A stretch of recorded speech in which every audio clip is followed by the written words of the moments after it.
Good morning. The 14th plenary meeting of the General Assembly is called to order.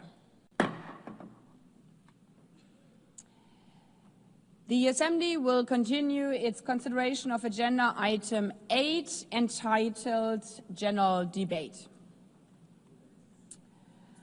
I now give the floor to His Excellency Osman Saleh Mohammed, Minister for Foreign Affairs of Eritrea.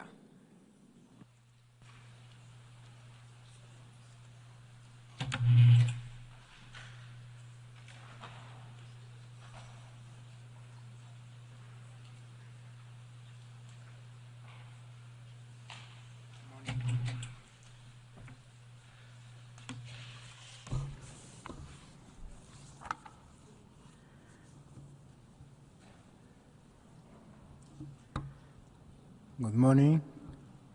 Your Excellency Ms. Annalena Borbak, President of the 8th session of the United Nations General Assembly.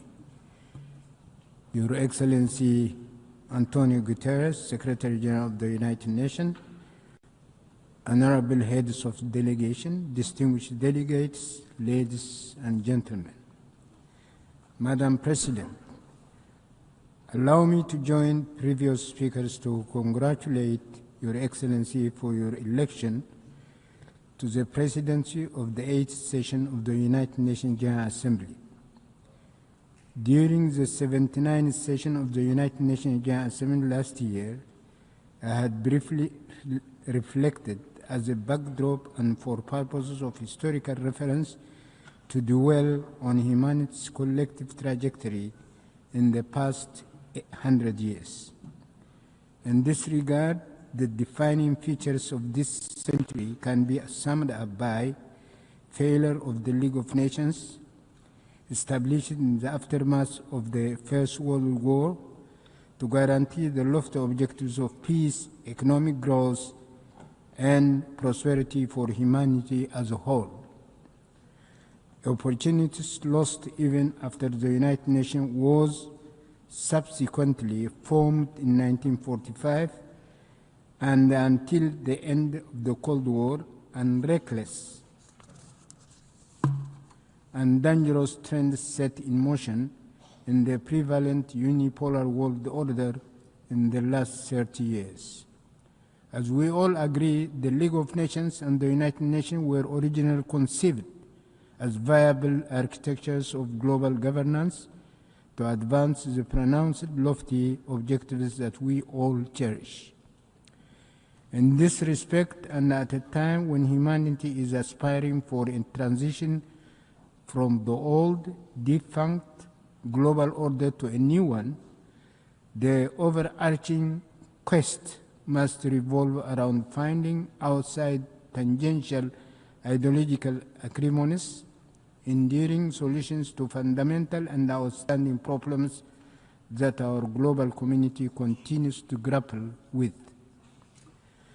Economic injustice has remained the primary challenge for mankind and all the peoples as a whole since ancient times, from primitive social systems to the epochs of slavery and colonization, all the way until our contemporary times in a developed 21st century. The perennial challenges stem from modalities of wealth creation and accumulation, and notably in relation to wealth and income sharing. The fact is, past and present global systems are broadly rooted on monopoly, plunder, and deceit. Domination and attendant policies crafted to that end, military power that is garnered, and military assaults unleashed are indeed mere tools of domination and plunder. Similarly, various economic and financial architectures are essentially enunciated to bolster the objectives of domination and plunder. Policies formulated and operations undertaken to expand the spheres of influence are likewise sheer means of domination and plunder. Subtle corruption constitutes another means of domination and plunder. Wars, conflicts, and crises are also stoked and aggravated for the sole purpose of domination and plunder. Tools of propaganda and deception are weaponized for similar objectives. Ladies and gentlemen, in the event, the cardinal challenge is how to bring about a new global order that promotes justice and fairness to supplant prevailing global governance architecture whose defining contours remain domination, plunder, deceit, and repression. Spiraling oppositions underway in various parts of our world, including in the developed and industrialized regions, through expansive popular demonstrations against dire economic trends and debilitating debt anchored by governments, are only the tip of the iceberg. But what is extremely preoccupying is the appalling economic situation in the underdeveloped countries, and more specifically in the marginalized African continent. Although the details can be assessed on a case-by-case basis, most of Africa's economy remains primitive. Africa remains a continent where raw materials are exported to the so-called developed economies for nominal prices, in which manufactured finished products are imported at highly inflated prices, where the economies are afflicted by huge losses in job opportunities, in which human capital and meager professional and skilled manpower are drained due to migration and brain drain, where presiding regimes lavishly waste borrowed money but cynically flaunt semblance of progress while burdened by mounting debt, are embroiled in corruption and political servitude to external forces, are afflicted by instability due to domestic polarization and endemic crisis, and where they face rapid population growth as well as imminent challenges and disasters. The scenario is very bleak indeed. Why was mankind's mission in the new century unsuccessful? The cherished mission does not contain novel and sophisticated inventions or ideological and philosophical dimensions. The values of the missions invoked and that underpin the struggle during the epochs of slavery have not changed whatsoever in this so-called new 20th century. The aspirations of mankind are, 1, to fairly own their economic resources and the fruits of their work and march on a sustainable path of generational progress and prosperity by accumulating wealth. 2, to secure peace and stability in order to guarantee prosperity and economic growth. 3, to ensure prevalence of fairness and justice as vital prerequisites for peace and stability. To promote mutual respect, complementarity, and cohesion integration, so as to bolster widest regional and global peace and stability, as well as mutual growth. 5, to establish appropriate legal executive structure and associated mechanisms for the implementation of these fundamental human aspirations. Ladies and gentlemen, although mankind's aspirations have not been realized as yet, its cherished aspirations cannot be shelved or postponed. Failure to achieve the desired objectives can only spur stronger resilience and greater moral imperative. In the event, the timely and pressing task for all the peoples of the world is to strengthen their organizational and coordination mechanisms in order to prevail against perennial injustices, domination, deceit, coercion, intimidation, plunder, and monopolization, whatnot. In this regard, we call for the categorical lifting of all unilateral coercive measures and sanctions imposed on countries such as Eritrea and Cuba, including the unjust 60-year-long embargo against Cuba and its arbitrary designation on the spurious list of state sponsors of terrorism. This will require nurturing broad mechanisms of solidarity as well as continuous review and refinement of their strategies and methodologies. In this respect, the peoples of Africa should particularly work out, in view of the specific hurdles that they are facing, a robust mechanism in order to contribute their share with higher vigor to the collective mission for a new world order in tandem with ongoing endeavors for the consolidation of a broad international alliance.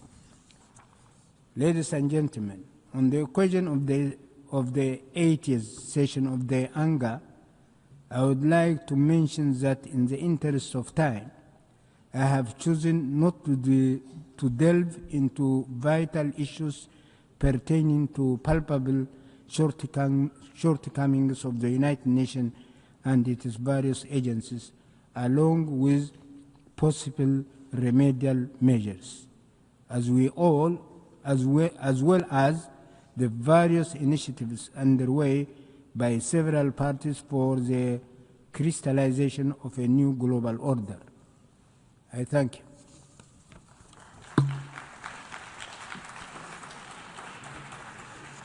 I thank the Minister for Foreign Affairs of Eritrea.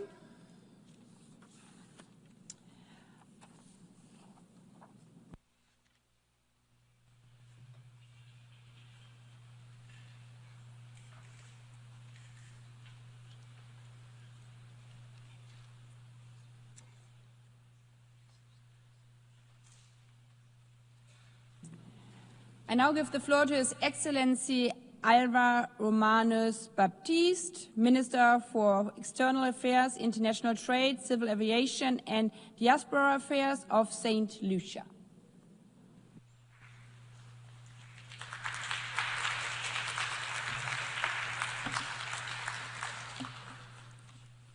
Madam President, in the words of the late Abraham Lincoln, the 16th President of the United States, the most reliable way to predict the future is to create it.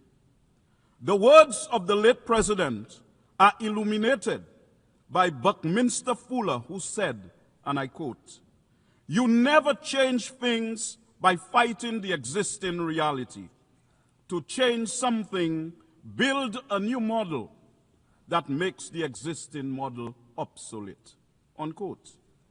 Hence, Madam President, the theme for this 80th session of the United Nations, Better Together, 80 years and more for peace, development, and human rights, is a trumpet call to like-minded countries to urgently reconstruct a better future for humanity.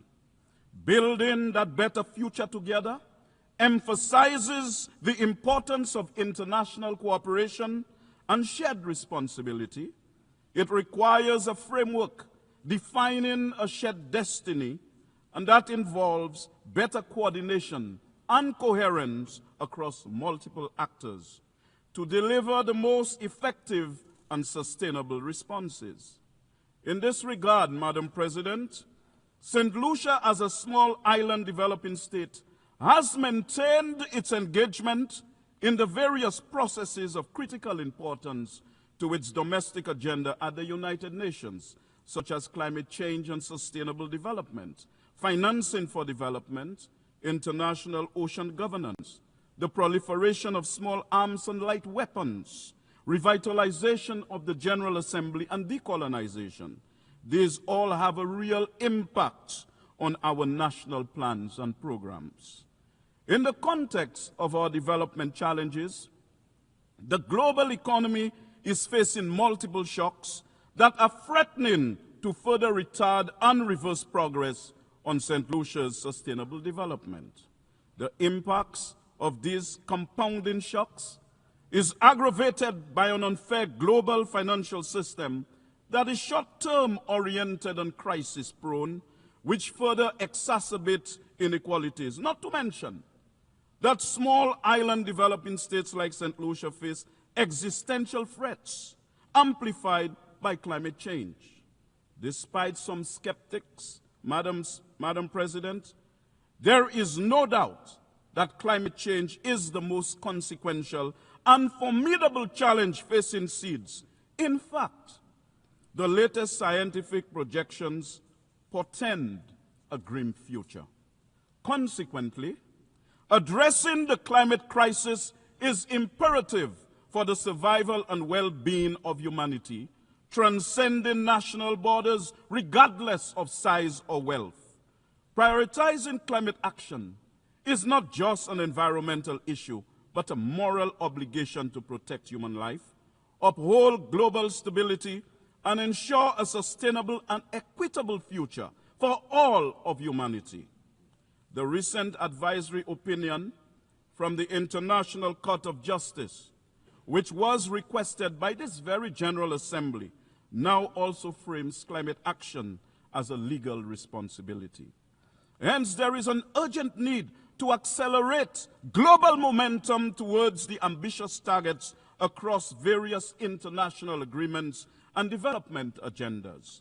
A common thread across these instruments is the need to address the unique vulnerabilities and special circumstances of small island developing states. Madam President, we also work in the UN context to strengthen relations with countries and regions and encourage cooperation while remaining staunch advocates of the principles enshrined in the UN Charter, the rule of law, and the process of multilateralism. And St. Lucia agrees with the UN Secretary General that, and I quote, multilateralism is not an option but a necessity as we build back a better world with more equality and resilience and a more sustainable world.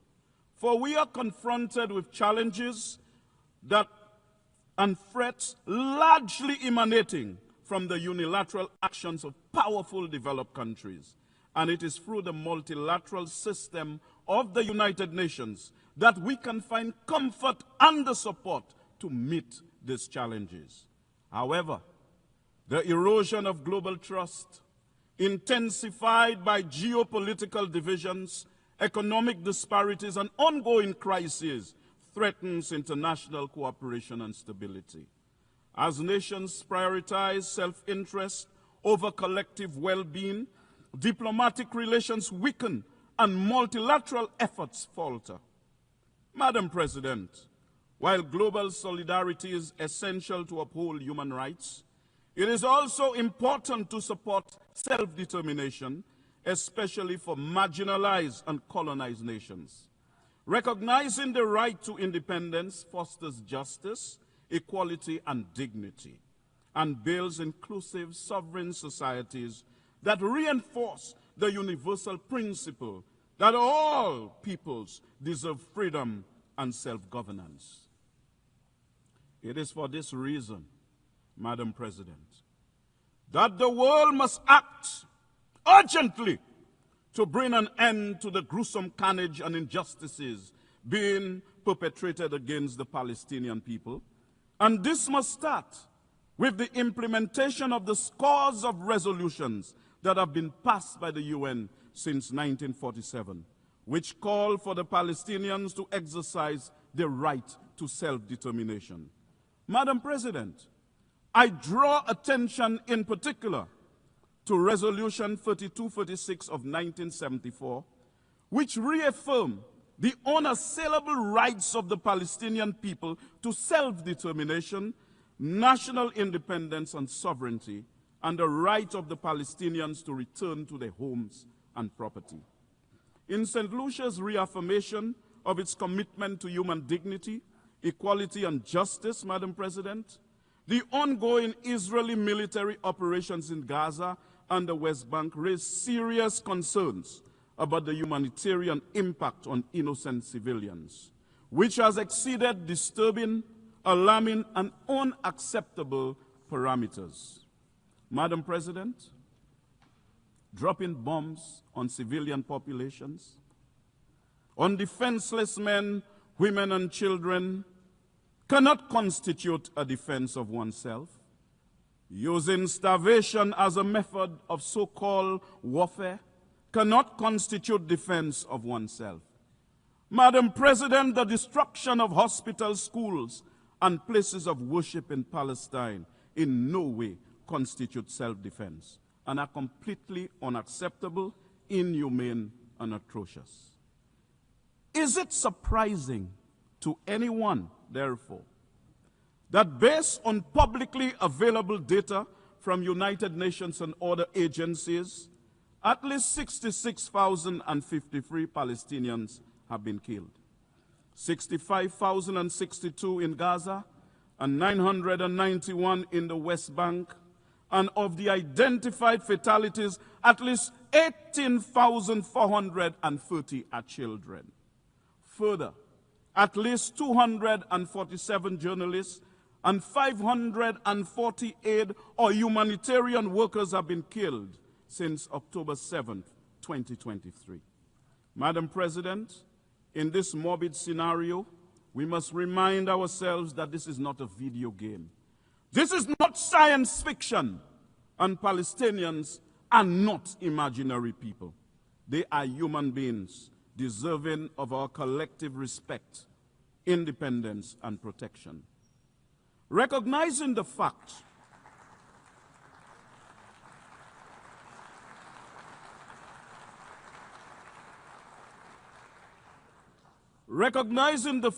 of the shared humanity of both Israelis and Palestinians should cause us to value equally the life of an Israeli and the life of a Palestinian.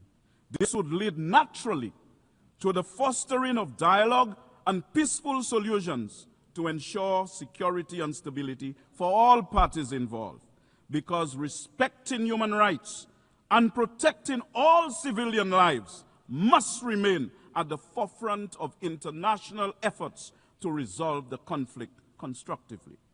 Madam President, St. Lucia's position is abundantly clear that there is an urgent need to put an end to the intolerable and significant human suffering, civilian casualties, and widespread destruction.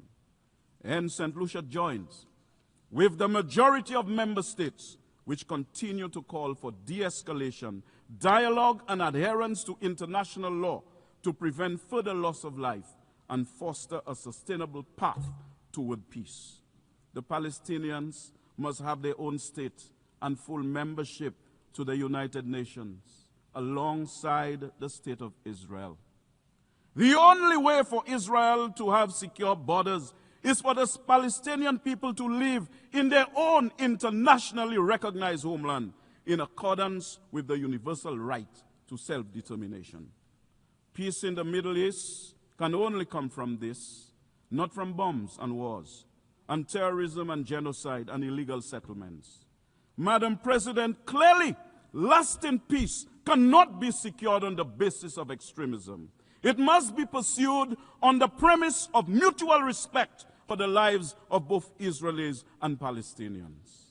Madam President, I speak to you today as one who's conscious of how the transatlantic slave trade inflicted unimaginable suffering, dehumanization, and economic exploitation upon millions of Africans. This is why we are adamant about our just cause for reparations from Europe for the African slave trade, which are a moral imperative rooted in justice and acknowledgement of profound historical injustices that have long-lasting consequences. Unsurprisingly, St. Lucia will sustain its condemnation of the atrocities being committed against the Palestinian people, rooted in decades of oppression, including the systemic undermining of Palestinian statehood. Madam President, since 1992, The United Nations General Assembly has consistently and overwhelmingly voted for the removal of the economic sanctions imposed by the United States on Cuba. It is time for all to respect and uphold the will of the General Assembly.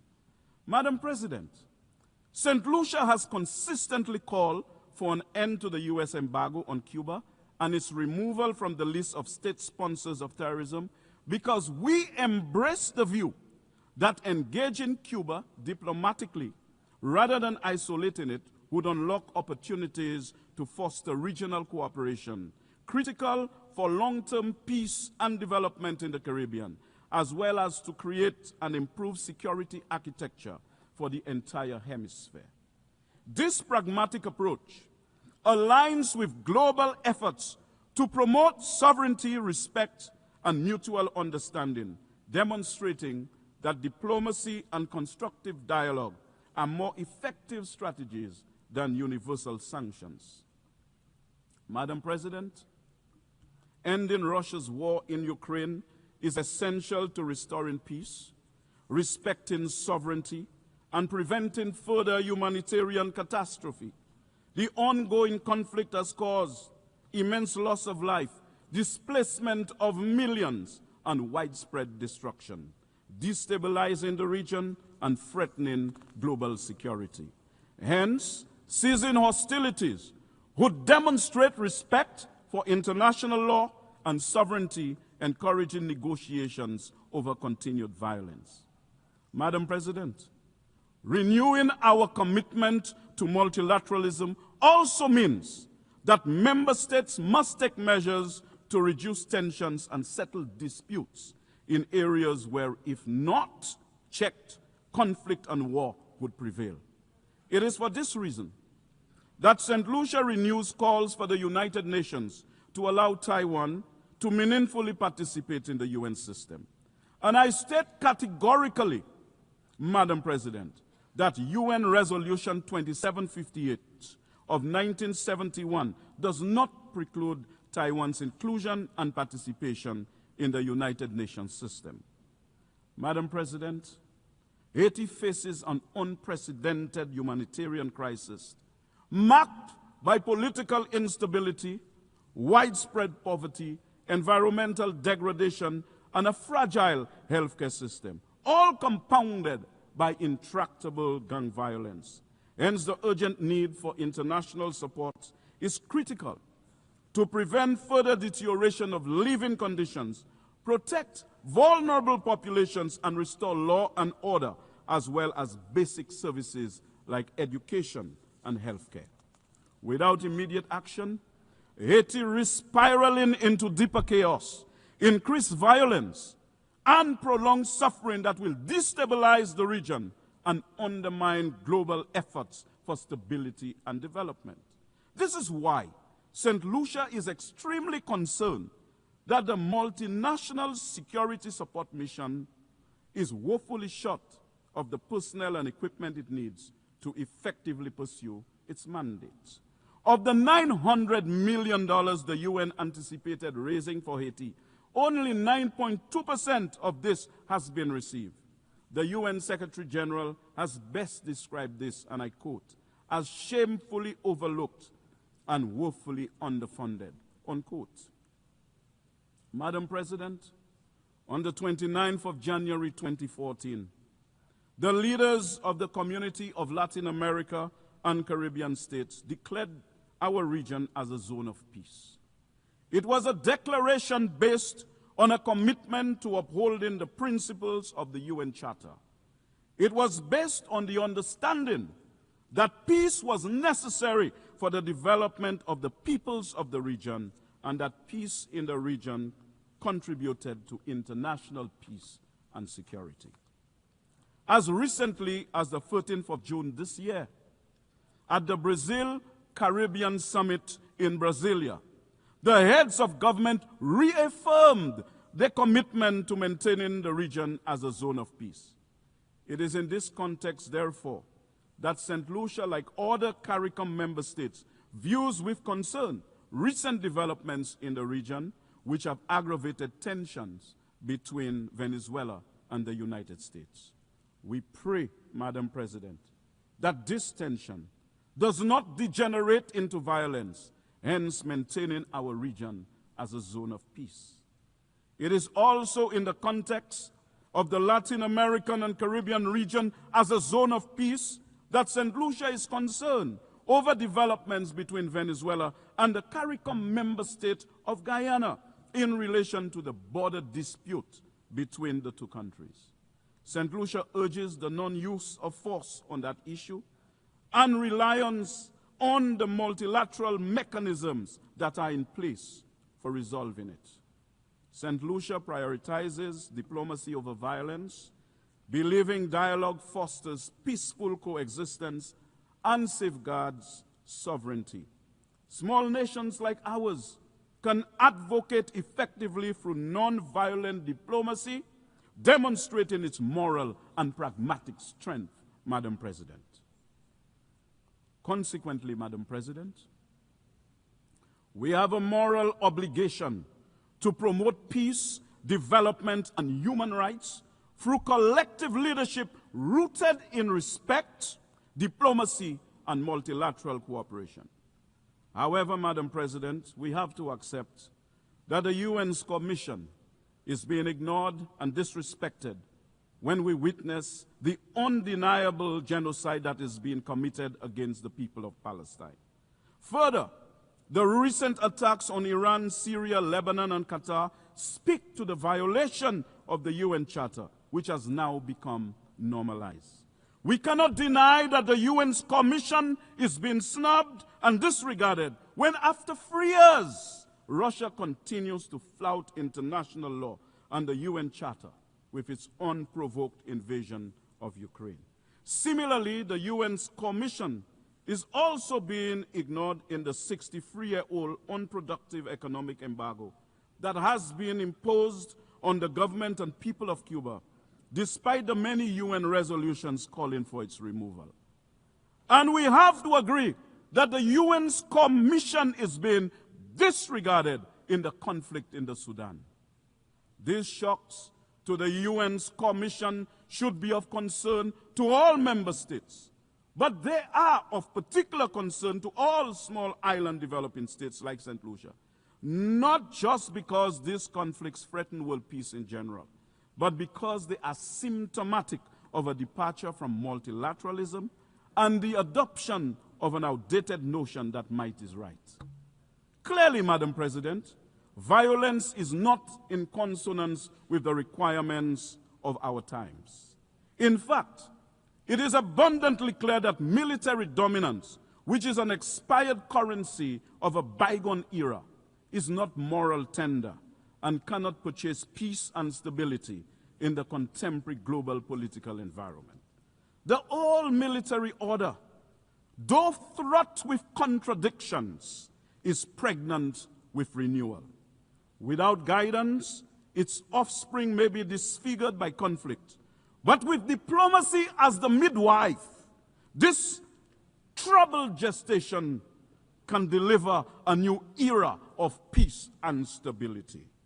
The world's intolerance for the carnage in Gaza and the West Bank is symptomatic of its resentment for needless bloodshed.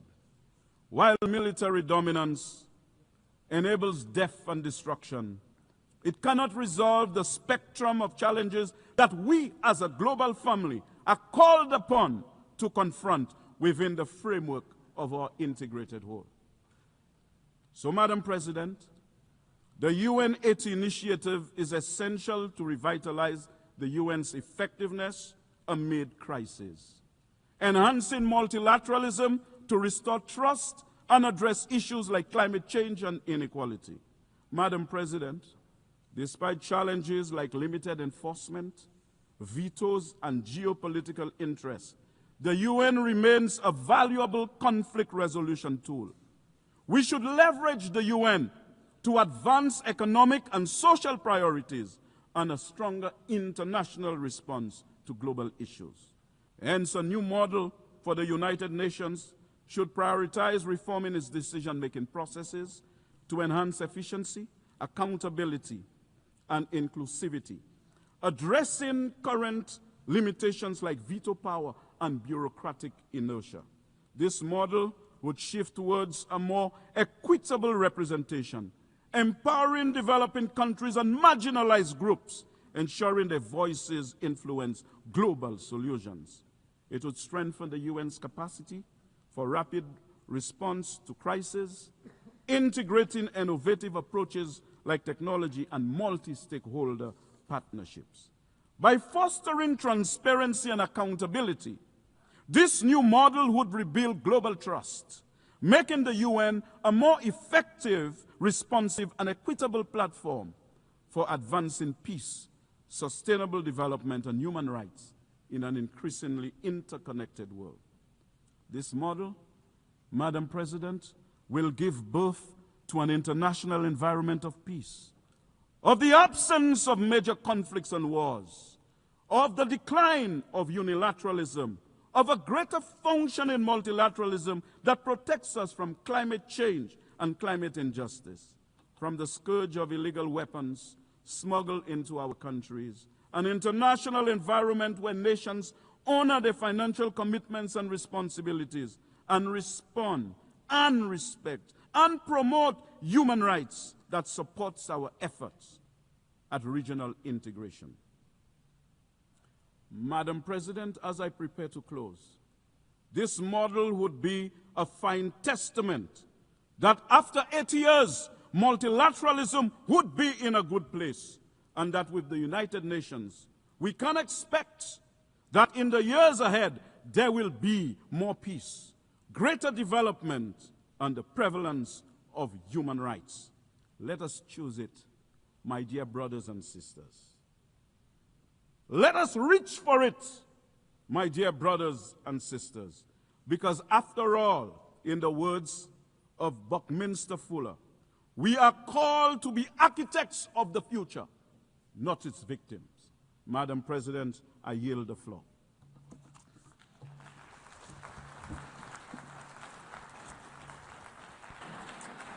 I thank the Minister for External Affairs, International Trade, Civil Aviation and Diaspora Affairs of St. Lucia.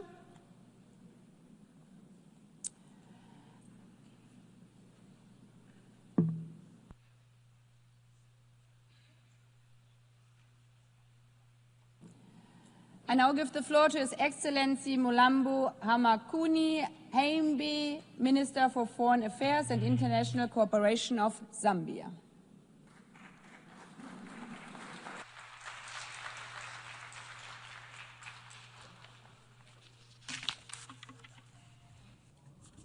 Your Excellency, Madam Annalena Baerbock, President of the 80th session of the United Nations General Assembly, Your Excellency, Mr. Antonio Guterres, Secretary General of the United Nations, Your Excellencies, Heads of State and Government, distinguished delegates. I am honored to address this August Assembly on behalf of Mr. Hakainde Hichilema, President of the Republic of Zambia. Allow me, at the outset, to congratulate you, Madam President, on your election to the presidency of the 80th session of the General Assembly. The choice of theme, Better Together, 80 years and more for peace, development, and human rights, is timely as it underscores the need for us to work together for the common good in the face of multiple global challenges. In this regard, Zambia reaffirms its faith in multilateralism and the United Nations Charter, a key foundation for our shared commitment to international peace and cooperation. Over the past 8 decades, the United Nations has been the cornerstone of global peace, security, and cooperation. It has helped prevent major conflicts, advanced decolonization, supported peacekeeping missions, and played a leading role in advancing global action in public health, education, and humanitarian relief that have saved countless lives. Through initiatives such as the Sustainable Development Goals, it has mobilized nations to reduce poverty, improved public health and education, as well as promoted gender equality.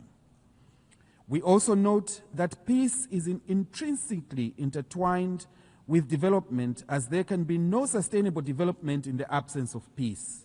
Therefore, the UN's efforts at peace building and peacekeeping are very critical for the development of all regions of the world, even those seemingly distant from the war front. We recognize, however, that the UN has been slow to react to some of the conflict situations which has led to serious humanitarian crises. We also acknowledge the need for key reforms and genuine inclusiveness, particularly for Africa, whose voice remains stifled after 8 decades. We must reflect on this and other areas that could be enhanced. Those challenges remain. The United Nations has proved that multilateralism can deliver tangible progress for humanity. We are confident that the Pact for the Future and the Declaration on Future Generations agreed upon during the 79th session renews our hope and solidarity to sustain the momentum of the past 80 years. Madam President, as we undertake these reforms, it will be important to ensure that the pursuit of efficiency should not be at the expense of the United Nations' reach and impact on the interests of developing countries, particularly those facing the largest implementation gaps in the SDGs. The UN80 initiative must strengthen delivery in the 3 core pillars of the United Nations of peace and security, development and human rights. We must preserve those parts of the UN that work. For instance, the resident coordinator system has helped coordinate various UN development agencies to ensure they work together effectively, efficiently, and transparently in supporting the host governments achieve SDGs. These reforms must serve to strengthen the RC system. Madam President, we meet at a critical moment when escalation in geopolitical tensions pose a significant threat to the gains made in the 80 years of the United Nations' existence. This exacerbates the existing challenges and places multilateralism under threat. Further, we have witnessed how challenges such as ongoing conflict situations, climate shocks, and the pandemic have negatively impacted the global economy. It is therefore clear that a short period of war or crisis can erase decades of development gains. We therefore categorically condemn war and aggression and urge all parties in conflict to choose diplomacy over violence. Allow me to re-echo President Hakainde Hichilema's constant reminder to the world that instability anywhere is instability everywhere. Zambia therefore remains an advocate for peace, human rights, good governance, and inclusive development for a strengthened multilateral system. Further, we remain committed to the principles enshrined in the United Nations Charter. Zambia has been actively engaged in regional peace efforts. We continue to support the work of the African Union and regional organizations in mediation and peacekeeping, including in the Horn of Africa and the Great Lakes region. Here at the United Nations, we as African nations count on the continued support of the international community in initiatives to silence the guns in Africa and resolve conflict worldwide for a more secure world. Madam President, inspired by the 2030 Agenda for Sustainable Development and our national vision, we have undertaken bold reforms to improve the lives of our people, even as we recover from the devastating drought that affected our country in 2024. A cornerstone of our strategy is investing in our people, especially the youth. Believing that education is the greatest equalizer, our government introduced free primary and secondary education for all children, recruited a number of teachers to improve the quality of education. We further recognize that a healthy population underpins productivity and inclusive growth. Zambia therefore remains steadfast in its pursuit of health for all, by building resilience, equitable and accessible health systems. We are expanding infrastructure, providing essential supplies, and deploying thousands of health workers to underserved areas, among other interventions. While we recognize the changing landscape in official development assistance, we call on development partners to continue their effort to support HIV/AIDS programs, especially with antiretroviral therapy, so that countries such as Zambia that have made progress in the fight against HIV do not regress on account of funding constraints. We therefore look forward to upcoming World Social Summit in Qatar that will accord us an opportunity to engage on key social development issues and advance social progress, ensuring that no one is left behind in the global sustainable development journey. We urge all member states and development partners to prioritize health spending as a strategic investment, because human capital is the greatest asset of any nation. Madam President, to protect the most vulnerable, Zambia has scaled up safety nets. Our social cash transfer program now reaches over 6.5% households. This and other complementary initiatives such as food security packs and skills training has been crucial in cushioning families from shocks and lifting communities out of extreme poverty. Madam President, we believe that empowering women is more than just a moral duty. When women thrive, families prosper and nations advance. We therefore place women and youth at the center of our transformation through affirmative measures that enhance women's participation in decision-making and protect their careers and families. We continue to lead efforts to eliminate gender-based violence and child marriage through strengthening laws and community awareness programs.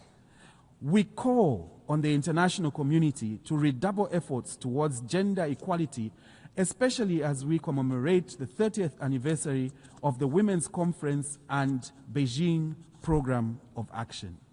Madam President, Zambia's economy, like many other developing countries, has endured turbulent times in recent years. Upon assuming office, our government's highest priority was to restore macroeconomic stability, which we are steadily delivering. We implemented difficult but necessary reforms to restructure our public debt in order to create fiscal space. This debt restructuring, alongside our ongoing IMF-supported program, has put Zambia firmly on a path to debt sustainability and renewed investor confidence. However, stabilizing the economy is only the first step. We equally focused on reigniting growth and economic transformation through diversification. Madam President, the existential threat of climate change looms over all our aspirations. Despite our minimal contribution to global emissions, many developing countries often experience increased frequency of climate shocks, such as droughts and destructive floods. In this regard, we look ahead with a hope to the upcoming COP30 in Brazil, which will mark the 10th anniversary of the Paris Agreement. This milestone conference must be a turning point from promises to action.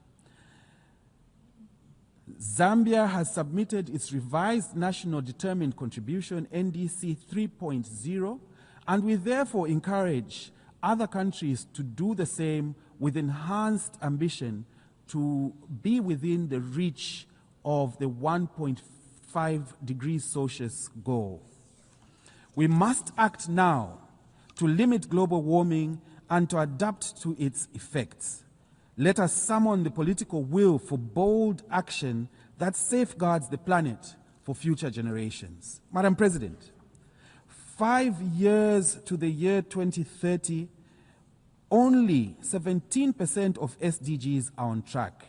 We also note that several developing countries remain fiscally constrained in directing sufficient resources towards SDGs on account of increasing debt burdens, highlighting the need to strengthen mechanisms for resolving debt crises. Against this backdrop, Zambia was privileged to have co-facilitated the outcome document of the 4th International Conference on Financing for Development, which unanimously adopted the Seville Commitment. This outcome has renewed global consensus to close the $4 trillion annual SDG financing gap. It is now time to move from commitments to action. We call on all nations, development banks, and the private sector to align their policies and investments with the SDGs. Official development assistance, a lifeline for less developed countries, must be protected. There is need to scale up domestic resource mobilization, embracing innovative financing mechanisms, tackling illicit financial flows, and promoting private sector involvement. Madam President, for too long, the current international financial architecture has perpetuated structural inequalities, particularly for developing countries. The post-war institutions designed to promote global economic stability and growth no longer reflect today's geopolitical and economic realities. Many African countries continue to bear the weight of unsustainable debt, limited access to concessional financing, and the effects of global shocks beyond their control, from climate change to pandemics and global conflicts. We therefore welcome the commitments from various stakeholders for comprehensive reform of the global financial system. This reform should include governance reform of global financial institutions to strengthen representation of developing countries in international economic decision-making. Zambia further welcomes initiatives such as the Borrowers Forum to ensure fair and timely resolution of debt. Madam President, Zambia is both a least developed country, LDC, and a landlocked, or as we prefer, land-linked developing country, an LLDC. These two categories of countries face unique structural challenges. In July 2025, Zambia was privileged to host the LDC Future Forum in Lusaka, whose insights on building resilience to shocks and the need for innovation to address challenges were empowering. During the conference, our Republican President, Mr. Hakainde Hichilema, underscored the need for LDCs to build resilience by being more proactive and self-reliant. As a landlocked country, Zambia welcomes the AWAZA program of action, which prioritizes structural transformation, trade facilitation, regional connectivity, resilience, and ICT infrastructure, which reflect our own priorities. We also welcome the AWAZA's call for innovative financing. Landlocked need not mean isolated and encased. I repeat, Madam President, landlocked need not mean isolated and encased. As our President fondly states, LLDCs can become land-linked rather than landlocked, and we in Zambia are committed to making this vision a reality. Allow me to appeal, Madam President, that even as we reform the office of the High Representative for landlocked, for less developed countries, landlocked countries, and SIDS must be maintained. It is of imperative importance. Madam President, the theme of this session, Better Together, also compels us to reflect on the United Nations' readiness to address today's complex challenges. The Security Council's current composition and working methods reflect a bygone era and are overdue for reform. Decisions on critical peace and security issues are all too often stalled by the veto power of a few, even when the wider membership speaks clearly. Africa, with 1.4 billion people, still has no permanent seat a historical injustice that must be rectified. Zambia therefore reaffirms the Common Africa position on Security Council reform as set out in the El Zulwini Consensus and the Sirte Declaration. We call for comprehensive reform that expands both permanent and non-permanent membership to make the Council more equitable, effective, and reflective of today's world. Madam President, Excellencies, 80 years ago, the world emerged from war with a promise to never again allow division and destruction to define our collective future. That promise is being tested today. Let this 80th General Assembly be remembered as a turning point where the world chose solidarity over silence, justice over inertia, and unity over division. We must act not out of fear, but out of hope, not in isolation, but in solidarity, as we are better together. Madam President, Your Excellencies, I thank you.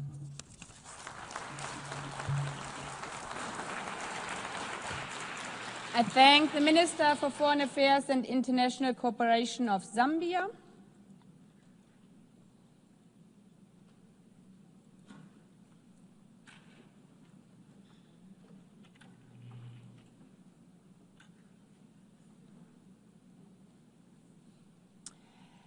I now give the floor to Her Excellency Anita Anand, Minister for Foreign Affairs of Canada.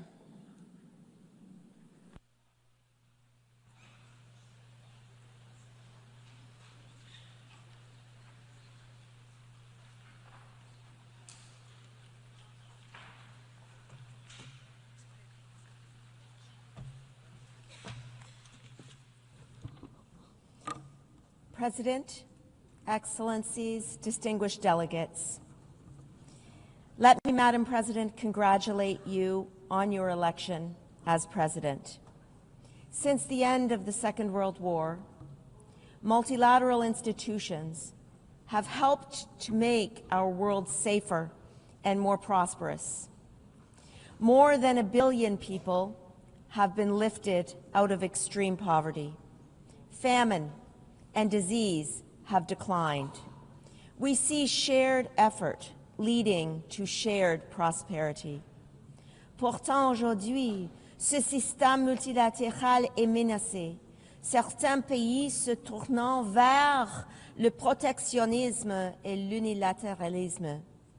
Partout dans le monde, le paysage géopolitique est instable, les puissances se déplaçant d'une manière qui met en péril notre sécurité et notre prospérité.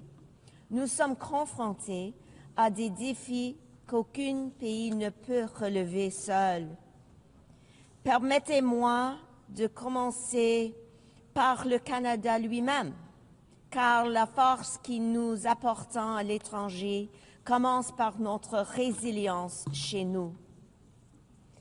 Canada is a proudly bilingual, resilient, dynamic democracy spanning 3 oceans, blessed with natural resources, and above all, defined by the ingenuity of our people.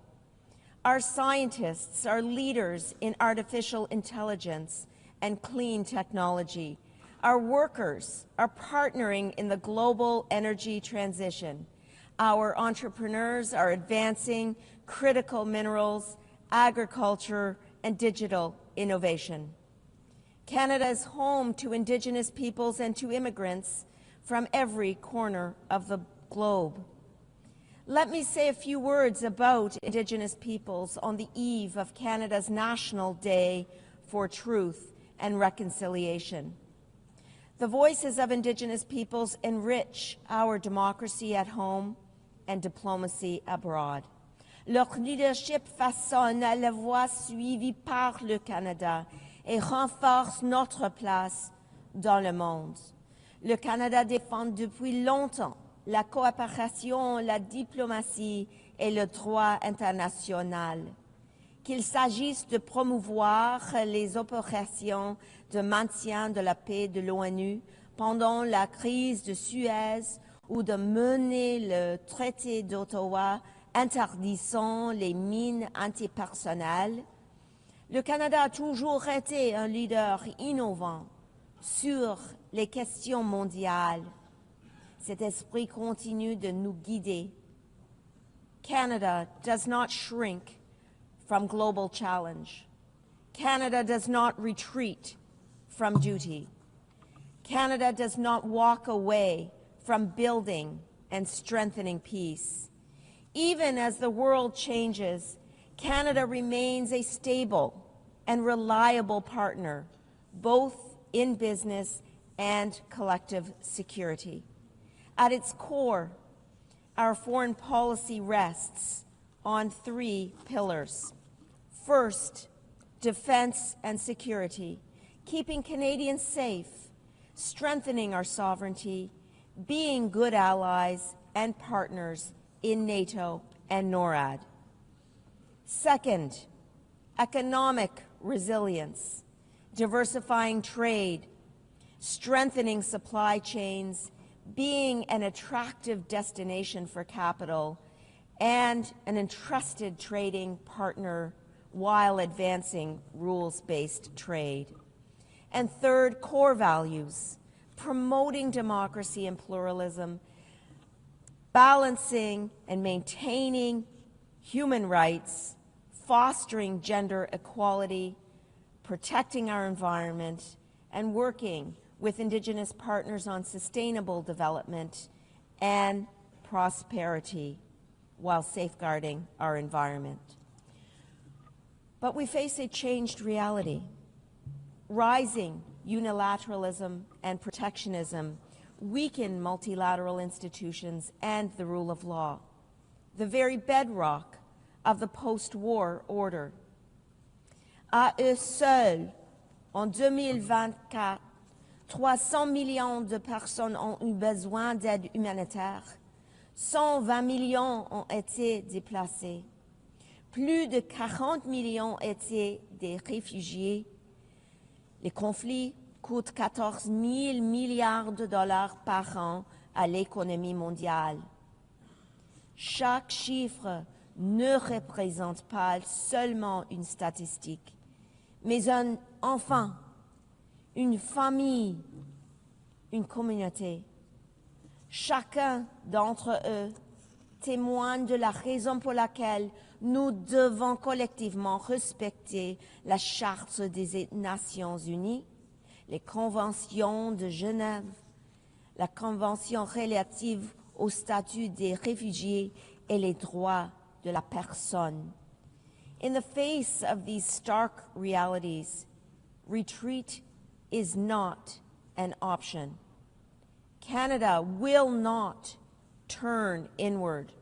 Canada will work to reform and strengthen multilateral institutions such as the United Nations so that they are more resilient and more effective in meeting the challenges of today and tomorrow. Canada is an Arctic nation. In the Arctic, a critical part of Canada and the world, climate change and new geopolitical pressures create both risks and responsibilities. Canada will safeguard its sovereignty, modernize NORAD with the United States, bolster NATO with fellow members, and work with Indigenous peoples to ensure that the Arctic remains a region of peace, cooperation, and sustainable development. The challenges to security are not confined to our own borders. Russia's 2022 illegal full-scale invasion of Ukraine stands as a grave breach of the UN Charter. Russia's aggression, attacks on civilians, and abduction of children are flagrant violations of international law. Putin believed Ukraine would fall in 3 days. 3.5 years later, Ukraine still stands, its sovereignty intact, its people unbowed, its courage unbroken. Canada's position is clear. Putin cannot be permitted to redraw boundaries at his will. Might does not make right. Ukraine is not backing down, nor will its friends, including Canada.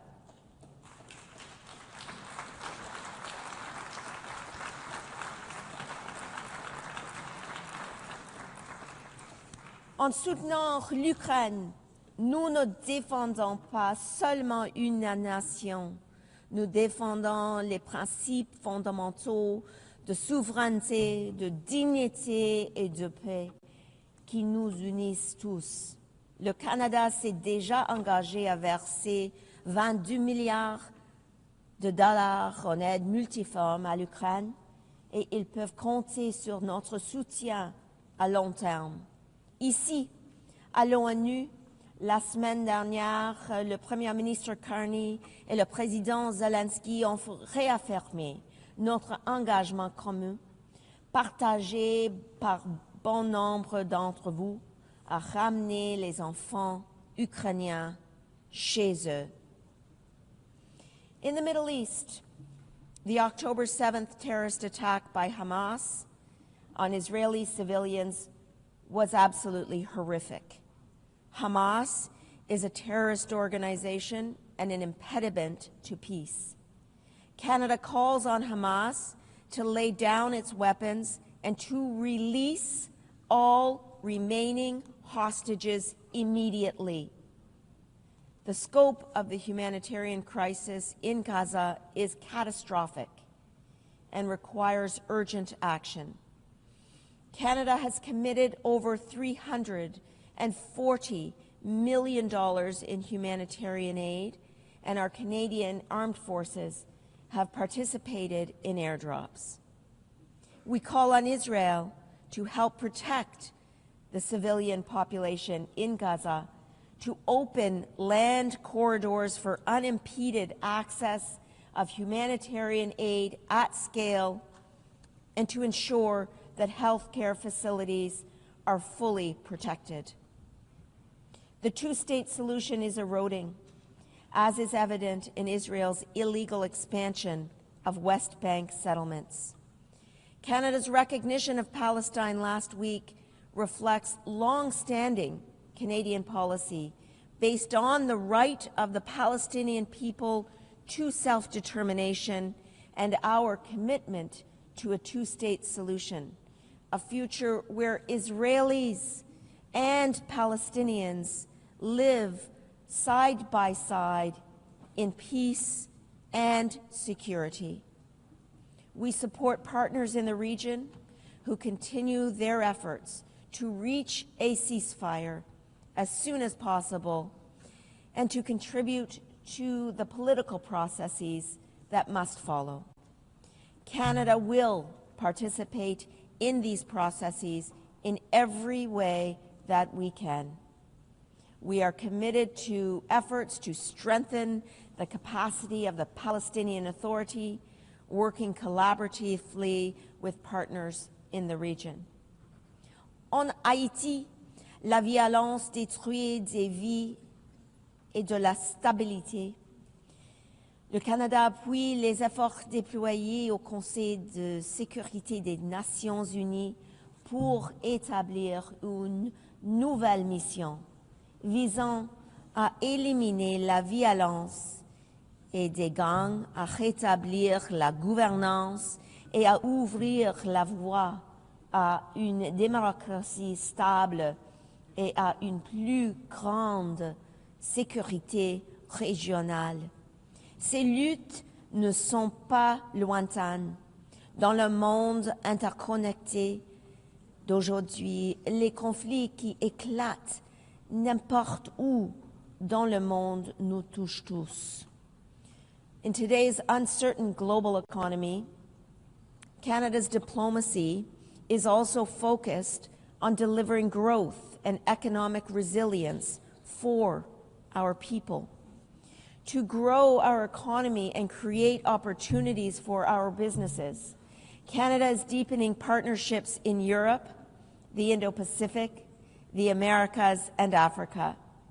Recent progress includes a strategic defense partnership with the European Union, the Canada-Indonesia Comprehensive Economic Partnership Agreement, signed just last week, expanded agreements with Mexico, and continued leadership through key trade agreements such as the CPTPP and CETA. These are not just trade agreements. These are bridges of resilience, engines of prosperity, and commitments to the rules-based system that benefits us all. Through multilateralism, we can build an inclusive and sustainable global economy. And when multilateral institutions are under threat, Canada will not turn inward. We will lock arms with our partners to strengthen institutions, building their legitimacy and their efficacy to meet the challenges of today and tomorrow.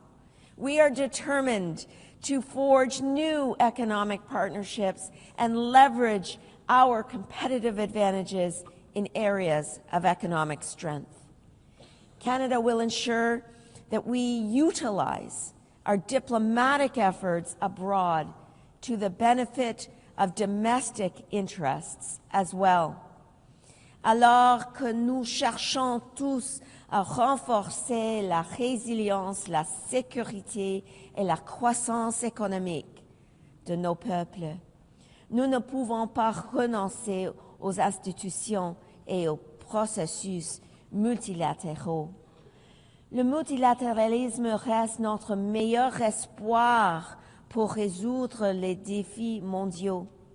Plutôt que de renoncer aux normes internationales, nous devons renforcer le multilatéralisme en réformant les institutions internationales.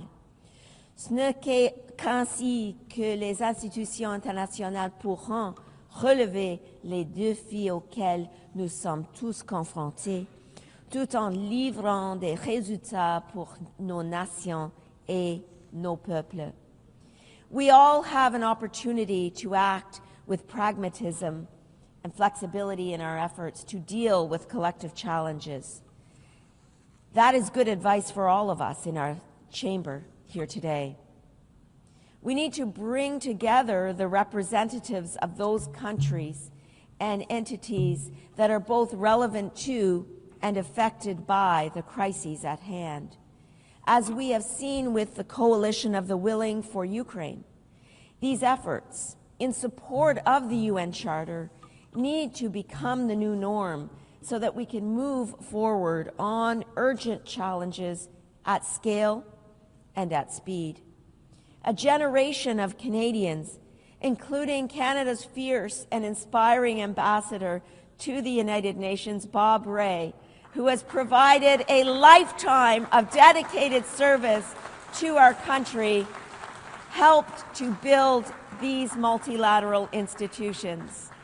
And I pay tribute to Bob for his lifetime of dedicated service to our country. Our goal will always be to prevent and to resolve international conflicts while modernizing global institutions so that they can meet the challenges of the future. To close, Canada is committed to leaving future generations not only a safer, more prosperous, more inclusive, and more peaceful world, but also a more sustainable one. Canada will be defined not by the strength of our values, but by the value of our strength. We know that no country can meet today's challenges alone.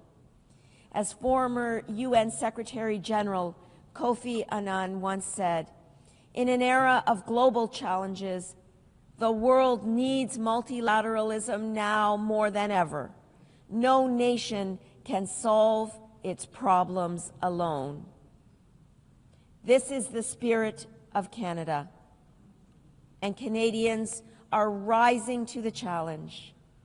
we will work toward a world where prosperity is shared, security is collective, and peace is lasting.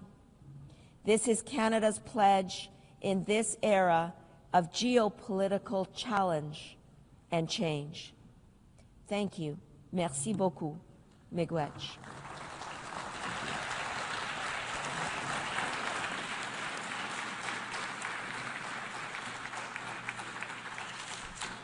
I thank the Minister for Foreign Affairs of Canada.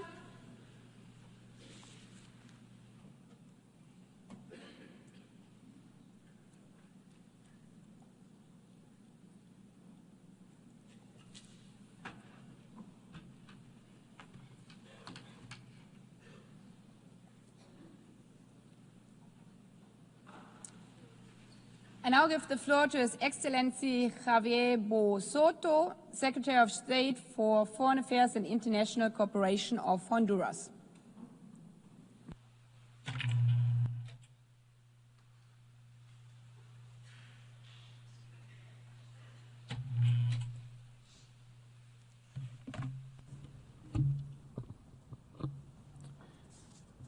Señora Presidenta de la Asamblea General, señor Secretario General de las Naciones Unidas, Excelencias, distinguidos jefes de Estado y de Gobierno, embajadores, autoridades, honorables delegados, señoras y señores.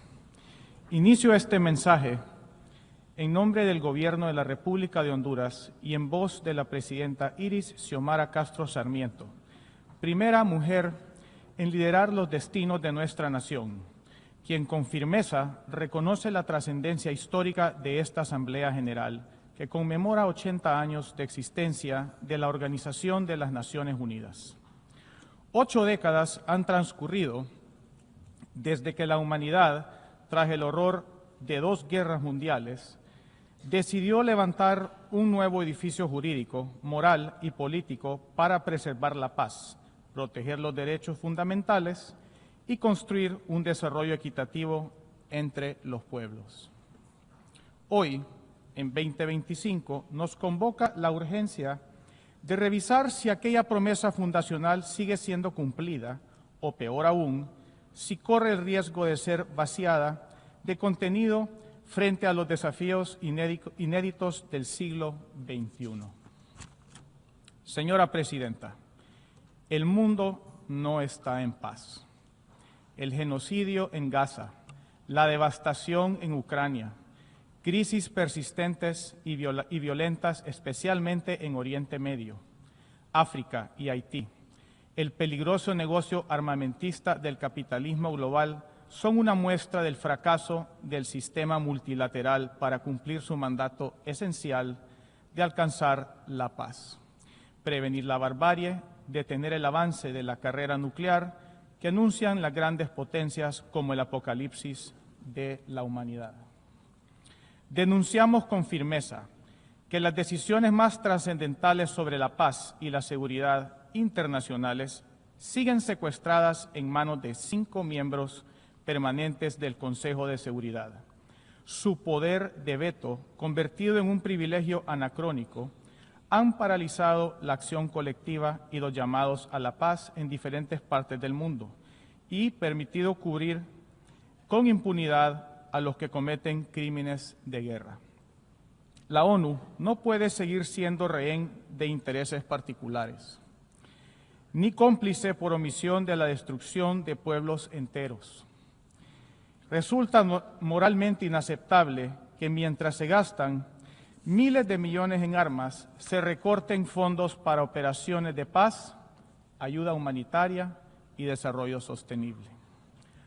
¿Cómo puede justificarse que la voz de 193 estados que tienen presencia en esta Asamblea General y buscan la paz para poner fin a los diferentes bloqueos de las potencias sea anulada por un solo voto?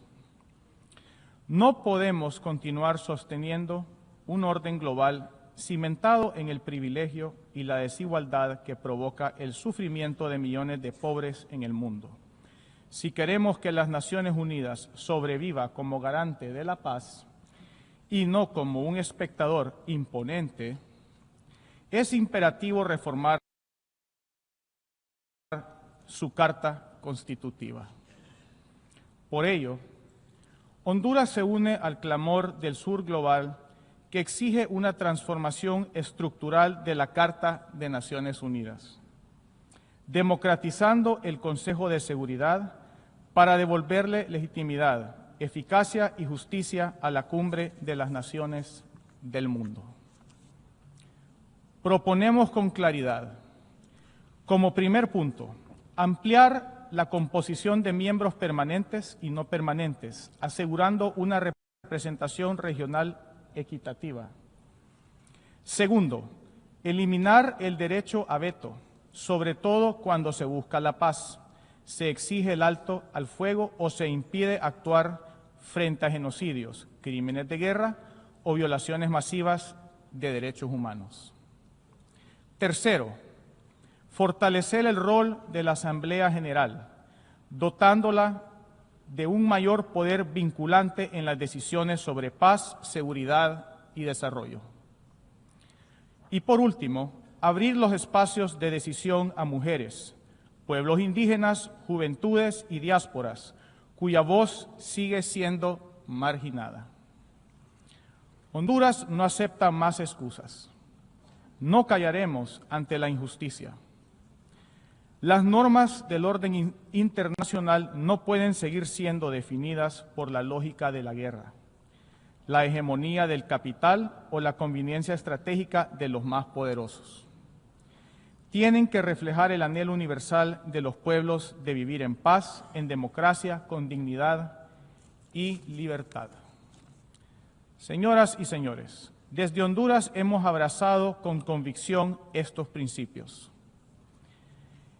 En estos 3 años y medio de gobierno democrático, liderado por la presidenta Xiomara Castro Sarmiento, hemos avanzado con paso firme en darle dignidad a nuestra nación por la reconstrucción institucional, la recuperación de nuestra independencia, nuestra soberanía popular y la defensa de los derechos civiles, políticos, ambientales y de los seres humanos.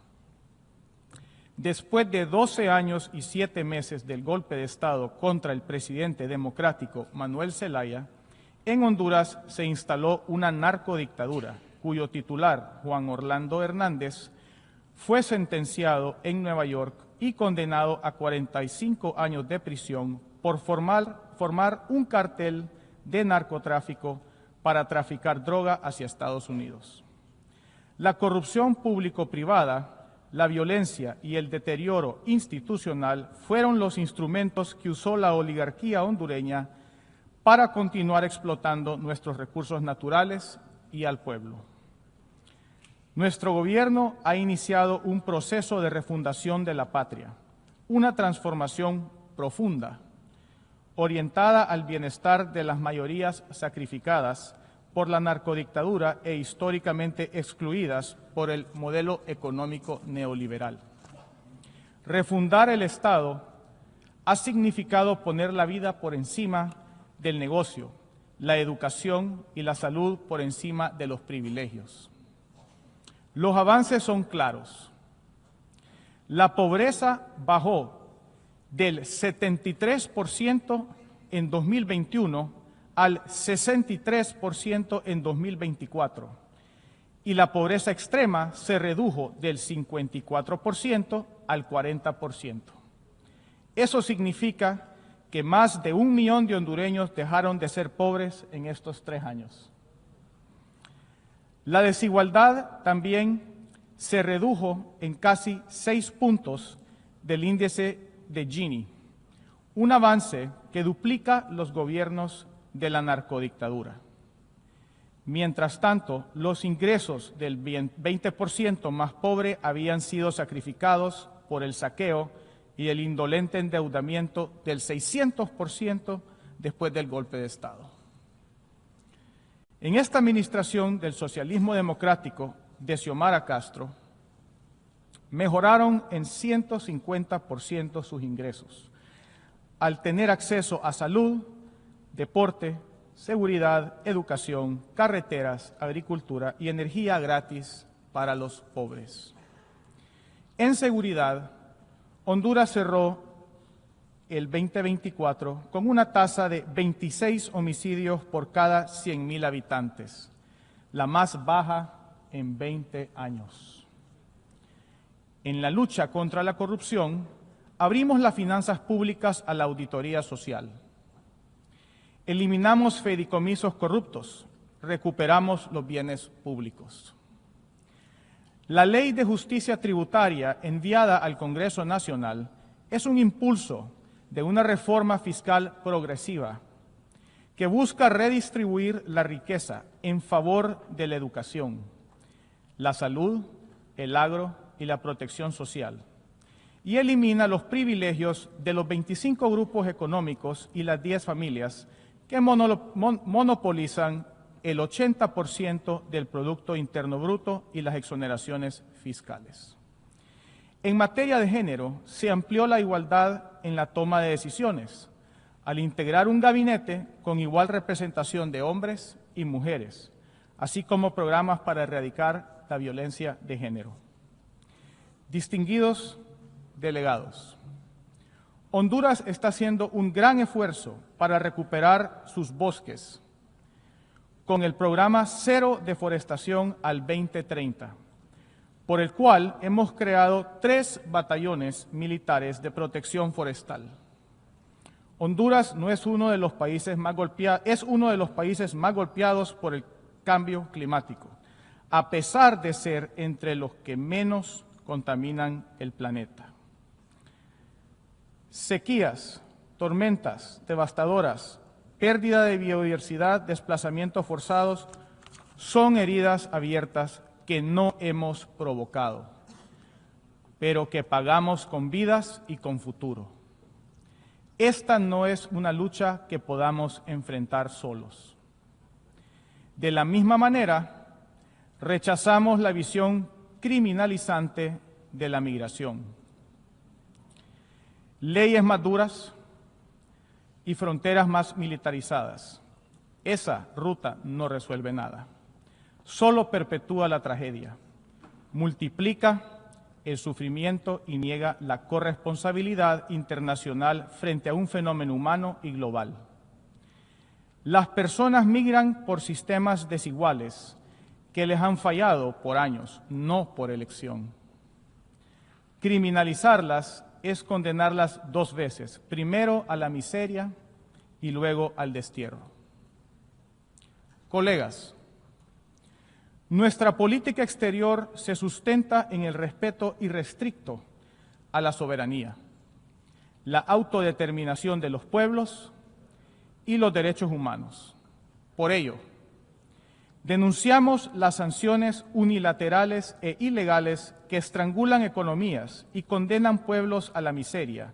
Estas medidas, como las impuestas durante décadas contra Cuba, deben terminar de manera inmediata. Condenamos sin reservas y señalamos como inaceptable toda forma de ocupación extranjera y amenazas de injerencia militar en nuestro hemisferio. Acciones como estas consisten en la negación del derecho de los pueblos a constituirse en estados libres y soberanos. Ese derecho es inalienable y su reconocimiento no puede seguir siendo pospuesto ni manipulado. Ninguna justificación retórica puede legitimar la violación de la soberanía ni el sometimiento de las naciones. Es por ello que hoy, ante esta Asamblea General, ratificamos nuestro reconocimiento del Estado de Palestina, en coherencia con el compromiso histórico y con nuestra postura inquebrantable a favor de la paz, la seguridad y la convivencia de 2 estados en el Oriente Medio.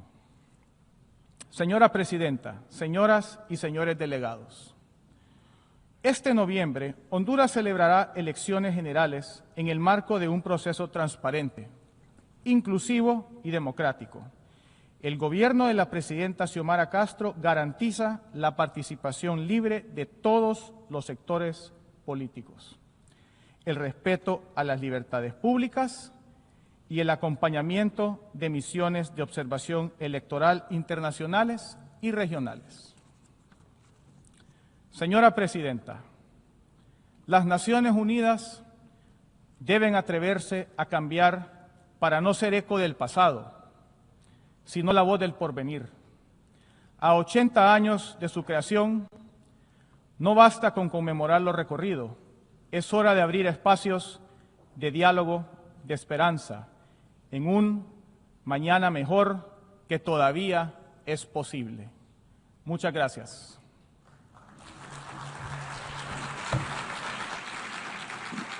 I thank the Secretary of State for Foreign Affairs and International Cooperation of Honduras.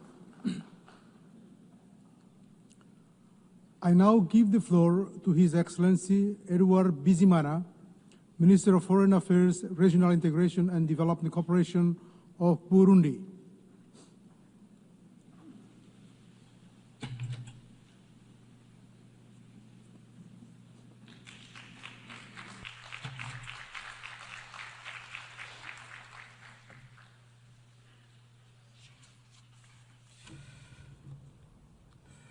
Monsieur le Président, Monsieur le Secrétaire général, distingués délégués, Mesdames et Messieurs, je prends la parole au nom du Président de la République du Burundi, Son Excellence Évariste Ndayishimiye, qui m'a fait l'honneur de le représenter à ses assises et ainsi pouvoir exprimer le point de vue du Burundi à l'occasion de ce 80e anniversaire de notre organisation que nous célébrons sous le thème « Unis, plus fort, 80 ans et plus pour la paix, le développement et les droits de l'homme ». Permettez-moi d'abord d'exprimer mes chaleureuses félicitations à Madame Annalena pour sa brillante élection à la présidence de la 80e session de l'Assemblée générale et je puis la rassurer qu'elle a le soutien du Burundi. Par la même occasion, qu'il me soit permis de rendre un hommage mérité à votre prédécesseur, mon frère Philémon Yang, pour ses qualités professionnelles et personnelles admirables et pour la manière exceptionnellement professionnelle avec laquelle il a présidé la 79e session que nous venons de clôturer avec succès. Je salue enfin le courage de M. Antonio Guterres, qui, depuis qu'il est secrétaire général de notre organisation commune, n'a cessé de plaider pour la réforme du système de fonctionnement des Nations Unies afin d'accroître son efficacité et sa crédibilité. Il a également le soutien et les encouragements du Burundi. Il y a 80 ans, l'Organisation des Nations Unies naissait dans un monde ravagé par la guerre, avec pour mission première de préserver la paix, de favoriser la coopération entre les États et de promouvoir les droits de l'homme. Or, eu égard à ce qui se passe aujourd'hui, dans certains coins du monde, il y a lieu de se demander si l'ONU reste sur sa trajectoire. Aujourd'hui, alors que nous célébrons cet anniversaire, je suis honoré de réaffirmer l'attachement du Burundi à ses idéaux fondateurs, ceux-là même qui ont guidé la charte de notre organisation depuis 1945. C'est dire l'importance du thème qui nous rassemble cette année. Loin d'être un simple slogan, ce thème renvoie à une nécessité historique, un engagement moral et une voie incontournable vers un avenir partagé. En effet, depuis sa création, l'ONU a fortement contribué au maintien de la paix, a accompagné des vagues de décolonisation, a mis en avant le droit international et promu l'universalité des droits humains. Elle a favorisé la coopération entre les nations et inspiré des générations de dirigeants et de peuples. Le Burundi, jadis bénéficiaire de cette solidarité internationale, en est aujourd'hui un contributeur actif, que ce soit à travers ses troupes de maintien de la paix, son engagement diplomatique ou sa voix au sein des enceintes multilatérales. Par ailleurs, le Burundi est un exemple vivant de résilience et de paix retrouvée. Notre nation a traversé des moments très difficiles, mais par et grâce à la volonté de son peuple et de ses institutions renforcées, elle a pu tourner la page des conflits et a choisi la voie de la réconciliation, de la stabilité et du respect mutuel. Nous avons mis en place des mécanismes nationaux de justice transitionnelle, avec une commission Vérité et Réconciliation qui poursuit son travail avec beaucoup de dévouement, de sérieux et de courage pour que les générations futures puissent bâtir des fondations solides sans haine ni esprit de vengeance. En qualité de membre du Conseil des droits de l'homme, le Burundi s'inscrira toujours en faux contre toute forme d'hiérarchisation et instrumentalisation politique des droits de l'homme. À cet égard, nous dénonçons les mécanismes spéciaux qui sont parfois imposés à certains pays, dont le Burundi, pour des raisons plutôt subjectives. C'est pourquoi je réitère la demande du Burundi de retirer l'initiative du mandat du fameux rapporteur spécial des droits de l'homme dans mon pays, qui depuis 10 ans publie des rapports biaisés et tendancieux sur le Burundi, comme si le Burundi et l'OTAN sont depuis lors figés. Monsieur le Président, au Burundi, nous avons fourni des efforts remarquables pour renforcer l'état de droit, lutter contre l'impunité et promouvoir les droits civils, politiques, économiques, sociaux et culturels. Des progrès notables ont été reconnus par plusieurs partenaires, aussi bien bilatéraux que multilatéraux, comme en témoigne notre coopération constructive avec ces derniers. Cependant, le rapporteur spécial ne semble pas remarquer ces avancées. Mais comme chacun le sait, la paix ne saurait être durable sans le développement. C'est pourquoi le Burundi s'est résolument engagé dans la mise en œuvre des objectifs de développement durable, avec une attention particulière portée sur l'agriculture en vue d'une réelle sécurité alimentaire. L'accès à l'éducation pour tous, à la santé, à l'énergie, à l'autonomisation des femmes et des jeunes, à la préservation de l'environnement, etc. C'est cet esprit qui fonde notre vision d'un Burundi émergent en 2040 et développé en 2060. Une vision pleinement alignée avec les objectifs de développement durable et qui constitue l'expression concrète de notre volonté de bâtir un avenir où chaque citoyen pourra s'épanouir pleinement et contribuer activement au développement durable de notre pays. Monsieur le Président, Mesdames et Messieurs, en célébrant les 8 décennies de notre organisation commune, nous ne pouvons pas fermer les yeux sur les tensions, les conflits ouverts ou latents, les horreurs que nous observons à Gaza, en République démocratique du Congo, au Soudan, au Sahel et bien dans d'autres endroits de la planète.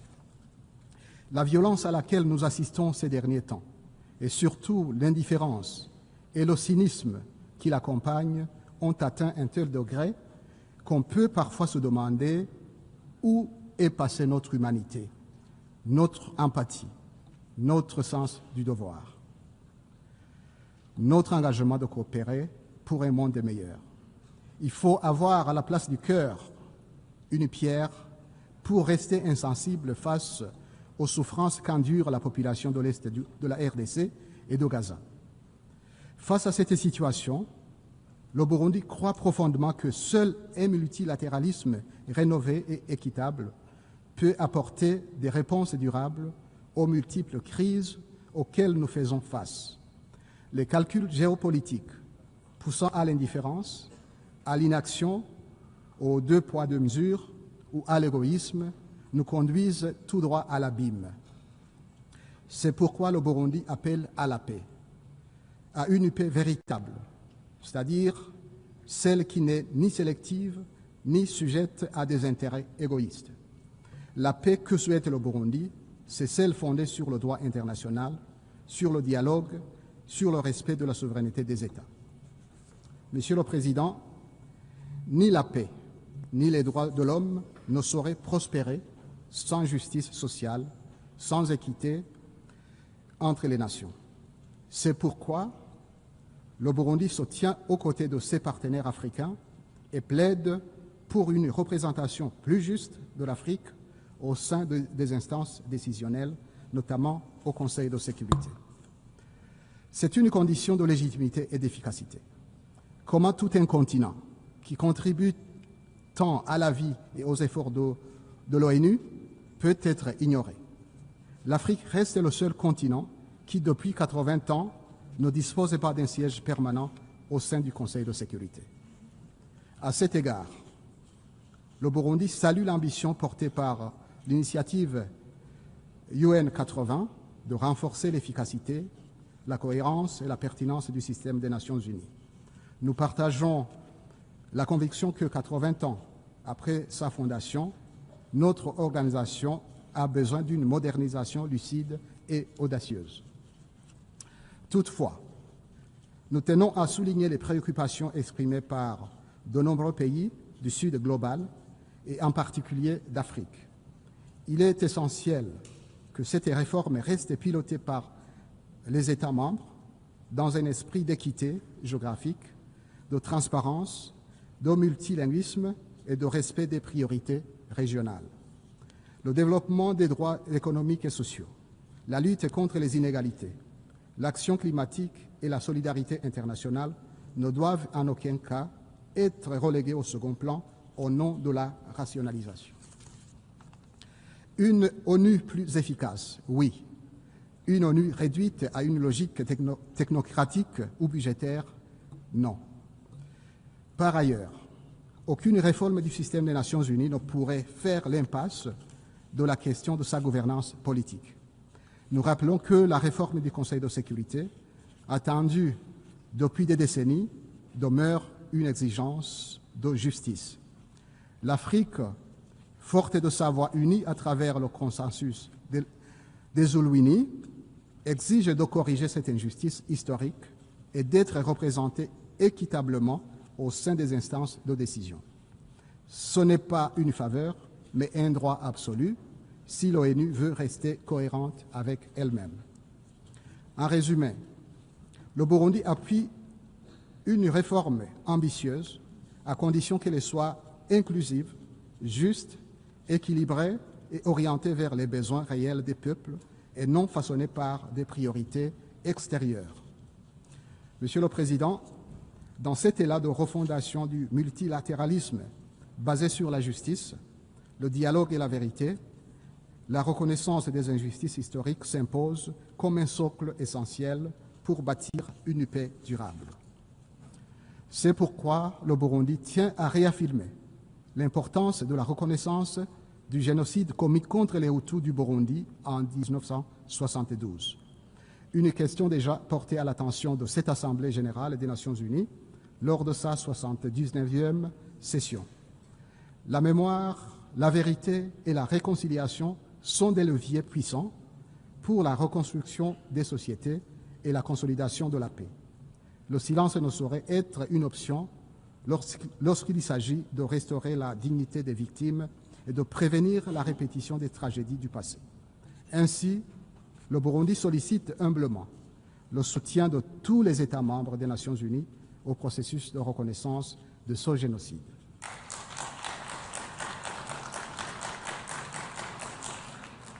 Avant de conclure, Monsieur le Président, je voudrais réaffirmer la volonté du Burundi et son appel à cheminer ensemble pour un avenir commun.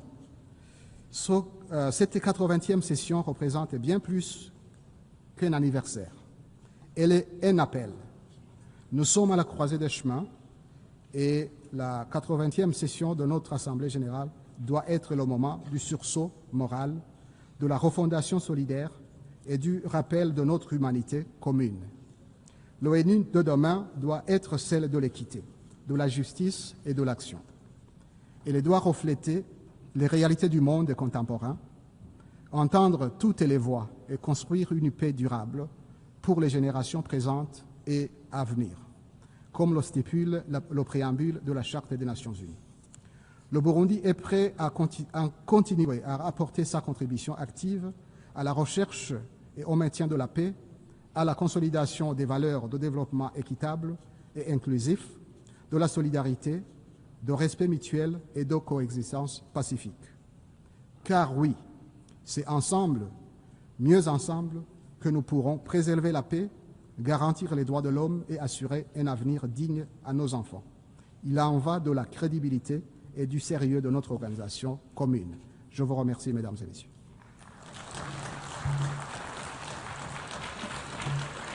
I thank the Minister for Foreign Affairs, Regional Integration and Development Cooperation of Burundi.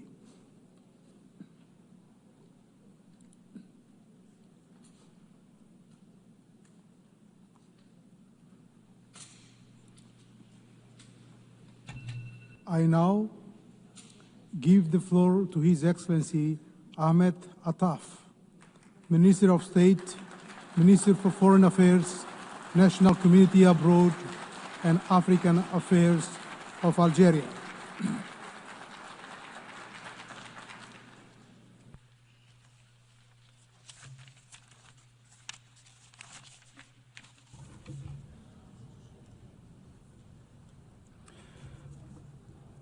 بسم الله الرحمن الرحيم.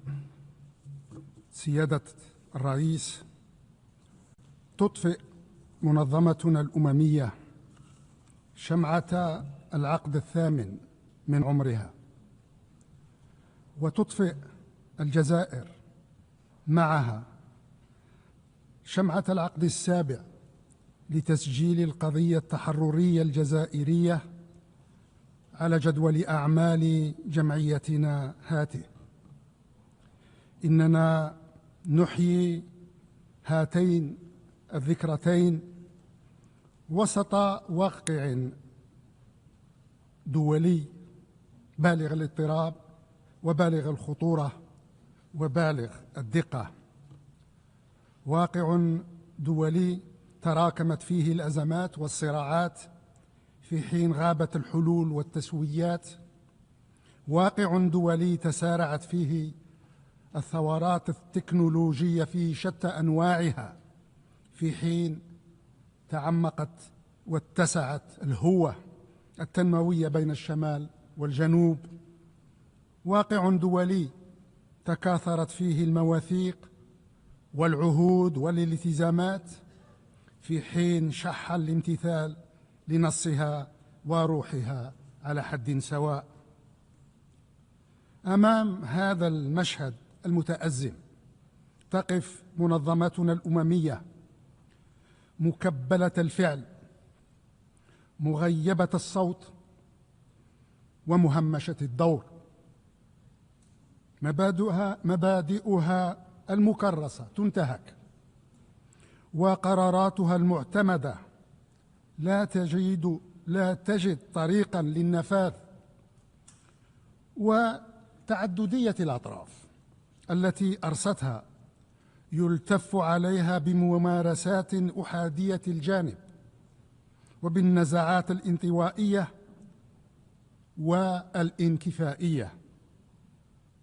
إن المسؤولية، كل المسؤولية تقع علينا نحن الدول الأعضاء في إعادة الاعتبار للقانون الدولي وفي إضفاء الفاعلية المطلوبة على العمل الدولي المتعدد الأطراف، وكذا في تمكين منظمة الأمم المتحدة من استعادة مكانتها بصفتها القلب النابض للنظام الدولي القائم على سيادة الحق والقانون. إن الحديث عن ذكرى تأسيس منظمتنا الأممية لا بد وأن يحيلنا إلى أبرز القضايا القارة على جدول أعمالها، ألا وهي القضية الفلسطينية. فعمر هذه القضية يناهز عمر منظمتنا هاته، والجوهر القانوني لهذه القضية متجذر في مبادئ الميثاق الأممي، وتاريخ هذه القضية محفوظ في أكثر من 1000 قرار ثبت أصولها وأكد أحقيتها وشرعيتها منذ أكثر من 900 قرار تبنته الجمعية العامة، وما يناهز 100 قرار تبناه مجلس الأمن. إن هذه القضية تواجه اليوم الخطر الأعظم في تاريخها، ألا وهو خطر محوها من الوجود عبر ضم الأرض وتهجير الشعب وتضييق الخناق على المؤسسات الشرعية التي تجسدها، وكذا القضاء على حل الدولتين المتوافق عليه بشأنها. بل إن الخطر لم يعد يقف عند أعتاب فلسطين بعد أن صار الاحتلال الإسرائيلي يجاهر بعزمه على إحياء وتفعيل ما يسميه بالمشروع مشروع إسرائيل الكبرى. إن هذه الأوضاع تحمل المجموعة الدولية بأسرها المزيد من المسؤوليات التي لا تقبل التهرب أو التملص أو التخاذل. إنها مسؤولية التحرك لتكون خاتمة العقد الثامن من عمر منظمتنا هاته خاتمة الآلام والمآسي والنكبات المسلطة على الشعب الفلسطيني، وإنها مسؤولية العمل من أجل تجنيب دول الجوار الفلسطيني، لا سيما لبنان وسوريا ومصر والأردن، أهوال ما يتوعدها به المشروع الإسرائيلي التوسعي من تهديدات وأخطار. وإنها مسؤولية السعي للحفاظ على مقومات وركائز حل الدولتين والإسراع بإقامة الدولة الفلسطينية المستقلة والسيدة على حدود عام 1967 وعاصمتها القدس الشريف، كحل عادل وكحل دائم وكحل نهائي للصراع الإسرائيلي الفلسطيني.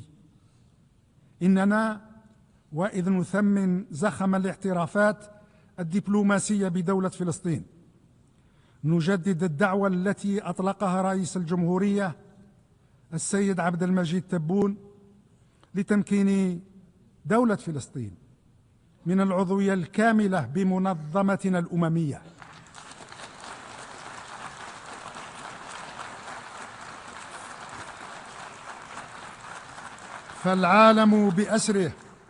فالعالم بأسره يجب أن يدرك أن قيام الدولة الفلسطينية ليس خياراً بل حتمية مؤكدة، وليس منة بل حق أصيل ومتأصل، وليس رجاء بل شرط أساسي لا غنى عنه ولا مفر منه لاستعادة الأمن والاستقرار بمنطقة الشرق الأوسط بأكملها. من هذا المنظور تتابع الجزائر بالكثير من الاهتمام المفاوضات الجارية تحت رعاية الولايات المتحدة الأمريكية بغرض إنهاء المآسي التي تطال غزة.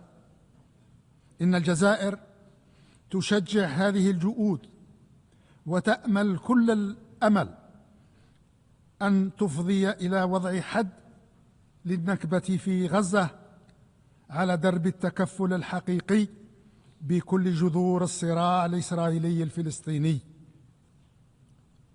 إن كر السنين على امتدادها وطولها لا يمكن أن ينال البتة لا من إرادة الشعوب ولا من جوهر قضاياهم ولا من شرعية مطالبهم.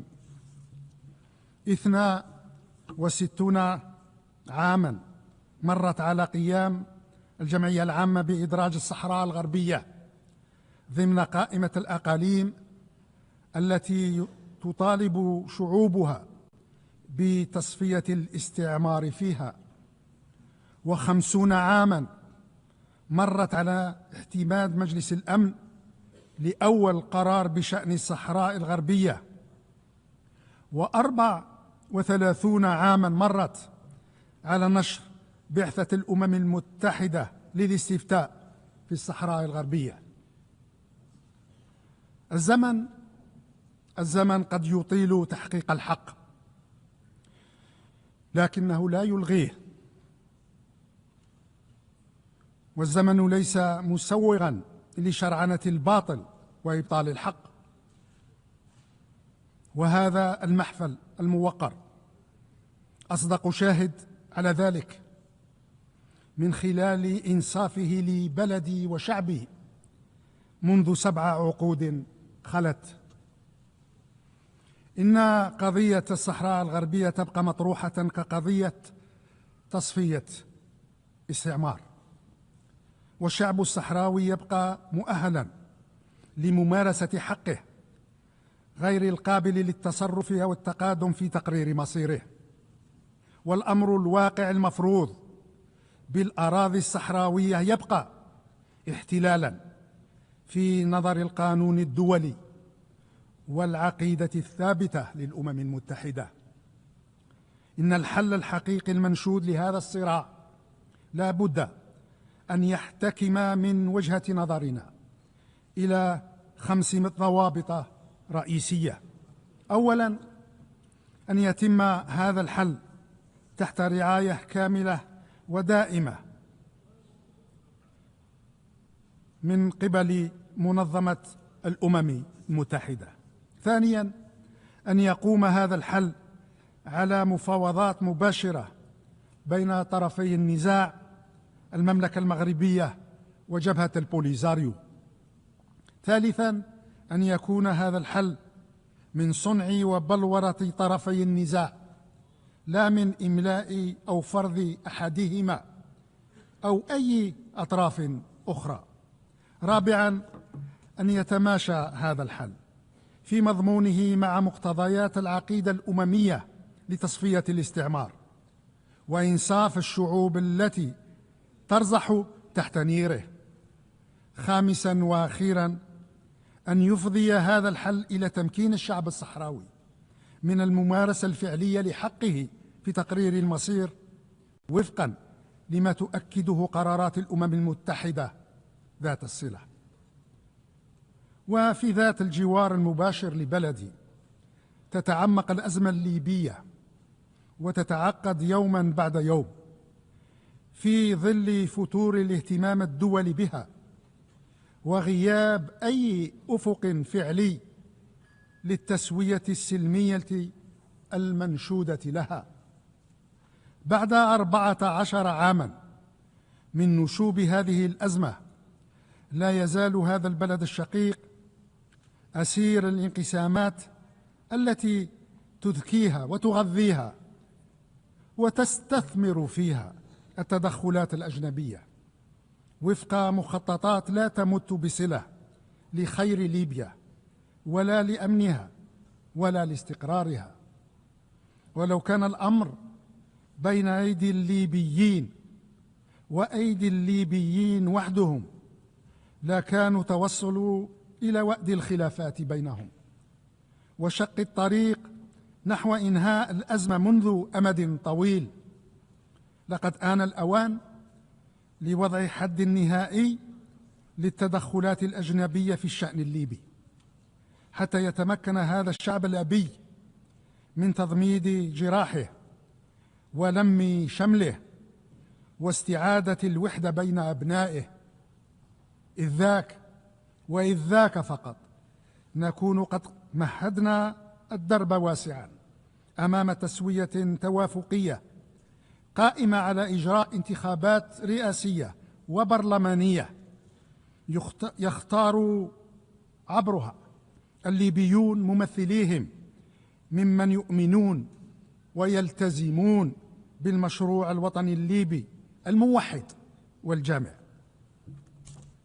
أما فيما يخص منطقة الساحل الصحراوي، فالجزائر تجدد التأكيد على التزامها التام وحرصها الكامل على أمن واستقرار جوارها وبناء أفضل العلاقات وأمتنها وأنفعها مع أشقائها وجيرانها كلهم. وهنا ألاحظ أنه وللعام الثاني على التوالي يتجرأ انقلابي من بين الانقلابيين في المالي ومن هذا المنبر على تهجم على الجزائر. إن قمم الوقاحة والدناءة والوضاعة التي تسلقها هذا الشاعر الفاشل والانقلابي الأصيل ما هي إلا هذيان جندي جلف وثرثرته السوقية لا تستحق إلا الاحتقار ولا تثير غير الاشمئزاز. واستسمحكم بأن أعيد على مسامعكم هذه الجملة الأخيرة باللغة الفرنسية: Les sommets de la bassesse, de la vulgarité et de la grossièreté atteints par ce faux poète, mais vrais putschistes, ne sont rien d'autre que logoré de soudard. Son bavardage de caniveau ne mérite que mépris et n'inspire que dégoût. Je répète,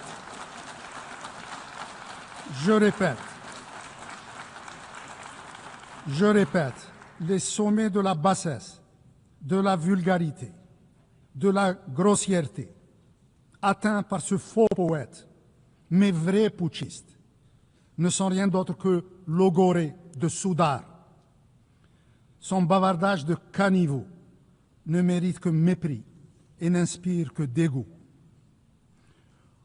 وعوض التفوق في فن تعليق شماعة الفشل على الغير وفن صرف الأنظار عن كل إخفاقاته، كنا نتمنى ونمني أنفسنا لو أن الجندي الجلف هذا وأمثاله تفوقوا في فنون أخرى أشرف وأنبل وأنفع لمالي: فن السعي لاستعادة الأمن والاستقرار في بلدهم، فن العمل لتحسين مستوى معيشة شعبهم، وأخيرا وليس آخرا فن تمكين مالي من حوكمة تليق به وبتاريخه العريق، حوكمة متفوقة بالكفاءة، وحوكمة مترفعة بالنزاهة،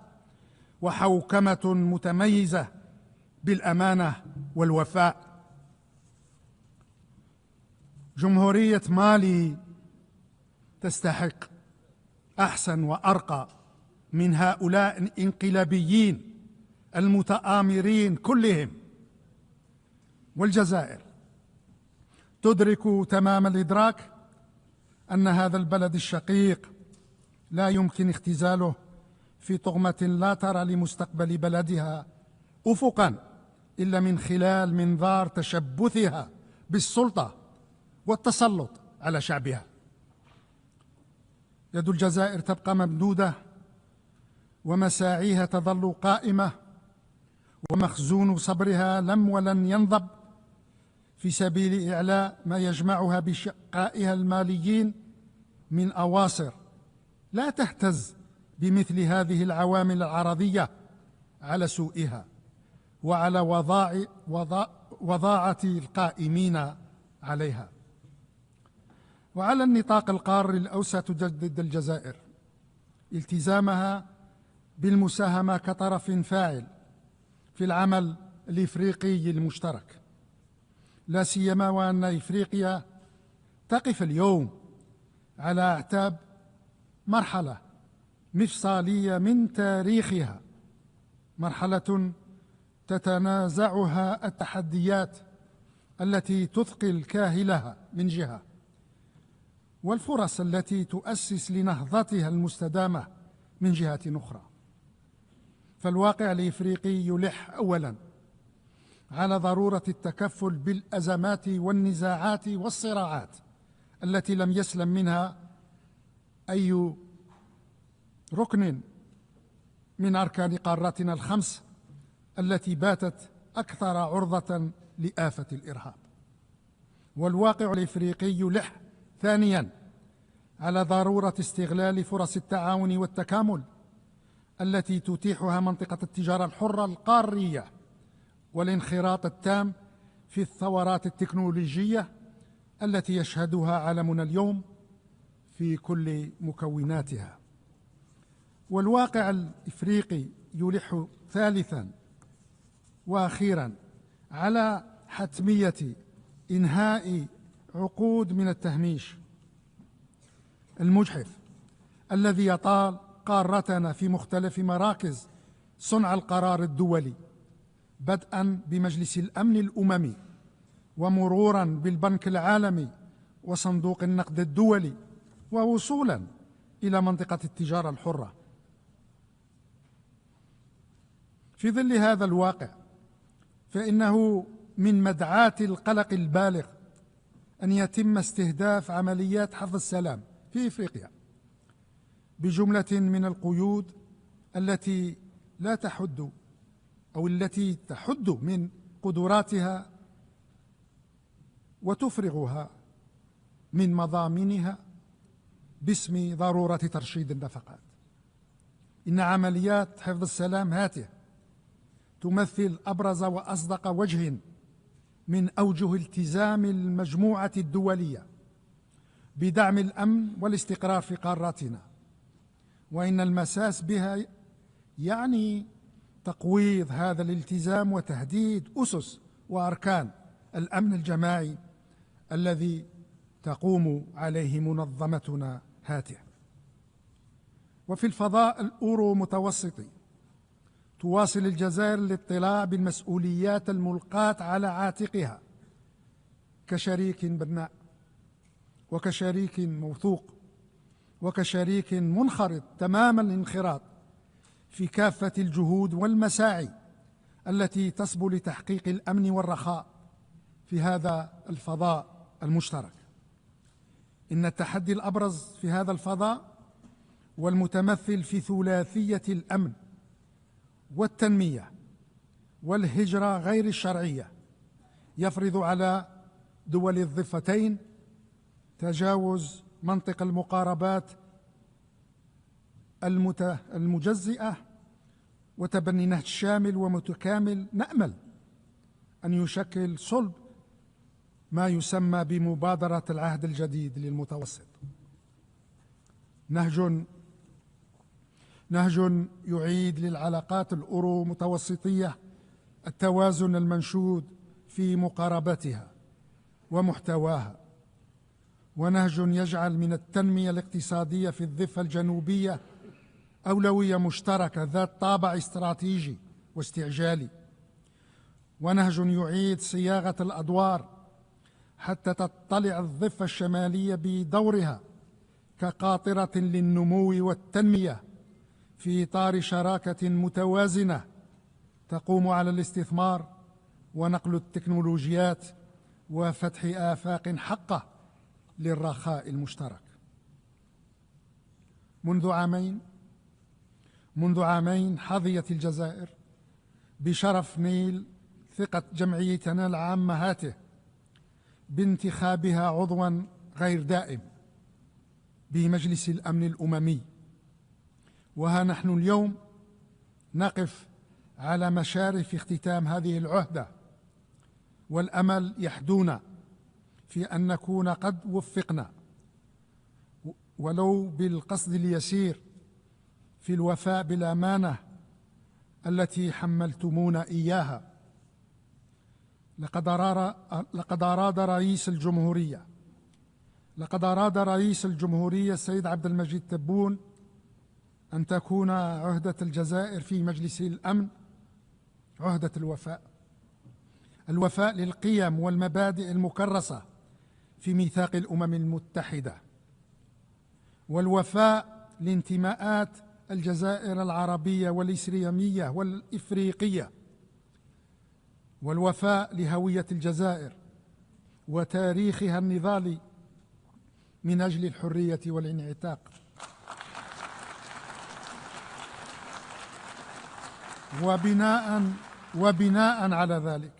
وبناء على ذلك سعينا بكل أمانة وإخلاص وبكل ما أوتينا من قدرة لترجمة هذه الالتزامات بالتنسيق مع أشقائنا الأفارقة داخل مجموعة الثلاث A3، وبالتعاون مع شركائنا ضمن المجموعة الأوسع للدول المنتخبة إيتان، وكذا بالتشاور مع جميع الأطراف المعنية من دول شقيقة وصديقة خارج المجلس.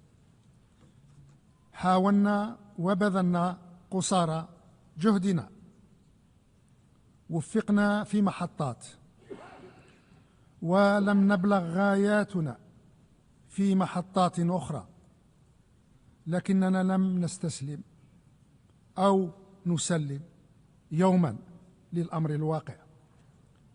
وعزاؤنا في ذلك أن عجز مجلس الأمن عن الاستجابة لكثير من الاستحقاقات المصيرية وفي مقدمتها مأساة غزة لم يخفت صوت الضمير الدولي الذي تجلى ولا يزال يتجلى في مواقف الأغلبية الساحقة للدول الأعضاء في مجلس الأمن وفي جمعيتنا العامة هاته. ولأن الضمير الدولي يبقى حياً يقظاً من خلال هذه الأغلبية الساحقة، فإن الجزائر على يقين أكيد أن الأمل يظل قائماً ومتاحاً في غد أفضل، غد أفضل لمنظمتنا الأممية، وغد أفضل للمجموعة الدولية، وغد أفضل للبشرية جمعاء. شكراً لكم جميعاً، وشكراً سيادة الرئيس.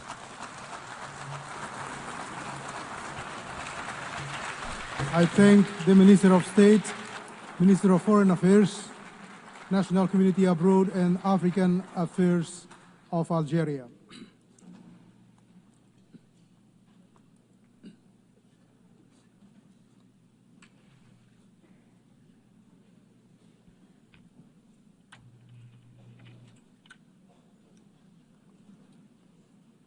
I now give the floor to His Excellency Denis Ronaldo Moncada Colindres, Minister for Foreign Affairs of Nicaragua.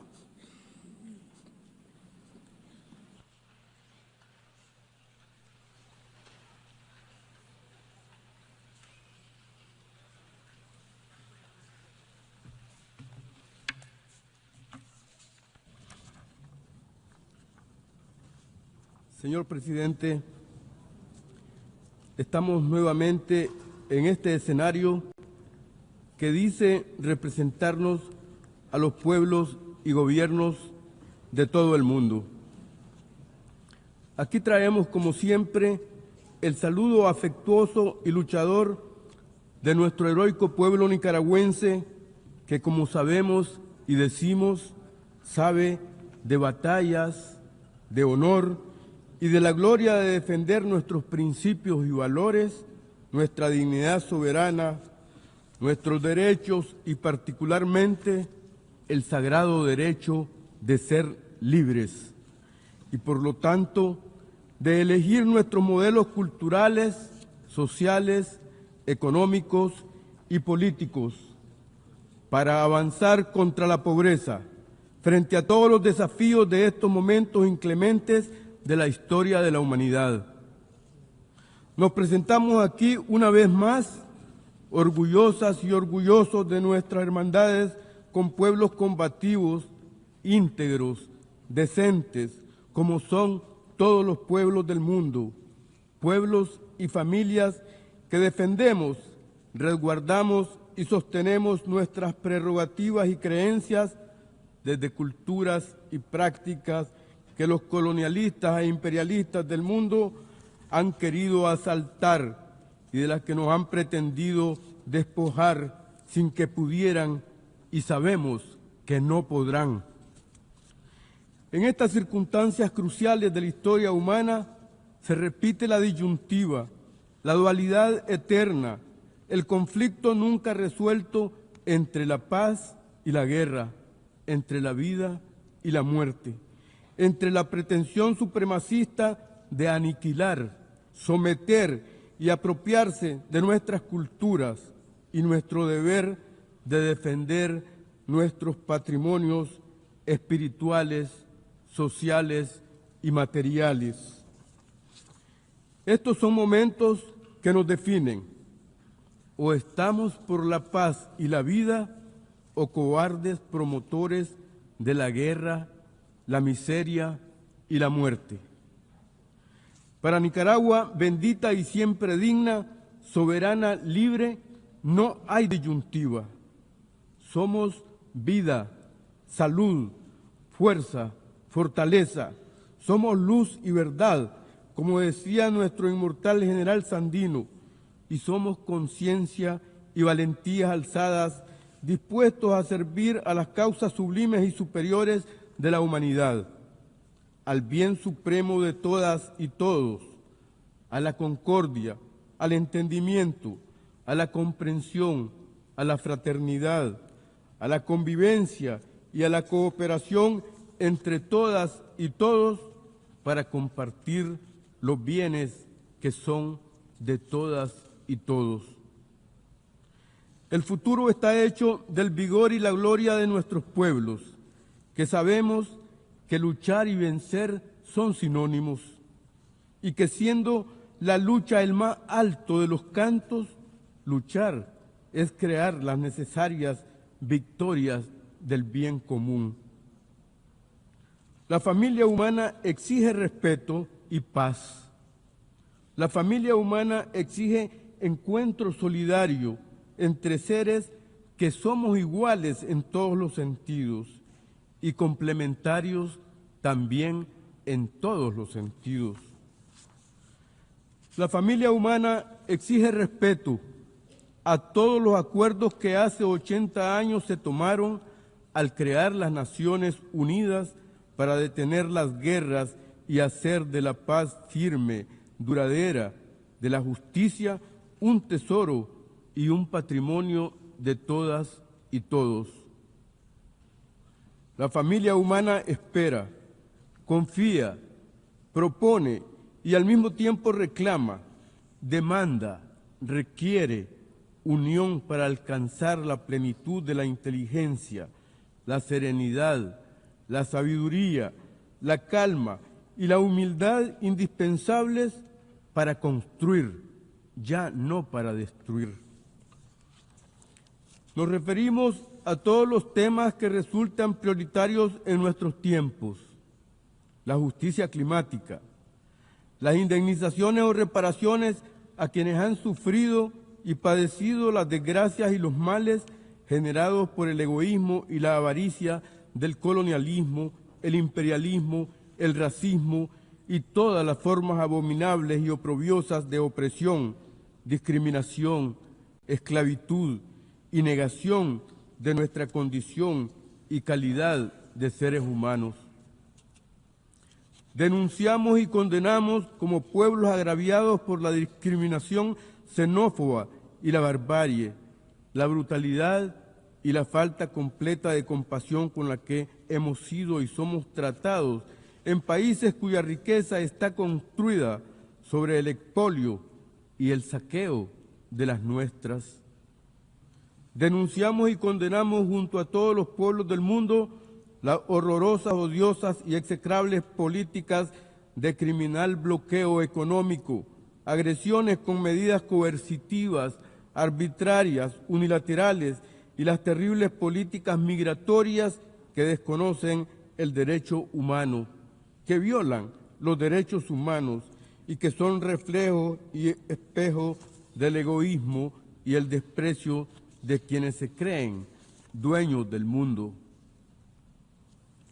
Aquí denunciamos y condenamos nuevamente todos los atropellos salvajes, atroces, incomprensibles a estas alturas de la vida, que las potencias imperialistas despliegan con sus políticas económicas, culturales y comerciales, pretendiendo continuar dominándonos e intentando burdamente intimidarnos con sus estúpidos armamentos y aparatosos aparatajes militares dirigidos contra la paz en Asia, África y nuestra América Latina caribeña. Denunciamos las políticas inhumanas contra cada uno de nosotros, en todos los campos, migración, exclusión. Denunciamos y condenamos los imperdonables e injustificables insultos y amenazas, ese inaceptable terrorismo de Estado, esos crímenes de lesa humanidad que sin ninguna vergüenza se exhiben como derecho superior de los imperialistas de la tierra.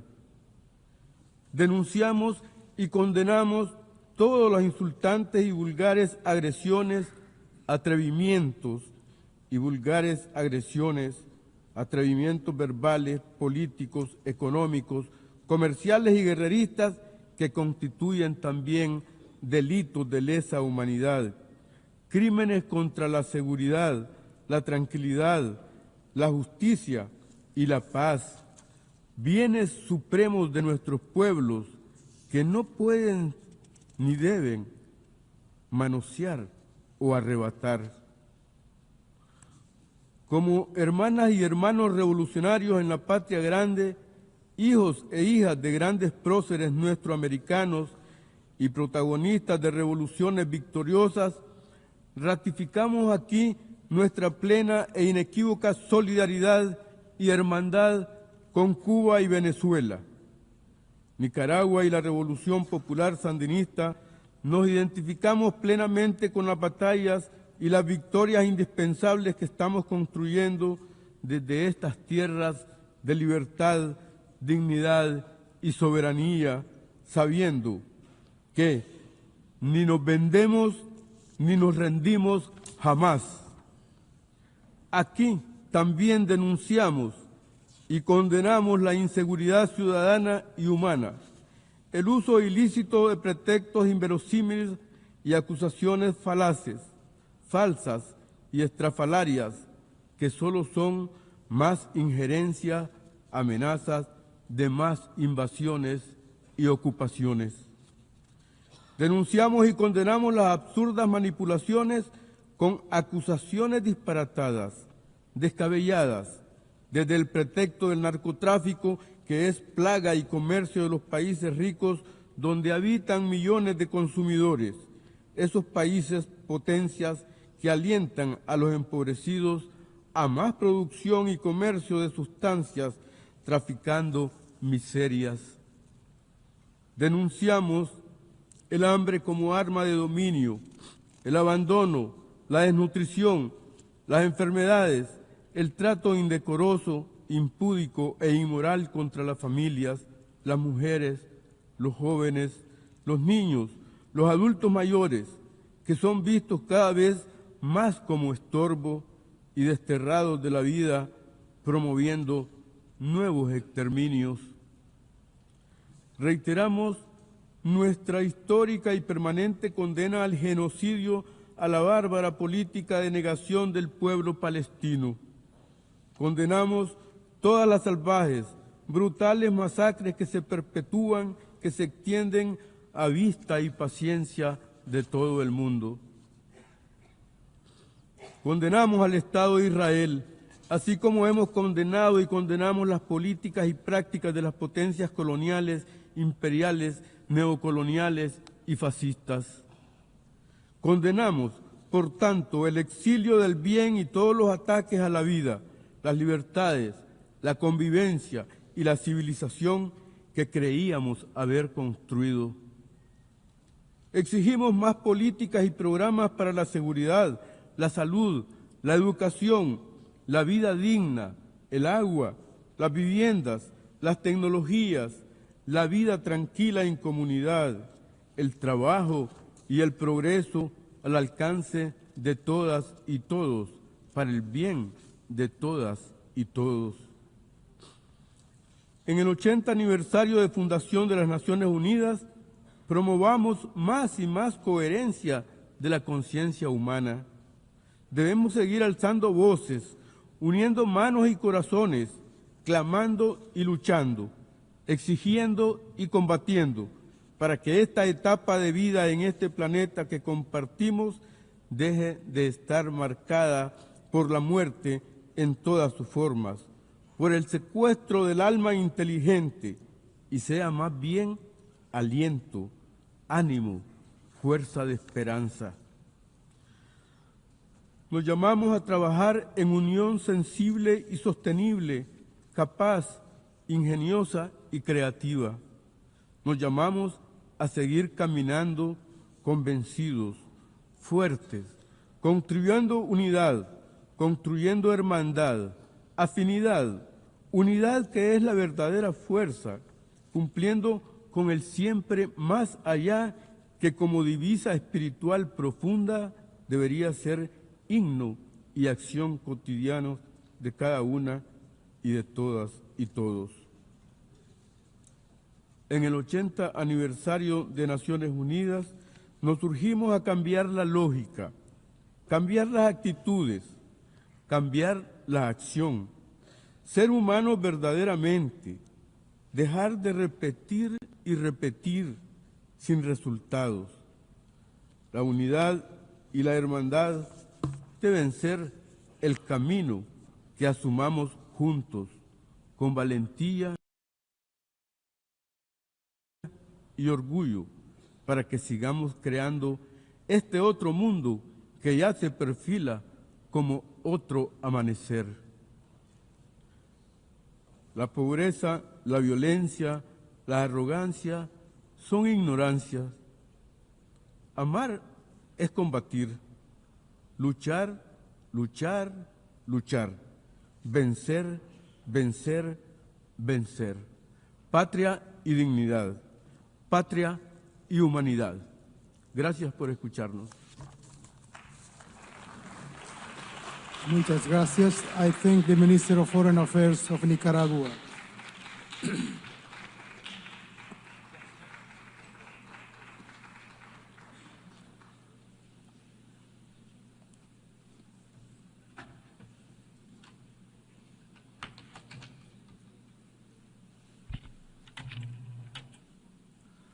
I now give the floor to His Excellency Archbishop Paul Richard Gallagher, Secretary for Relations with States of the Holy See.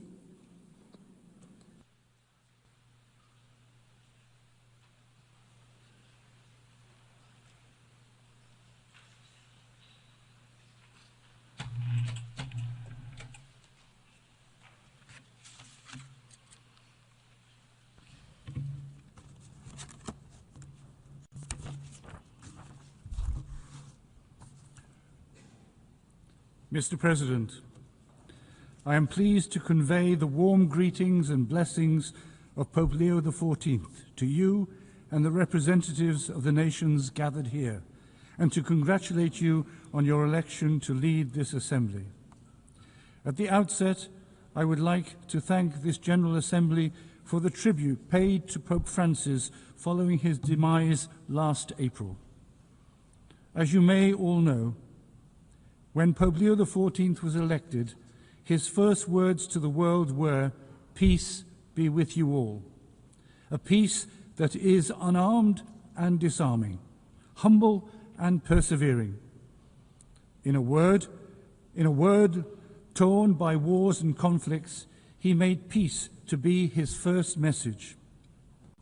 Mr. President, the theme chosen for this year's general debate, Better Together, 80 Years and More for Peace, Development and Human Rights, highlights the ongoing importance of multilateral cooperation in addressing global issues. This is particularly pertinent this year, as the international community commemorates the establishment of the United Nations in 1945. It is an opportune moment to reaffirm the organization's core values of fostering international peace, development, and universal human rights, values that are all the more important in an increasingly fragmented world. It is crucial for the international community to take collective action to prevent and end conflicts, combat poverty, and advance human rights solemnly declared in the 1948 Universal Declaration, and one of the most important achievements of this organization. It is important to remember that isolationism leads to unpredictable instability, whereas unity fosters responsible resilience and shared progress. This is strikingly evident in the current circumstances, where escalating geopolitical tensions, a raging climate crisis, widening inequalities, and rising poverty demand renewed global solidarity.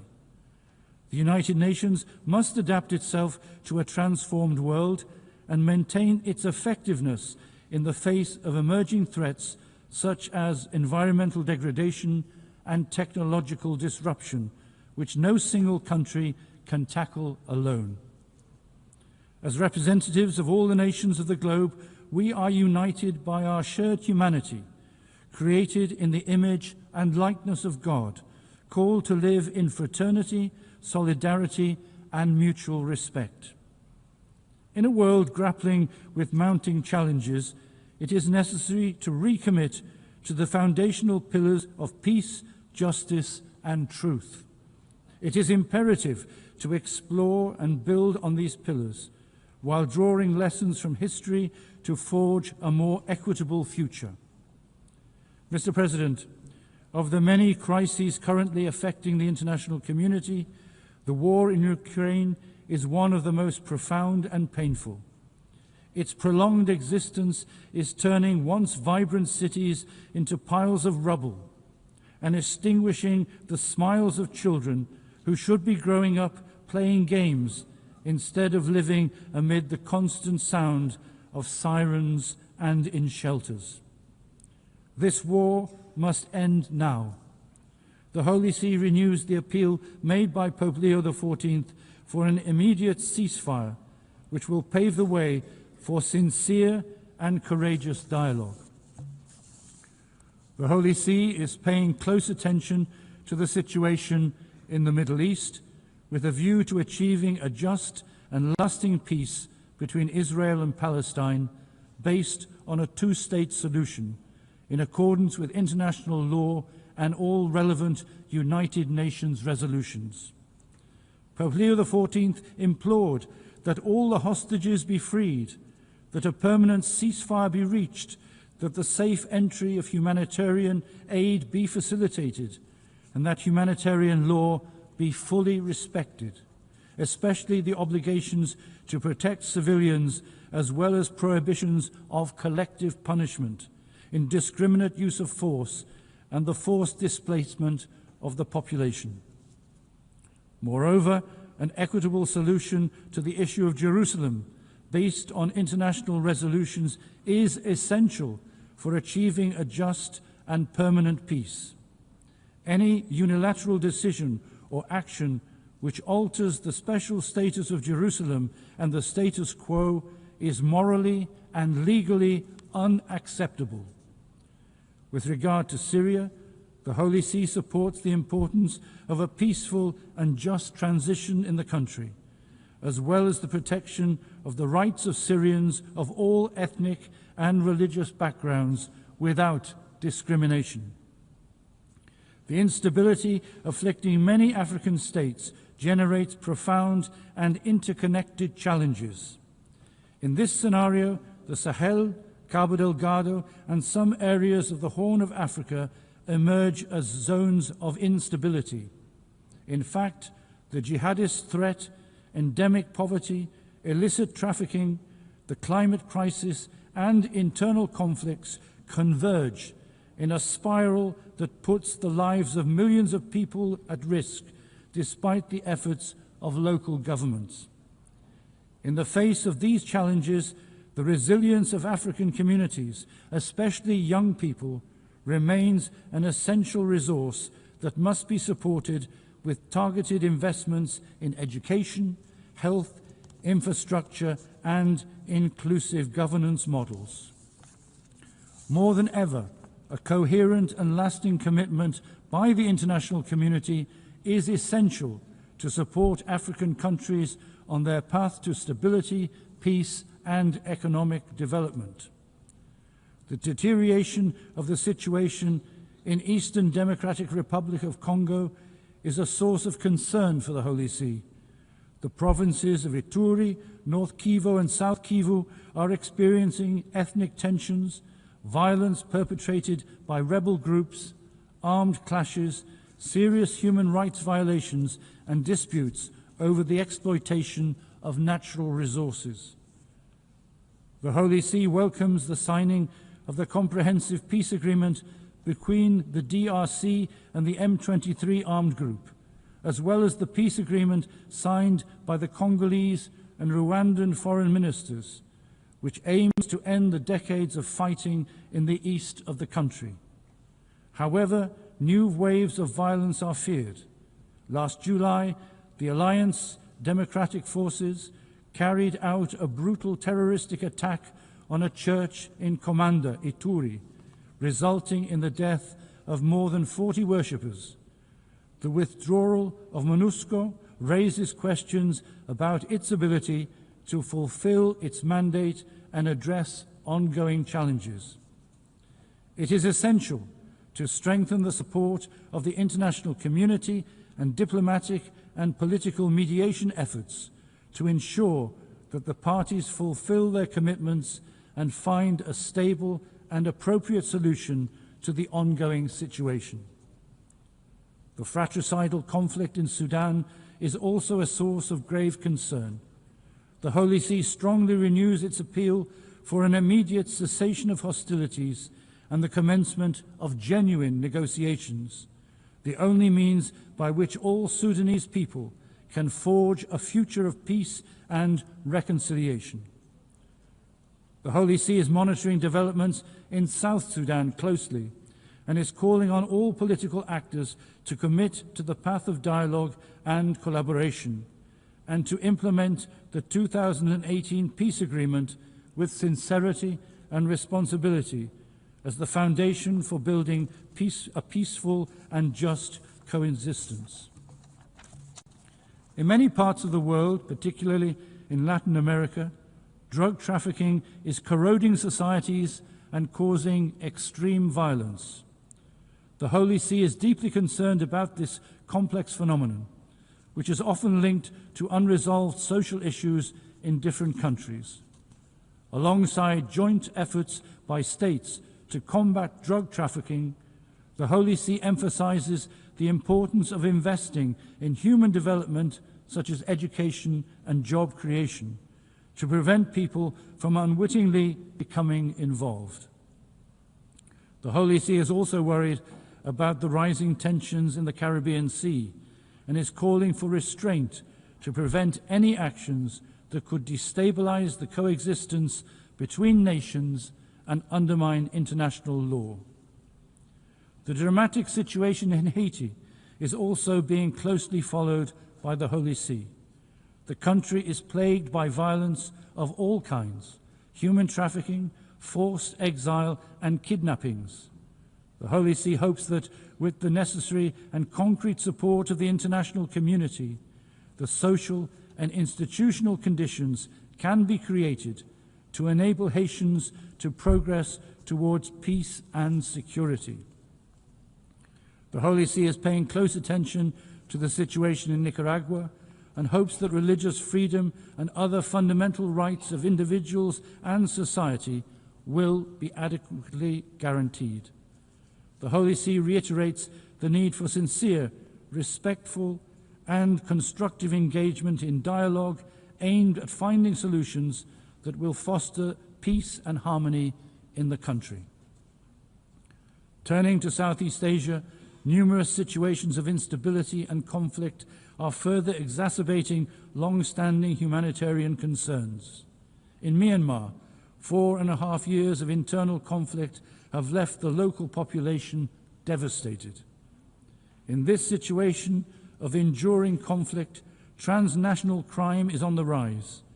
Recent investigations suggest that there are tens, if not hundreds of thousands of trafficked individuals in these centres, located primarily along the borders between Myanmar, Thailand, China, Cambodia and Laos. Only by the concerted efforts of the international community can transnational crime be adequately addressed. The Holy See is closely following developments in the Western Balkans, particularly in Bosnia and Herzegovina. The Balkan countries are connected to European values for historical and cultural and geographical reasons, and they aspire institutionally to integrate with states that already belong to the European Union. The Holy See maintains that the historical and current issues affecting the region can only be resolved through dialogue and collaboration. The Holy See, while acknowledging the peace agreement between Armenia and Azerbaijan signed in August, invites the two countries to continue on the path of reconciliation in order to achieve stable and lasting peace in the South Caucasus. Mr. President, on the occasion of the 80th anniversary of the United Nations, the Holy See reaffirms the enduring importance of this institution and the significant good it has accomplished across numerous fronts since its founding in 1945. The United Nations continues to be a vital forum in which all nations engage in dialogue as sovereign equals to address global challenges. There is an increasing general agreement in the international community on the need to reform this institution by rediscovering its foundation and adapting it to reflect the needs of the current era. As Pope Leo XIV affirms, this effort demands a genuine willingness to engage in dialogue inspired by the desire to communicate rather than clash. As a result, there is a need to give new life to multilateral diplomacy and to those international institutions conceived and designed primarily to remedy eventual disputes within the international community. The Holy See calls for a recommitment to the original principles enshrined in the UN Charter. It is important to resist the temptation to replace these foundational commitments with new ideas or programs that risk diluting the UN's mission. Central to this mission is striking a balance between the 4 pillars of the United Nations, promoting of human rights, maintaining international peace and security, achieving sustainable development, and upholding rule of law. The rule of law in particular is the sine qua non of a just international order, providing the foundation for all other efforts. This anniversary provides an opportunity to reinforce the United Nations position as a beacon of hope and a force for good in addressing humanity's most urgent needs.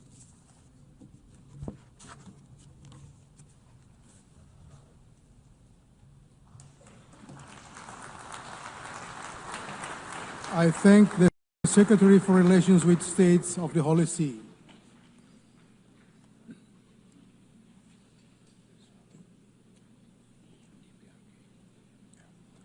I now give the floor to His Excellency Kim Song-yong, Vice Minister for Foreign Affairs of the Democratic People's Republic of Korea.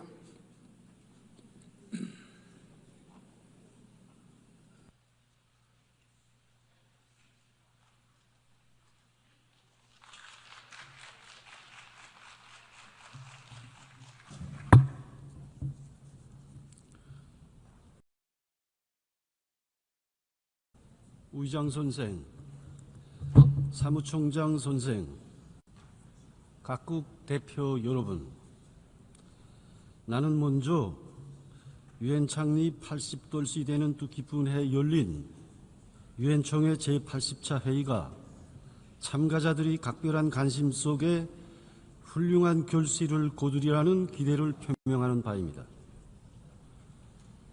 나는 구태수 유엔 사무총장 선생이 23일에 한 개막 연설에 유의하면서 개별적인 국가가 단독으로 문제를 처리할 수 없도록 하기 위한 유일한 연단인 유엔의 역할을 강화하며 21세기 요구에 맞게 유엔을 개혁할 것을 주장한 데 대해 평가합니다. 다 같이 더 훌륭하게 평화, 발전, 인권을 위한 80년과 그 이후라는 본회의 주제에 반영된 바와 같이 오늘 우리 모두는 유엔이 지나온 80년 역사를 돌이켜보고 미래를 설계하는 중대한 분기점에 서 있습니다. 지금으로부터 80년 전 인류는 참혹한 전쟁의 잿더미에서 유엔 헌장을 채택함으로써 현대 국제관계의 초석을 마련하고 가장 포괄적인 국제기구인 유엔을 창설하였습니다. 창립 후 유엔은 세계 비식민지화를 촉진하고 보편적인 국제법 규범 작성을 주도한 것을 비롯하여 평화와 안전 보장, 사회 경제 발전 등 여러 분야에서 괄목할 만한 성과들을 이룩하였습니다. 비록 우여곡절은 많았지만 다행히도 새로운 세계대전이 발발하지 않은 것은 인류에게 두 차례나 형언할 수 없는 아픔을 가져다준 세계대전의 참화로부터 후대들을 구원할 때 대한 유엔 헌장의 기본 정신이 가져다준 소기의 성과라고 할 수 있습니다. 빈궁청산, 전염병과의 투쟁 등 사회경제 분야에서 나라들 사이 협력을 도모하고 국제적 범위에서 지속 가능한 발전을 주도하는 데서 유엔이 발휘한 역할 역시 과소평가될 수 없습니다. 그러나 유엔 역사의 갈피에는 패권주의 세력의 강권과 전횡에 휘둘려 헌장의 정신에 배치되게 유엔이 간판이 주권 국가의 합법적인 정상적 발전 권리를 침탈하기 위한 압박 시련에 도용되어 온 불미스러운 폐지들도 기록되어 있습니다. 우리는 지난 80년간 제3차 대전이 발발하지 않은 데 대해 안심하며 자축할 것이 아니라 그것을 유발시킬 수 있는 위협이 항시적으로 존재하였고 현재 보다 엄중한 단계에 들어서고 있다는 사실에 응당한 주목을 돌리고 대책을 강구해야 할 것입니다. 의장 선생, 지금 국제사회는 제2차 세계대전 이후 가장 혼란스럽고 폭력적인 세상을 목견하고 있습니다. 현대 역사에는 수많은 사건, 사변들이 기록되어 있지만 오늘과 같이 유엔 창립과 함께 수립되고 공고화되어 온 국제관계 규범과 질서가 무시되고 주권 국가들이 자주권이 공공연히 침해당한 적은 일찍이 없었습니다. 전 세계를 대상으로 하는 무차별적인 관세 전쟁으로 세계 경제 전반이 침체와 불안정의 늪속에서 헤어나지 못하고 전 세계적 범위에서 불평등과 빈궁을 없애고 인간의 존엄을 보장할 것을 공약한 2030 지속개발 우정마저 개별적 나라의利益에 부합되지 않는다는 이유로 부정당하고 있는 것이 현실입니다.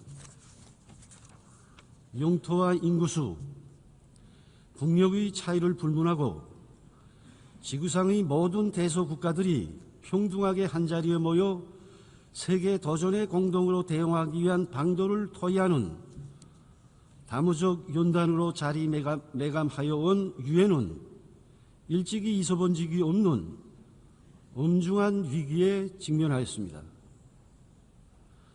세계가 겪고 있는 이 모든 혼란과 고통의 근저에는 전 세계를 저들이 리권 안에 두려는 패권 세력들이 강권과 전행, 인류 공동의 리그에 저들이 배타적 리익을 올려놓는 탐욕이 짙게 깔려 있습니다.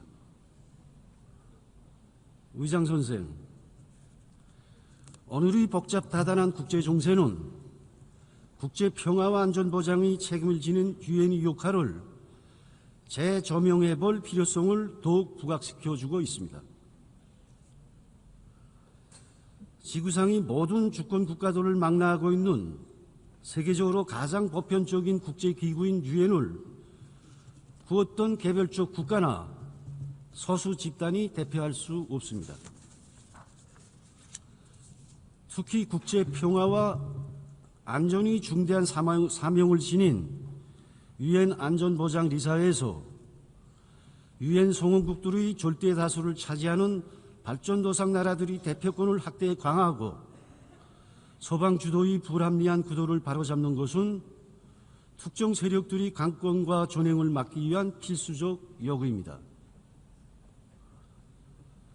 모든 활동에서 강권과 전횡, 평균적이고 이중기준적인 관행이 정식되고 주권 평등과 내정 불간섭, 공정성과 객관성의 원칙이 엄격히 준수될 때라야 유엔은 헌장의 목적 실현을 위한 자격과 능력을 원만히 갖춘 기구로서의 모습을 되찾게 될 것입니다.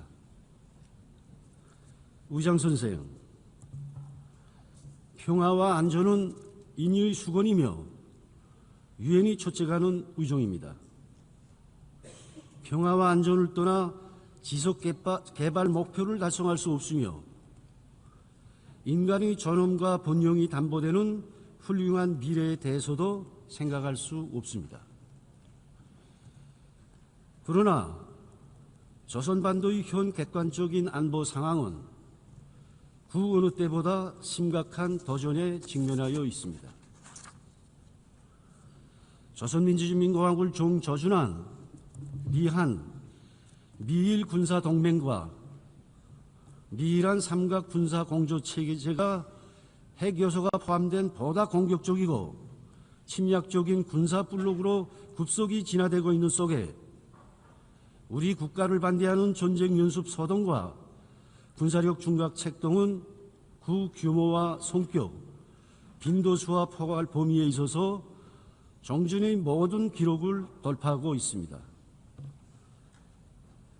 세계 그 어디를 둘러보아도 조선반도와 같이 하나의 주권 국가를 목표로 세계 최대의 핵 보유국과 동맹 세력들이 방대한 다국적 연합 무력과 첨단 전략 자산들을 동원하여 연중 내내 쌍무적, 다무적 전쟁 연습들을 벌이고 핵 사용을 가상한 실동 훈련까지 뽀조시 감행하는 것은 찾아볼 수 없습니다. 본 회의가 시작되기 며칠 전까지도 미국과 동맹 세력은 아이언 메이스, 프리덤 에이지와 같은 우리 국가에 대한 핵 공격을 기정사실화하고 그 절차와 방식을 숙달하는 핵전쟁 연습 소동을 자행하면서 조선반도 정세를 극도로 긴장시켰습니다.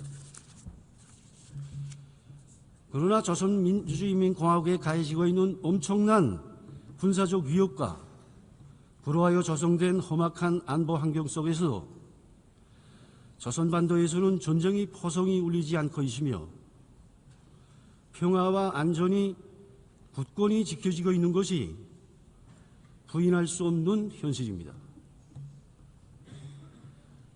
미국과 동맹국들의 가중되는 침략 위협에 정비례하게 우리 국가의 물리적 전쟁 억제력이 강화되었기에 적수국들이 전쟁 도발 의지가 철저히 억제되고 조선반도 지역에서 힘의 균형이 보장되고 있습니다.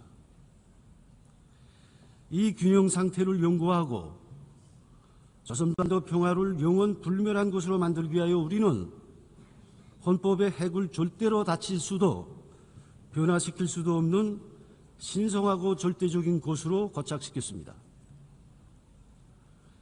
우리에게 비핵화를 하라는 것은 곧 주권을 포기하고 생존권을 포기하며 헌법을 어기라는 것이나 마찬가지입니다.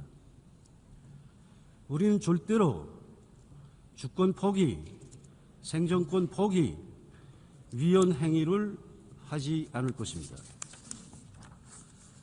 조선민주주의인민공화국 국무위원장 김정은 동지께서는 지난 21일 최고인민회 제14기 제13차 회의에서 우리 당과 정부는 조선민주주의인민공화국 헌법과 핵무기 보유를 연구한 핵무력 정책에 관한 기본법을 변함없이 한치 두 팀도 없이 굳건히 수행해 나갈 것이며 우리 국가의 최고利益을 철저히 담보해 나갈 것이라고 명백히 설명하셨습니다. 우리 국무위원장 동지 시정 방침은 우리 국법이며 우리는 국법을 철저히 수호할 것입니다. 우리는 우리 국법이고 국책이며 주권이고 생존권인 핵을 절대로 내려놓지 않을 것이며 그 어떤 경우에도 이 입장을 철회하지 않을 것입니다. 의장 선생, 조선민주주의인민공화국은 강력한 힘으로 평화와 안전을 담보한 기초 위에서 전면적 국가 부흥의 활로를 힘차게 열어나가고 있습니다. 공업과 농업을 비롯한 국가 경제 전반에서 자립경제의 발전 동력과 잠재력을 더욱 튼튼히 다지고 생산 목표를 점령하기 위한 투쟁이 힘차게 벌어짐으로써 조선농당 제8차 대회가 제시한 국가경제발전 5개년 계획의 완수는 확정적인 것으로 되고 있습니다. 특히 평양시 5만 세대 살림집 건설 사업이 연차별로 어김없이 집행되어 계획을 훨씬 능가한 속에 농촌 문화주택들과 대규모 온실농장, 현대적인 병원을 비롯하여 인민들의 복리를 위한 창조물들이 훌륭히 일떠서고 있습니다. 10년이라는 짧은 기간에 전국 인민들에게 유족하고 문명한 새 생활을 제공하며 모든 지역의 발전 수준을 비약적으로 상승시키기 위해 책정된 새로운 지방발전 정책이 강력히 시행되어 그 실체들이 연이어 솟아나고 있습니다. 세계적인 정치 풍파 속에서도 조선민주주의인민공화국의 추호의 흔들림이나 동요 없이 자기가 정한 길로 확신성 있게 나아가고 있는 현실은 조선노동당과 공화국정부의 투철한 자주 정신과 정확한 영도력의 빛나는 결과입니다. 의장 선생, 제2차 세계대전 종결 80돌시 되는 올해 여러 나라들에서는 세계 반파스 전쟁의 승리를 기념하는 다채로운 정치 문화 행사들이 진행되었습니다.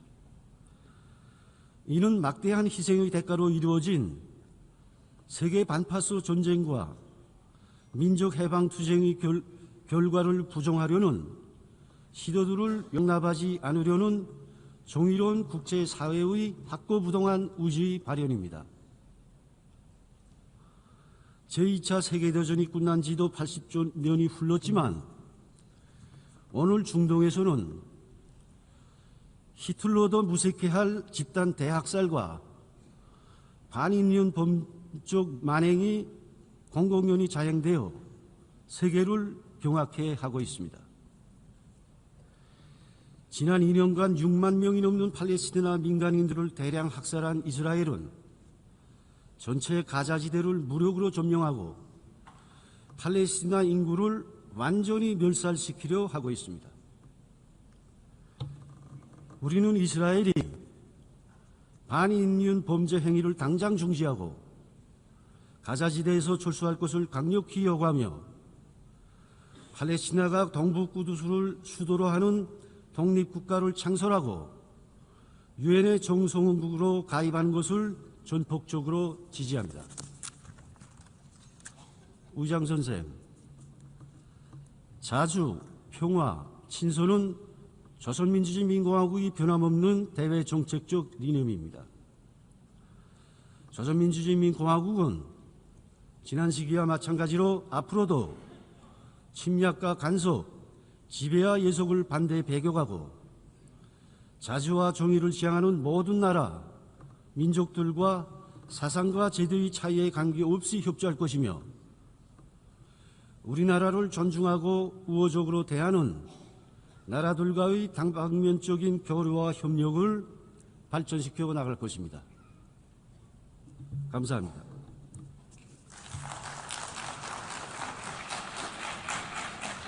I thank the Vice Minister for Foreign Affairs of the Democratic People's Republic of Korea.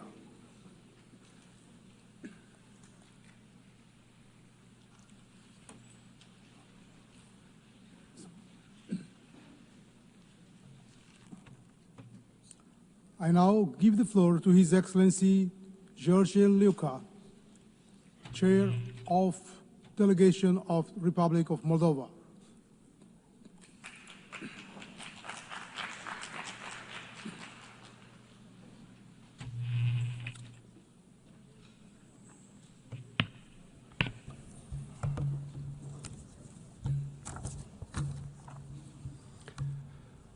Mr. President, Excellencies, distinguished delegates.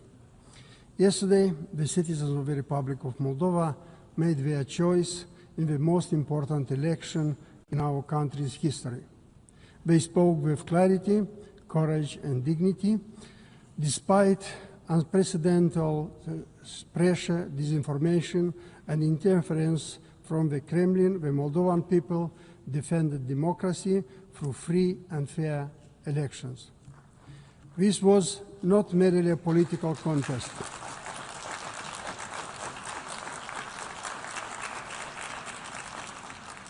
It was a test of resilience, of whether a small nation can withstand relentless attempts to destabilize, divide, and erode trust in its institutions. Moldova passed this test. Our citizens, from villages to cities, and from the diaspora who traveled thousands of kilometers to cast their ballots, stood united. They refused to be intimidated or deceived. This is a victory for the entire nation, a victory for democracy, for Europe, and for freedom. The Moldovan people have given a strong mandate for our European integration. They affirmed that our future lies in the European family, in peace, prosperity, and the rule of law. The European Union has been indispensable for Moldova's progress. EU support has strengthened our economy, modernized our institutions, and helped us withstand external pressure, from energy blackmail to disinformation campaigns. Beyond assistance, Europe has provided us with a model, a community built of solidarity, justice, and the conviction that prosperity is best achieved together. We are grateful to our European and international partners who have supported Moldova's resilience and democratic transformation. Their solidarity has made it possible for our people to resist external threats and to remain on the path of reforms, reform of injustice, governance, and the fight against corruption that are not only conditions for European integration accession, but also the foundation of our fair and accountable state. But let us be clear, this democratic choice was made against the backdrop of hybrid warfare. Interference began long before election day and will not end with it. Russia has sought to undermine Moldova's sovereignty through illicit financing, disinformation, cyber attacks, and intimidation of voters. On elections day itself, attempts were made to obstruct the diaspora vote, spread false narratives, and target electoral infrastructure. Our institutions, supported by civil society and independent media, stood guard and defended its sovereign will of our people. Yet, national resilience is not enough. The threats we face are global.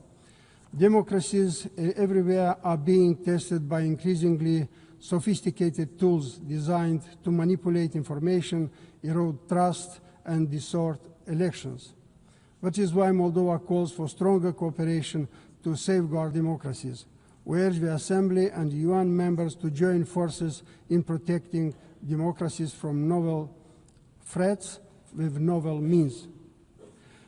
Moldova's commitment to democracy is inseparable from our commitment to peace.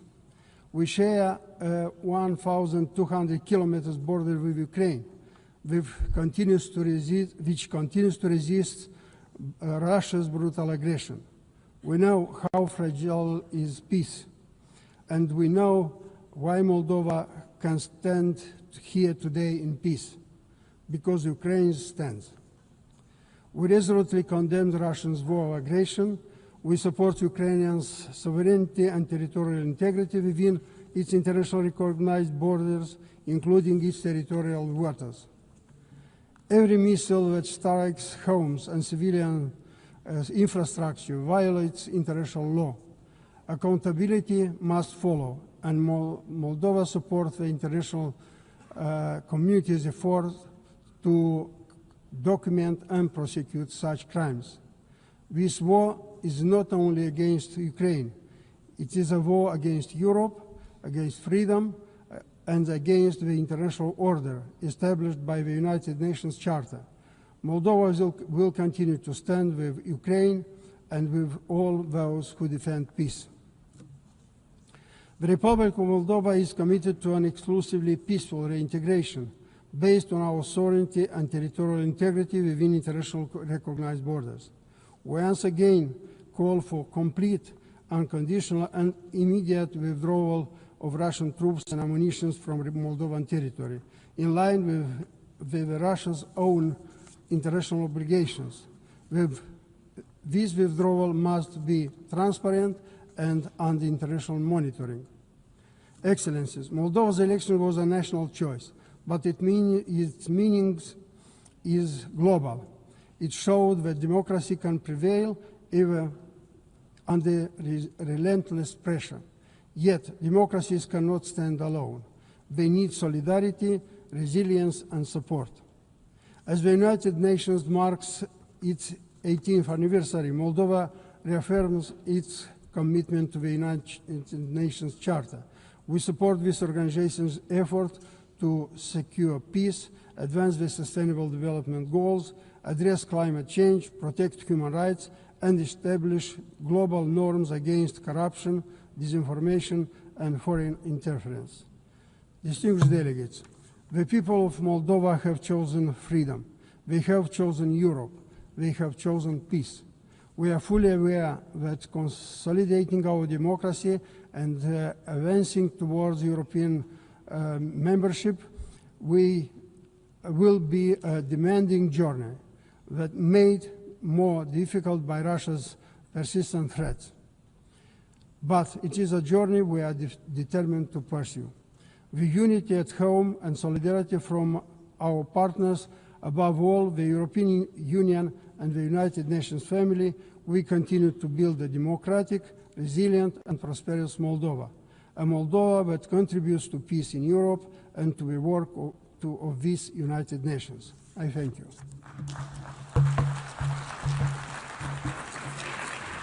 I thank the Chair of Delegation of the Republic of Moldova.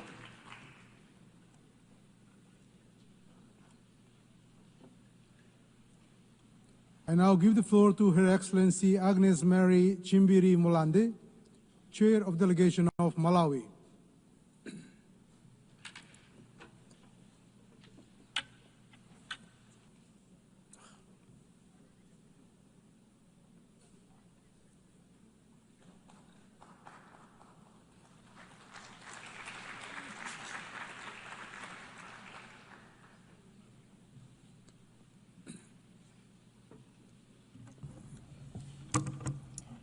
Madam President, Excellencies, distinguished delegates, ladies and gentlemen, I'm honored to address this 80th session of the United Nations General Assembly under the theme Better Together, 80 years and more for peace, development, and human rights.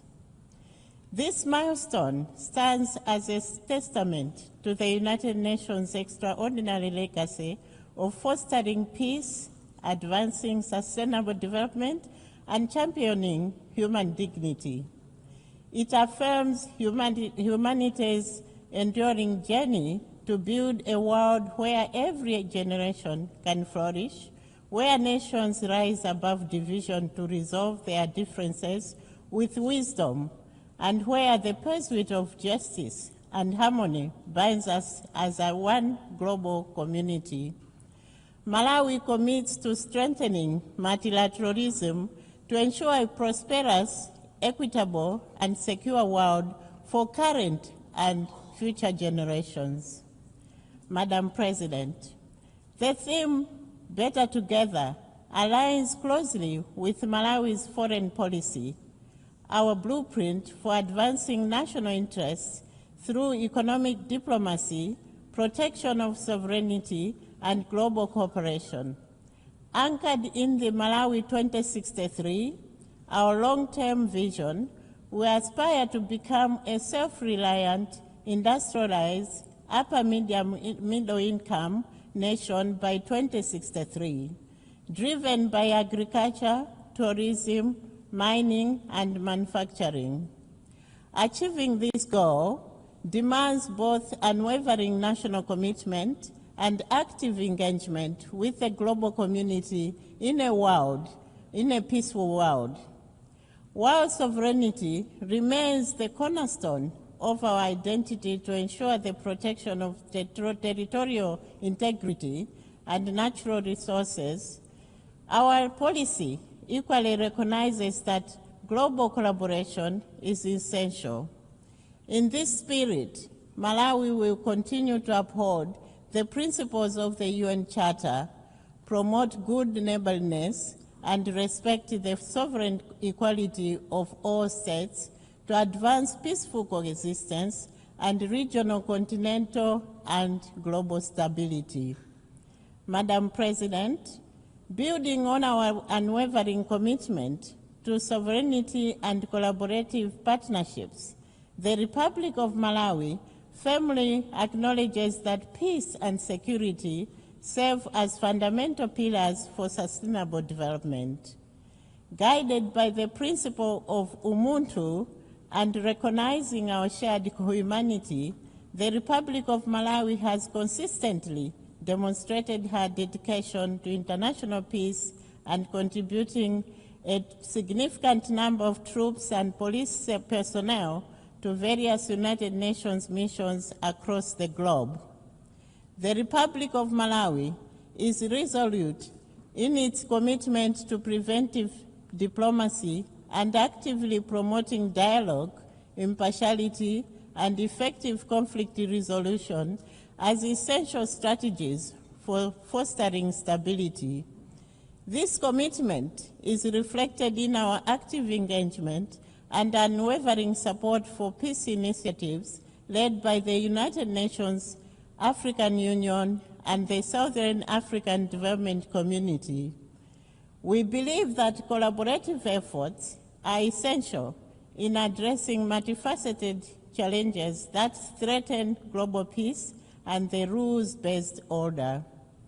Furthermore, it is important to highlight the significant strides that the Republic of Malawi has made towards promoting participation of women in peacekeeping operations.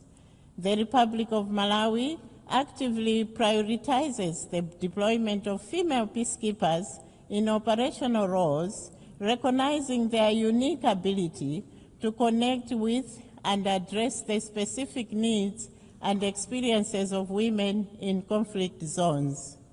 This initiative not only empowers female personnel, but also enriches the overall effectiveness of our peacekeeping efforts by fostering a deeper understanding of the complexities surrounding gender issues in these environments.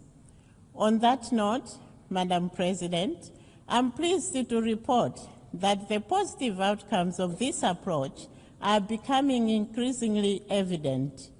The inclusion of women in our peacekeeping forces has proven beneficial, not just for the missions themselves, but also for the communities we serve. Furthermore, I'm proud to say that Malawi stands among the nations that have registered significant strides towards gender equality and the empowerment of women and girls. In this regard, I would like to reiterate the government of Malawi's commitment to the promotion of women's participation in all spheres of life at the highest levels possible. We in Malawi believe that no meaningful socioeconomic progress can happen when half of the population is left behind. Our conviction to gender equality and women empowerment is driven by the recognition that women and girls are the bedrock on which social progress is based. It is for this reason that Malawi supports the proposal to consider electing a female United Nations Secretary General.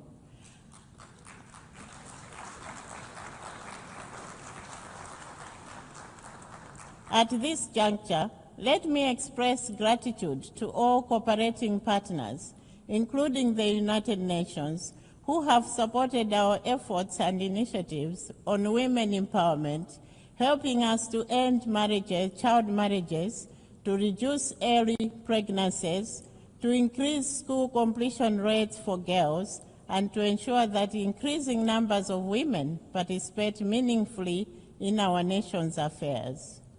Madam President, humanity's progress is inseparable from global peace and security. For true stability can only be achieved when no one is left behind.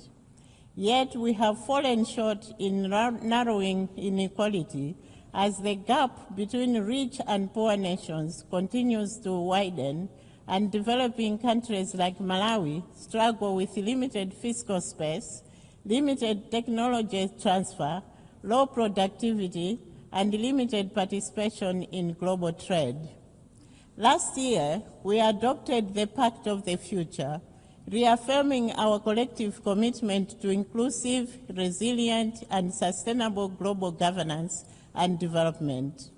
The Republic of Malawi, therefore, calls on the international community to foster an environment that supports inclusive growth, ensuring that its benefits reach the most vulnerable. To realize this vision, we must strengthen trade and investment as engines of prosperity and harness the transformative potential of science, technology, artificial intelligence, and private sector development for national and global development. Madam President, climate change stands as the most critical existential threat of our era, with its adverse effects disproportionately impacting developing nations like Malawi. Despite contributing minimally to global greenhouse gas emissions, the Republic of Malawi endures some of the most severe consequences of climate change. The increasing frequency and intensity of severe droughts, catastrophic floods, and destructive cyclones jeopardize food security by disrupting agricultural production, displacing vulnerable communities, and threatening hard-won developmental advancements. The Republic of Malawi has lived with this reality. Erratic weather patterns threaten our agricultural backbone, pushing vulnerable communities into food insecurity and economic despair, conditions that are ripe for discord. It is therefore important that our discussion on peace must be intrinsically linked to climate resilience, sustainable agriculture, and food sovereignty. Sovereignty, just like peace, is threatened by food insecurity. We therefore call for increased investment in early warning systems, climate-smart agriculture, and social safety nets. A world that is food secure is a world more peaceful. Considering these challenges, Madam President, the Republic of Malawi urgently calls for bold and accelerated climate action that includes the full and effective implementation of the Paris Agreement. This involves not only enhanced commitments to reduce emissions, but also significant scaling up of financial resources dedicated to climate adaptation, addressing loss and damage, and ensuring equitable access to sustainable technologies. The Republic of Malawi firmly believes that only through a collective sense of responsibility and international solidarity can we protect our planet and provide a sustainable future for our generations to come.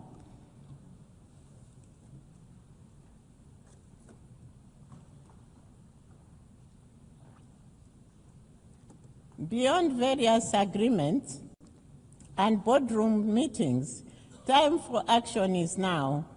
We must act decisively to safeguard both our environment and the livelihoods of those most at risk. Madam President, the global community also needs to work together to address public health issues. My delegation, therefore, applauds your office for the efforts that led to the adoption of the political declaration on the prevention and control of non-communicable diseases and the promotion of mental health and well-being. No nation has been spared from the impact of these two health issues, whose causes are numerous. The response to these issues requires concerted efforts and collaboration. It is, therefore, rather disheartening that the political declaration faced many hurdles during the negotiation process. My delegation wishes to appeal for shared commitment to address the issues, and indeed all other emerging public health issues. Madam President, in this digital age, artificial intelligence presents both unprecedented opportunities and profound challenges. If harnessed responsibly, AI can accelerate development, improve health and education, and unlock economic growth. Yet, without clear governance, it risks deepening inequalities and undermining security. We therefore call for a global framework that ensures AI is ethical, inclusive, and accessible to all nations, enabling it to serve as a force for development rather than division. The Republic of Malawi is optimistic that AI will usher in a new era of enhanced productivity for its citizens, helping to propel the country's development trajectory. Madam President, let me take this opportunity to express my gratitude to your office for convening a high-level plenary meeting to commemorate the 30th anniversary of the World Programme of Action for Youth. The youth make up a large proportion of the population of Malawi and indeed in Africa. They are an indispensable force for sustainable development. They are leaders, major actors and beneficiaries of investments and creators of wealth for today and tomorrow. It is for this reason that the government of Malawi developed the 2023-2028 National Youth Policy to demonstrate its commitment to place young people at the center of the national development agenda and to undertake reforms which support effective engagement of youth in policy development, implementation, and monitoring in all sectors. Two notable areas that the Republic of Malawi has proudly championed in relation to youth and development is the Youth Peace and Security Agenda and Youth Innovation and Entrepreneurship. To that end, we are investing in education, vocational training, and meaningful political and economic participation of our youth. We have an inclusive national peace architecture that enables women and youth to participate as negotiators, mediators, and community leaders. We have also created a Youth Innovation Fund that supports youth innovators and entrepreneurs to realize their dreams. We therefore urge the international community to create concrete pathways for youth inclusion in political and economic decision-making processes. Let us invest in their potential, not just fear their energy. To that end, the Republic of Malawi calls for investing for peace through a dedicated funding for youth-led peace building. Madam President, in closing, the Republic of Malawi reaffirms its unwavering commitment to multilateralism and to the central role of the United Nations in addressing the pressing challenges of our time. But let us be clear, noble mandates alone will not deliver results unless they are matched by the necessary resources, fairly allocated and predictably provided.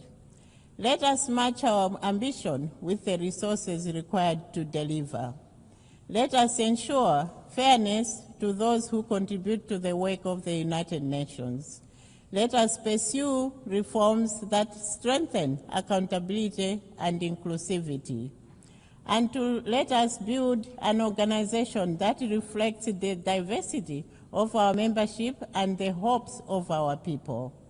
In this regard, Madam President, I would like to inform this Assembly that the Republic of Malawi remains resolute in her advocacy for equitable representation in the United Nations Security Council.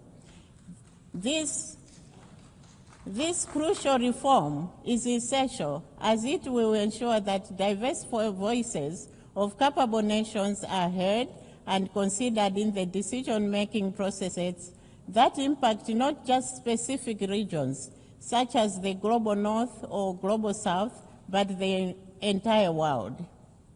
By fostering a more inclusive dialogue, we can collectively address pressing global challenges and promote a more just and balanced approach to international governance. No other time is suitable for this reform like now. Madam President, as we look beyond 80 years, Malawi envisions a revitalized United Nations, one that is agile, inclusive, and responsive to the needs of developing nations. The challenges of climate change, inequality, and digital transformation demand renewed collective action. In the spirit of better together, we call for a strengthened multilateral system that prioritizes peace, sustainable development, and human rights, ensuring a thriving planet for our children and grandchildren. Malawi stands ready to contribute to this shared vision, guided by our foreign policy and enduring principles of the United Nations. I thank you all. I thank the Chair of Delegation of Malawi.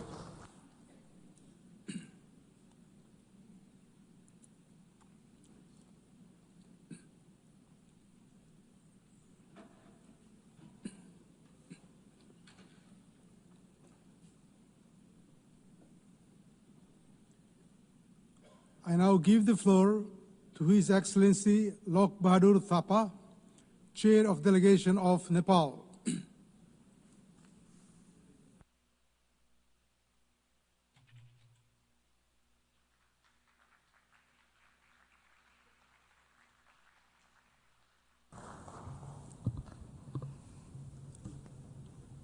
Mr. President, Excellencies, distinguished delegates, it is my honor to address this august assembly. At the outset, allow me to extend my warm greetings from Nepal, the land of Sagarmatha, that is Mount Everest, the highest mountains in the world, and the birthplace of Lord Buddha, the apostle of peace and compassion. I congratulate Her Excellency Annalena Baerbock on her elections as the President of the 80th sessions of the General Assembly. I assure her of Nepal's full support. I also extend our appreciation to Secretary General Antonio Guterres for his steadfast leadership in these challenging times. Mr. President, first let me share about the recent political developments in Nepal. Earlier this month, Nepali youth, particularly Gen Z, took to the street with a clear and compelling voice for change. Their call was not for narrow interest, but for a nation built on the pillars of good governance, transparent, accountable, and responsive to the people. They demanded efficient public service, into corruptions and equitable society, justice for all, and dignified job opportunities for the youth. It was a resounding reminder that the aspirations of the generations are nothing less than a fair, just, and prosperous Nepal. In the Gen Z movement, we saw unfortunate violence that claimed lives and left deep scars in our society. Many government buildings were reduced to ashes. An interim government has been formed to steer Nepal's political directions at this critical moment.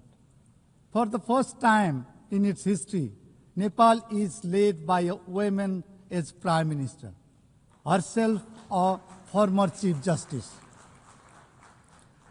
General elections have been slated for the 5th of March 2026. This will mark another step in strengthening our democracy through fresh mandates of the sovereign people. Building our institutions, restoring trust, and healing our society will take time, resources, and solidarity. Excellencies, truly Nepal stands at a historical crossroads. And we know that the only viable road ahead of us is that of the road to peace, democracy, and inclusive development.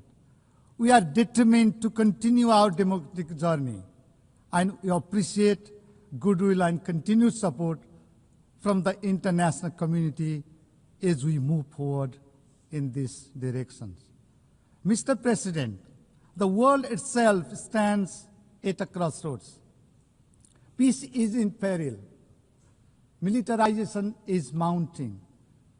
Development is drifting. And the climate crisis is culminating. We have seen commitments unmet and promises unkept. In this context, the theme of these sessions, Better Together, 80 years and more for peace, development, and human rights, couldn't be more relevant. Mr. President, for 80 years, the United Nations has served as a common foundation for multilateralism, a foundation upon which all nations, big and small, developed and developing, stand equal and forge common solutions. For 80 years, our organization has remained a beacon of hope. Hope for peace, hope for shared prosperity, hope for equity, justice, freedom, and human rights, and hope for the rule-based international order.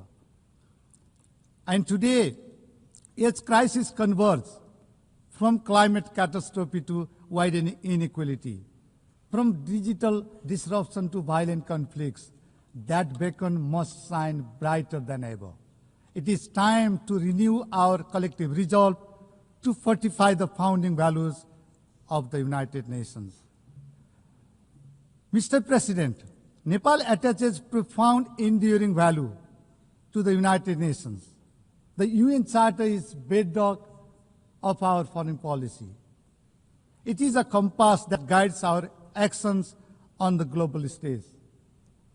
This reflects Nepal's enduring belief in multilateralism, international cooperation, and global solidarity, the principles that define who we are as a nation.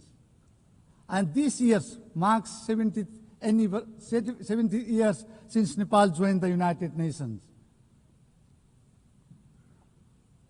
For 7 decades, Nepal has consistently stood by the United Nations, contributing to global peace and stability, advocating for the rule-based international order, promoting equitable and sustainable economic development, particularly for the upliftment of the least developed countries and the landlocked developing countries, and upholding human dignity and justice. Today, Nepal proudly stands as the largest contributing country.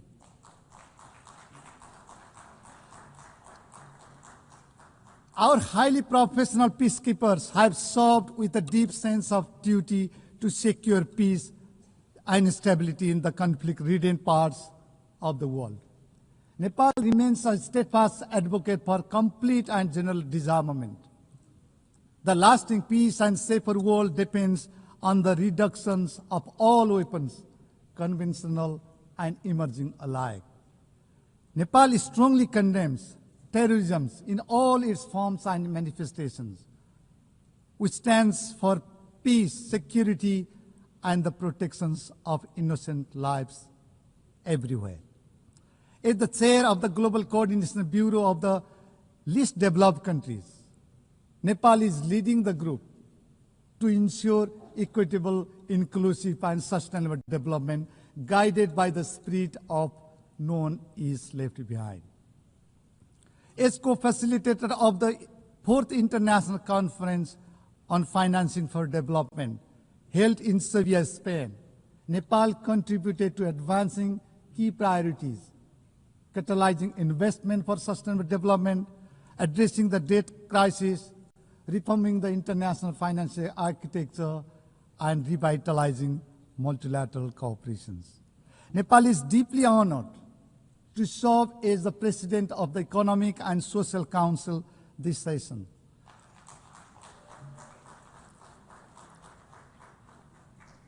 We thank the member states for their trust.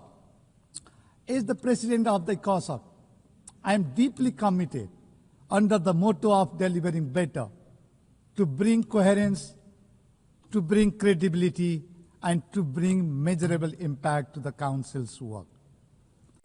As a member of the Peace Building Commission, Nepal is deeply committed to supporting inclusive, nationally owned, and locally driven peace-building process.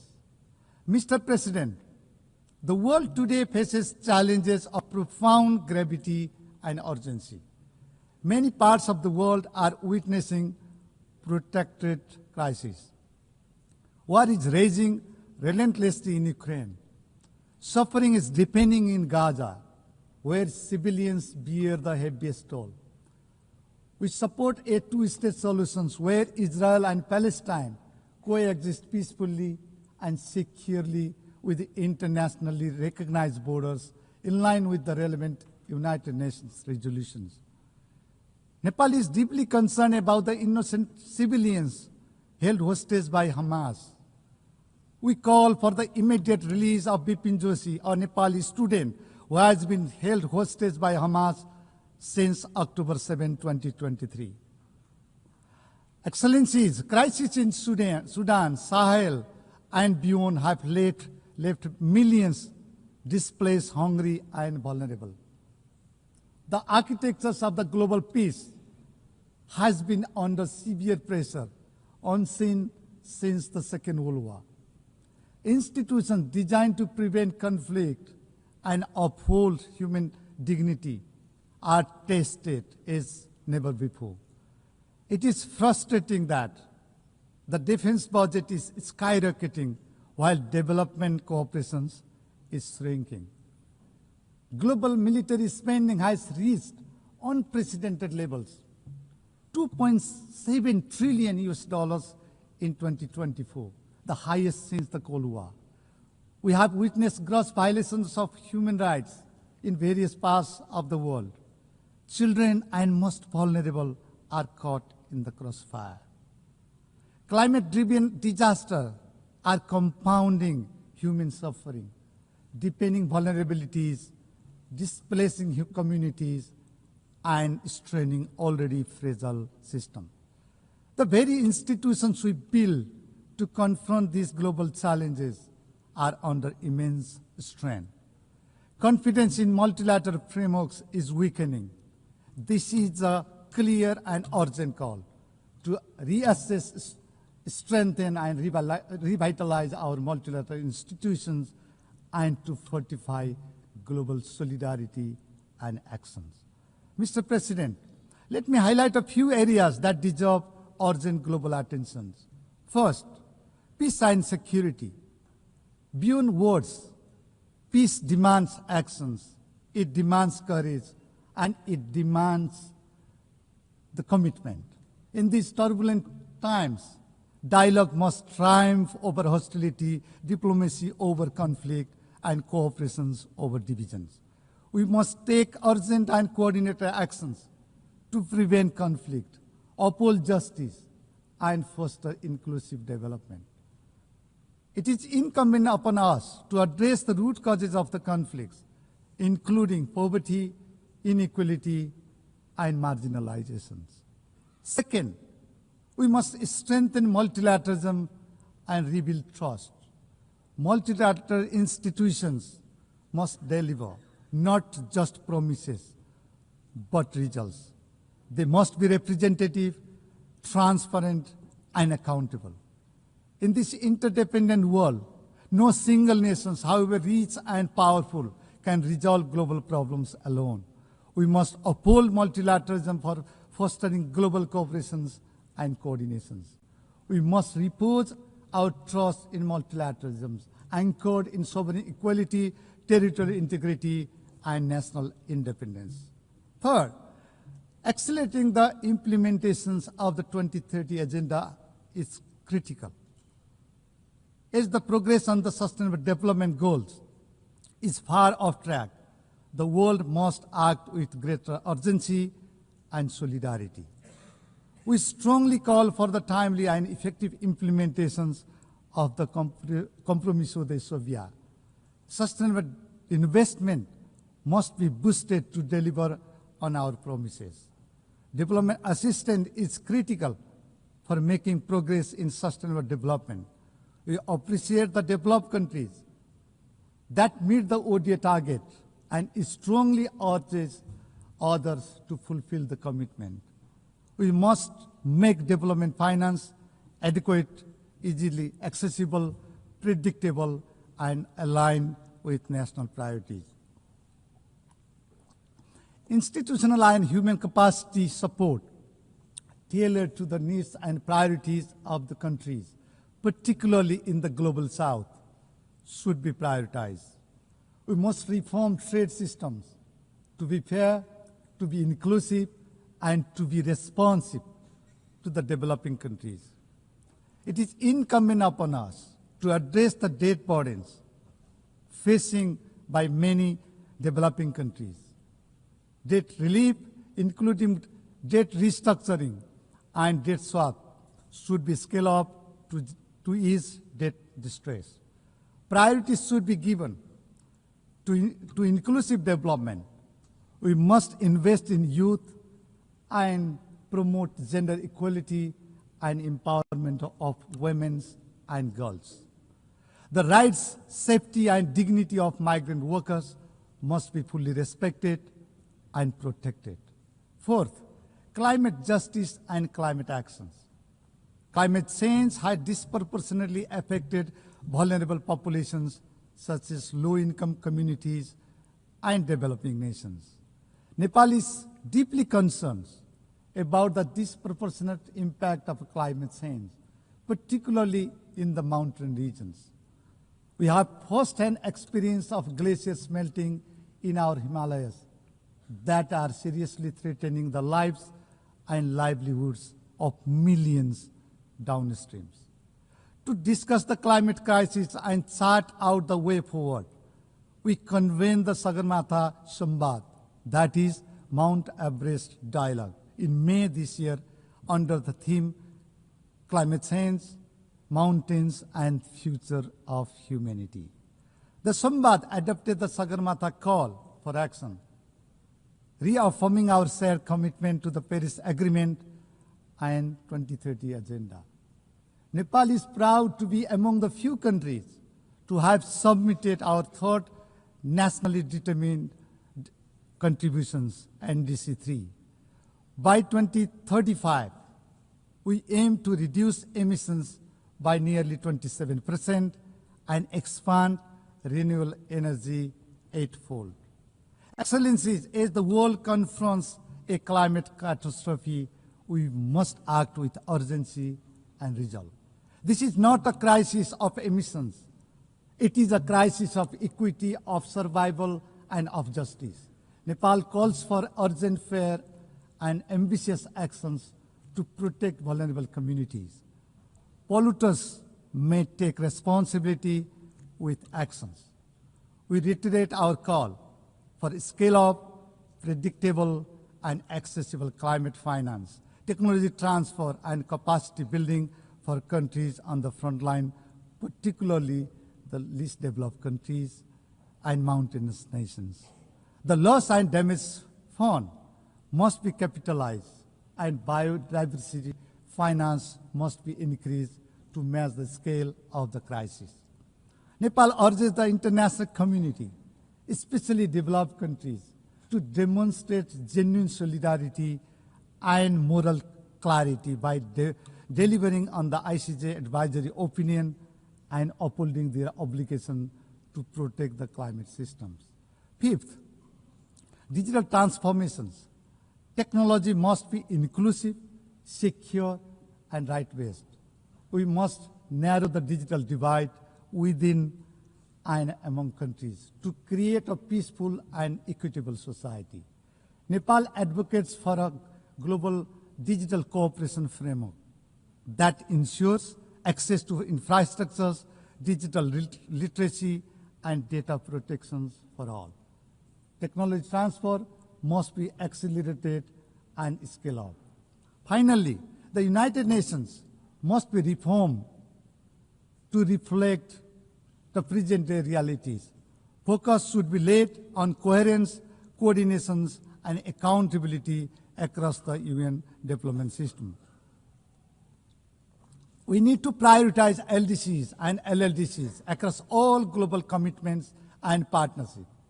The UN80 initiative offers a timely opportunity to renew our collective commitment to a more inclusive, transparent, and effective multilateral systems. Nepal supports the reform of the United Nations Security Council to make it more representative, transparent, and accountable. The review of the ECOSOC and the high-level political forum this year presents an important moment to enhance their effectiveness, coherence, and the impact in delivering on the Sustainable Development Goals. Similarly, Nepal supports the ongoing peace-building architecture review.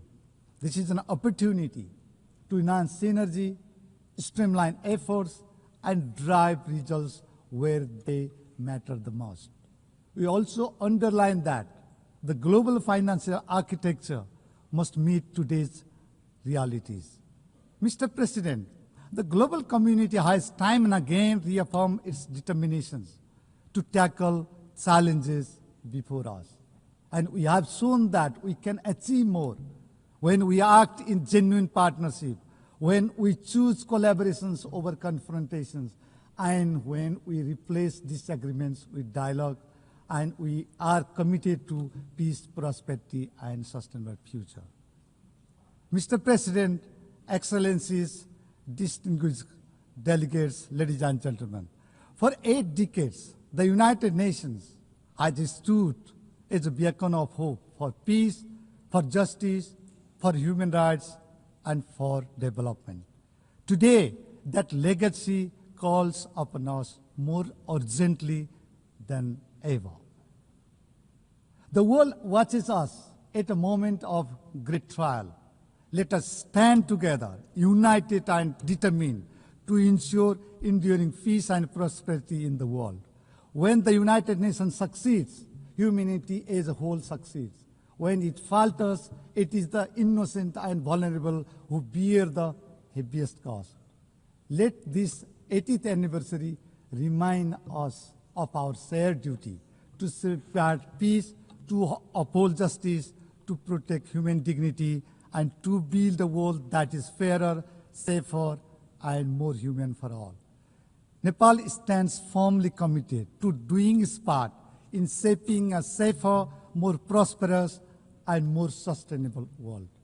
I thank you.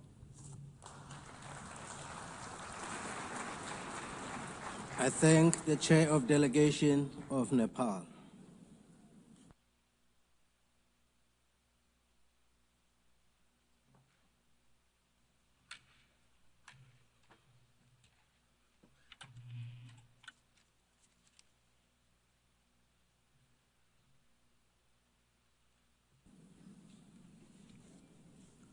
I now give the floor to His Excellency Mohammad Siad Douale, Chair of Delegation of Djibouti.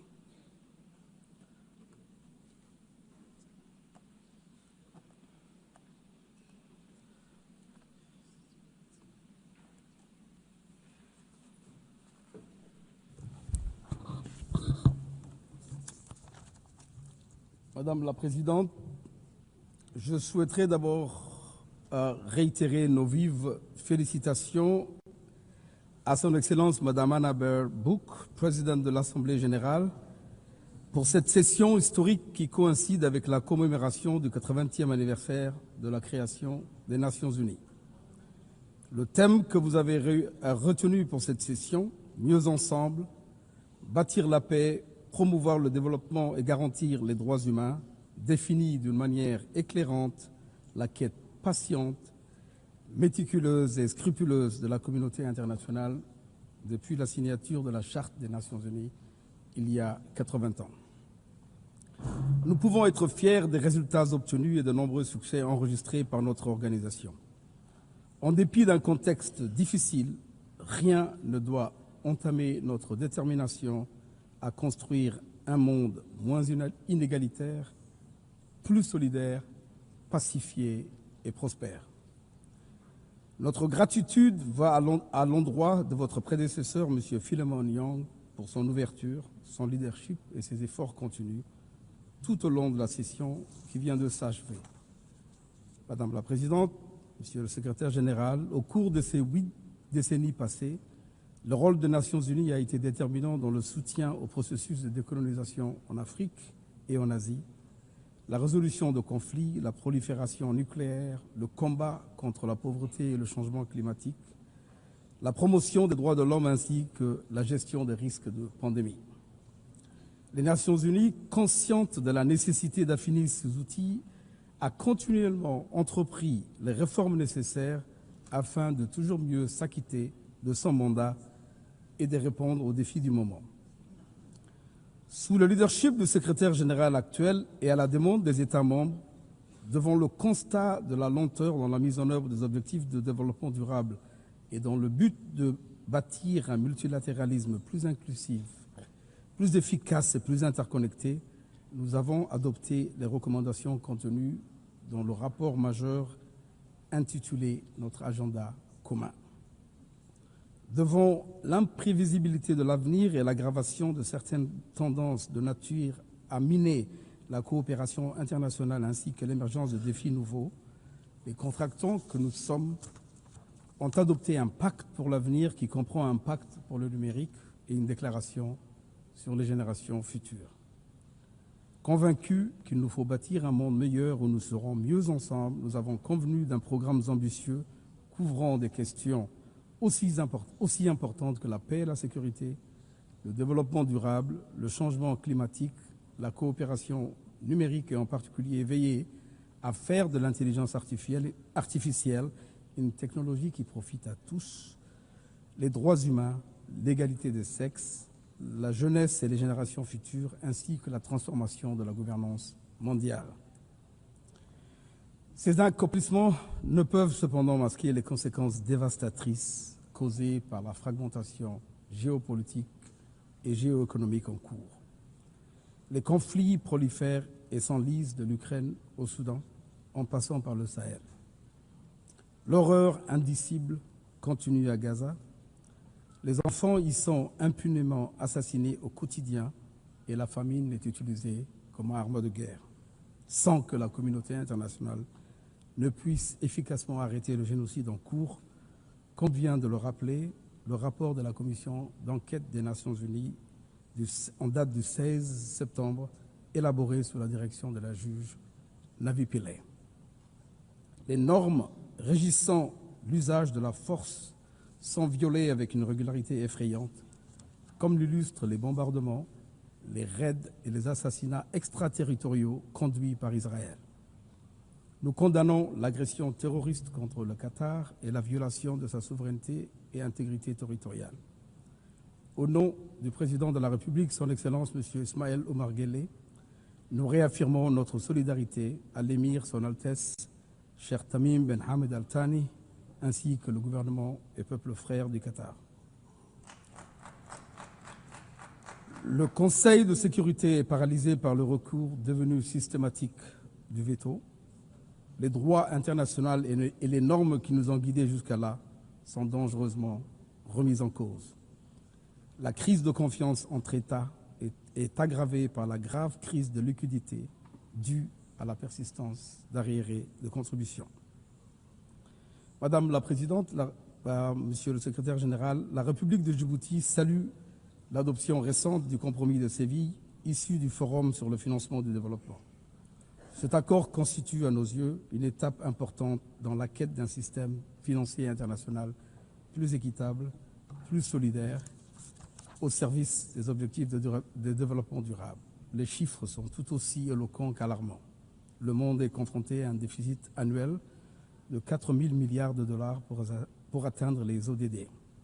Les pays en voie de développement paient, en plus du service de la dette, qu'ils investissent dans la santé ou l'éducation. En 2023, 1 400 milliards de dollars ont été consacrés au service de la dette dans les pays à revenus faibles et intermédiaires. Plus de 50 pays dépensent aujourd'hui plus de 10% de leurs recettes publiques uniquement pour rembourser leurs dettes. Dans certains cas, ce taux dépasse les 20%. L'aide publique, quant à elle, accuse un recul préoccupant. Selon les derniers rapports des Nations Unies, seulement 17% des cibles sont en bonne voie d'être atteintes d'ici 2030, tandis que 37% sont en stagnation ou carrément en régression. Aucun des 17 objectifs n'est en passe d'être atteint dans sa totalité. La faim augmente, les inégalités se creusent et les conséquences du changement climatique frappent plus lourdement les pays qui ont le moins contribué au problème. Djibouti, bien que très faible émetteur, subit les conséquences disproportionnées de cette crise. Sécheresse prolongée, raréfaction des ressources en eau, désertification accrue, vagues de chaleur extrême et élévation du niveau de la mer qui menacent directement nos zones côtières où vit la majorité de la population.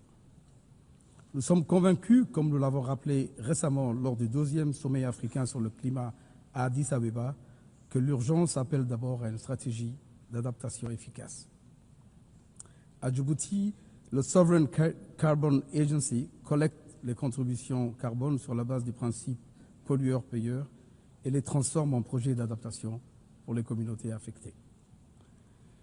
Le compromis de Séville suscite un nouvel espoir. Il appelle à une réforme de fond, à une gouvernance financière plus inclusive et répond aux aspirations de longue date des pays du Sud.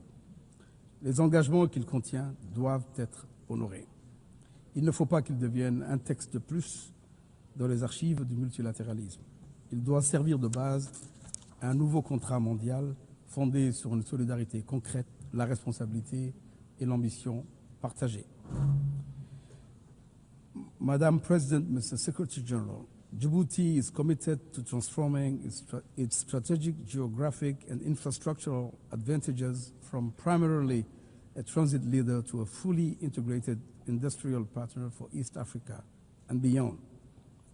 In line with its National Development Plan, Djibouti EC, we will pursue inclusive, sustainable industrialization that adds local value, create more employment and benefits its neighboring countries.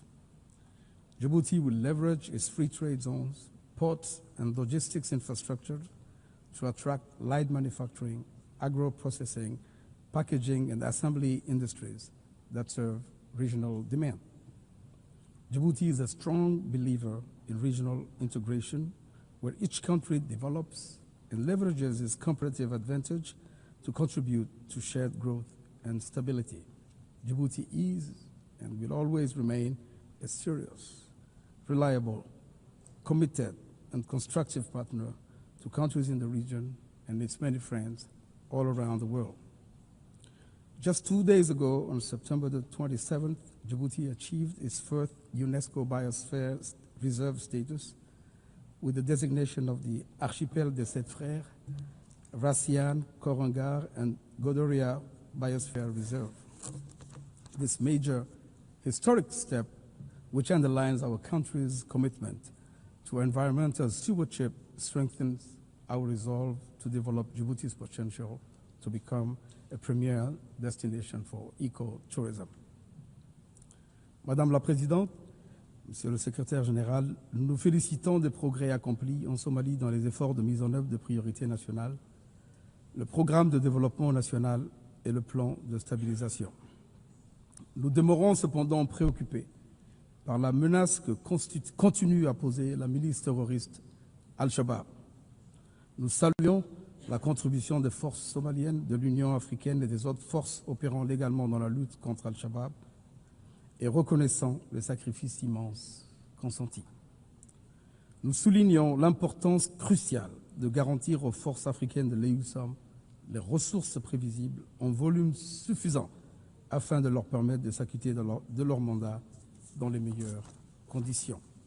Djibouti est un contributeur important de l'Union africaine en Somalie, puis de sa transition ATMIS, avec des troupes stationnées dans des secteurs clés suivants: Beledweyne, Bulahawa et Jalalarsi, dans la région de Hiran, État de Hirshabelle.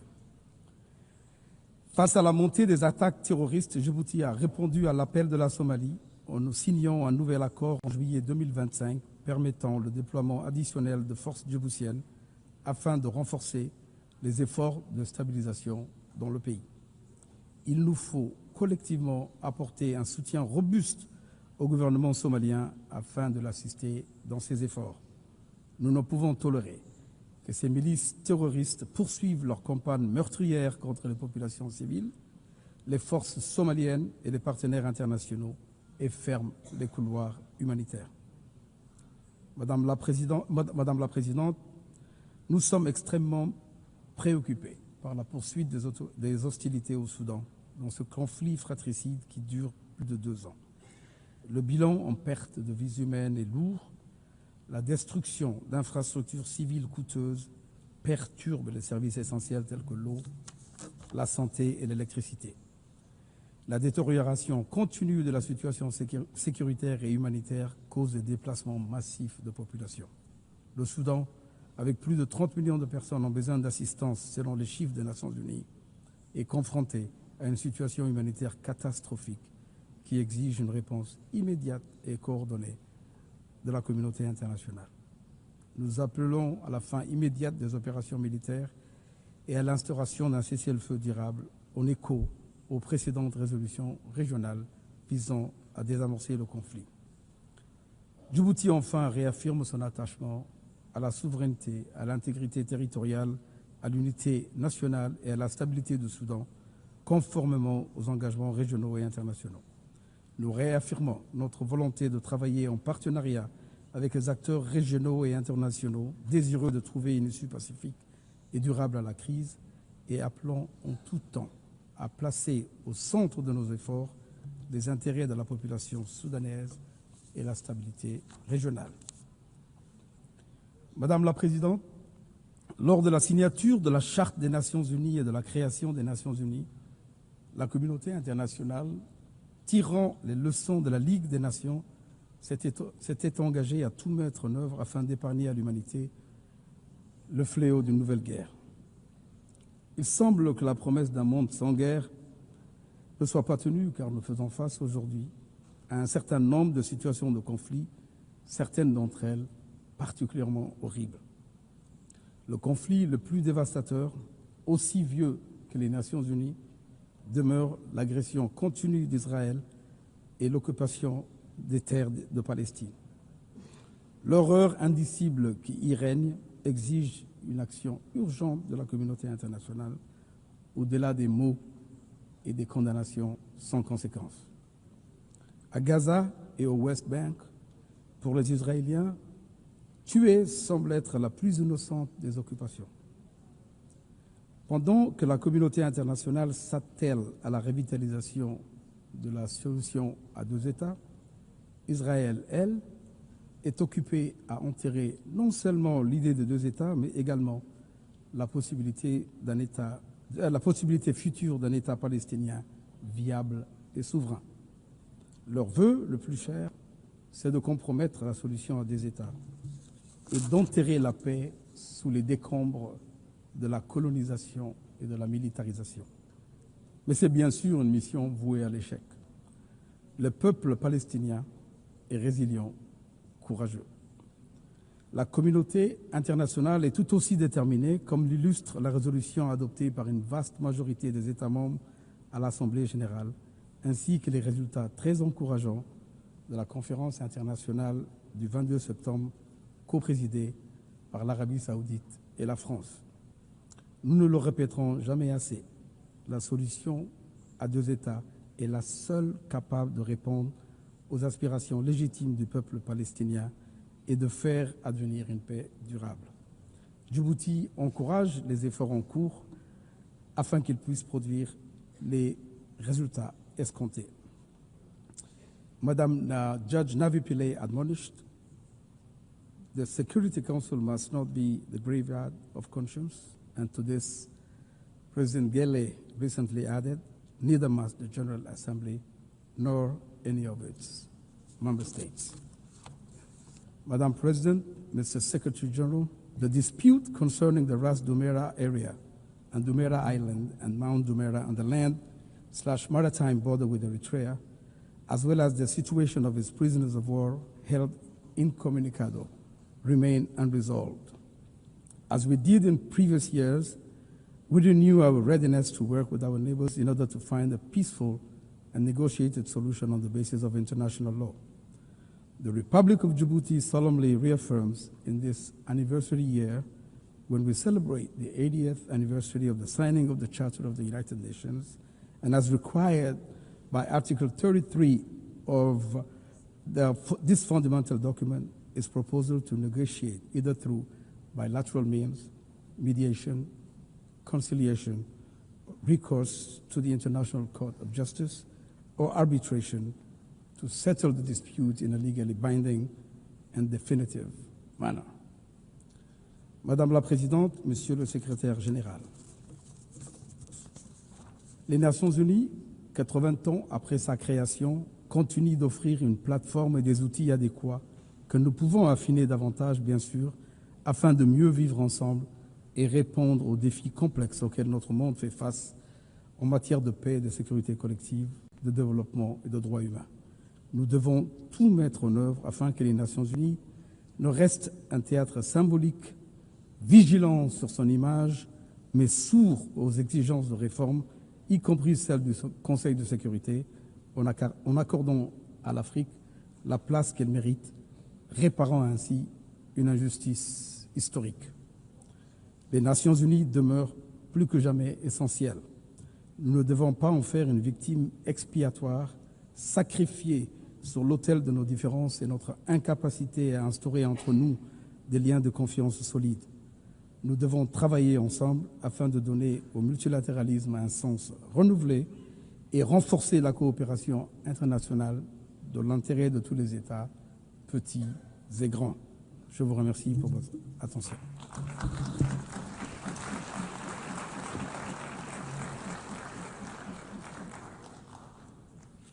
I thank the Chair of Delegation of Djibouti.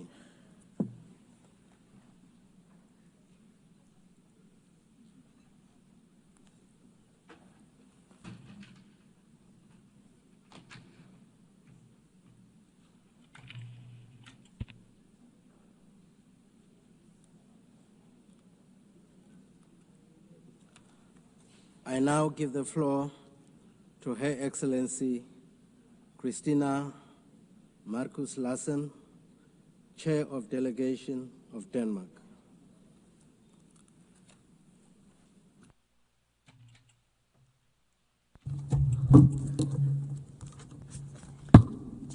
Thank you, Mr. President.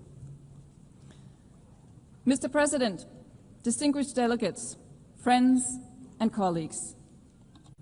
80 years ago, representatives from around the globe came together to establish the United Nations. My country, Denmark, was part of that historic moment.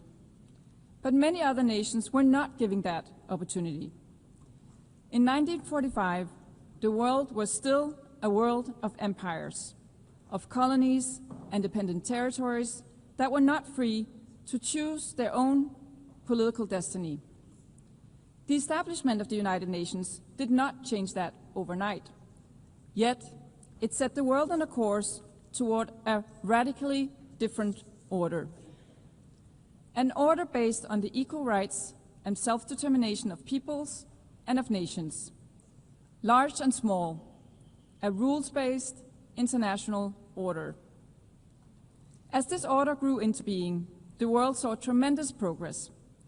More than 1 billion people were lifted out of poverty, standards of living and life expectancies rose, a network of economic, political, social, and cultural relations across the globe were formed.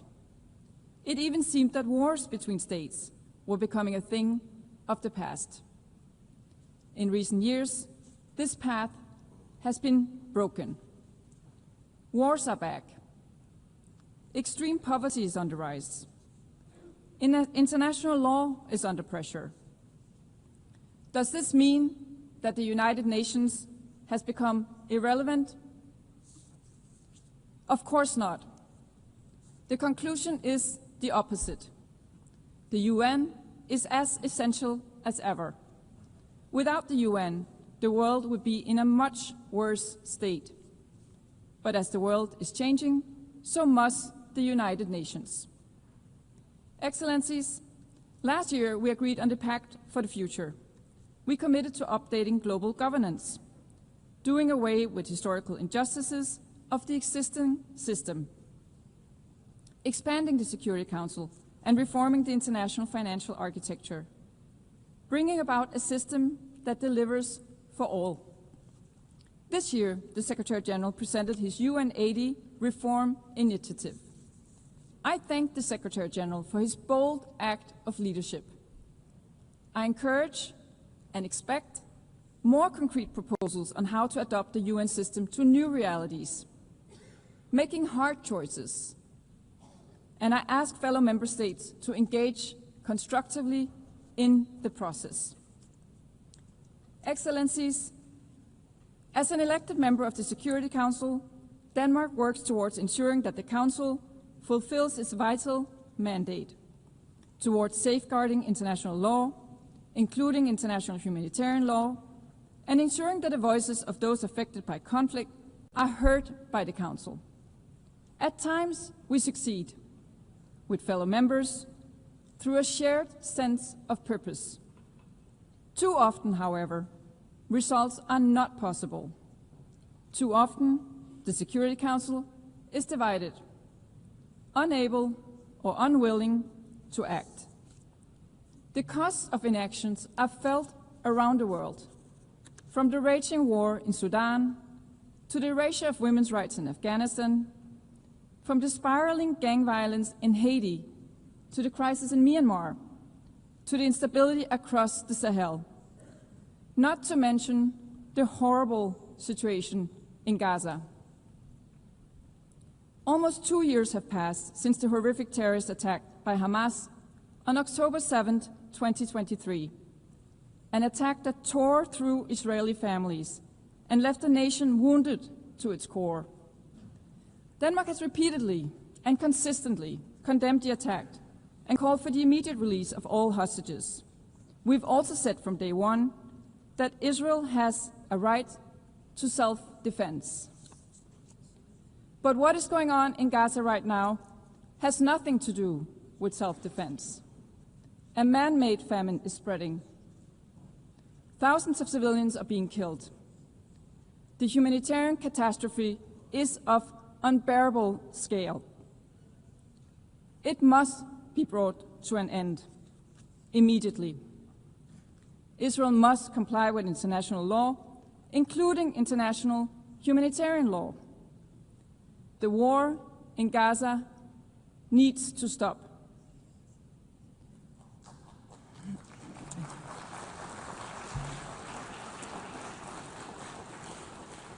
The two-state solution remains the only solution to a lasting peace for two peoples, both deserving of security, both deserving of dignity. The high-level conference on the two-state solution last Monday clearly demonstrated that the momentum is growing, that we are witnessing a renewed energy and enthusiasm for peace based on the two-state solution, a solution that Denmark is prepared to build on. The keys to recognition of a Palestinian state can no longer lie in the hands of the Israeli government. The Palestinians themselves must become masters of their own destiny. Excellencies, in Ukraine, Russia's horrific and illegal war of choice continues. A war that could end tomorrow if only Russia wanted to. If only Russia would withdraw to its own territory and refrain from trying to alter international borders by force. Russia's blatant violation of the UN Charter is felt most intensely in Ukraine and in Europe. Yet, its political and economic repercussions are felt across the world, from the disruption of supply chains to global inflation, costs that are borne primarily by developing countries, far away from the European battlefield of Russian creation. From the outset, Denmark has stood by Ukraine, politically, economically, militarily, and let there be no doubt, Denmark will continue to support Ukraine for as long as it takes. We must support Ukraine's military as it fights to protect its people, its territory, and its freedom. This is exactly what Denmark is doing through a range of initiatives. We call on others to step up and do the same. Because Ukraine is not just fighting for its own existence. It is fighting to defend the very principle that define the UN-based world order. Territorial integrity, national sovereignty, and the right to political independence. Let us never forget that Russia is the aggressor. Russia's repeated violations of European airspace with aircrafts and drones underline Russia's insistence on staying on a path of war. So, colleagues, I ask you, are these the actions of a country generally committed to peace?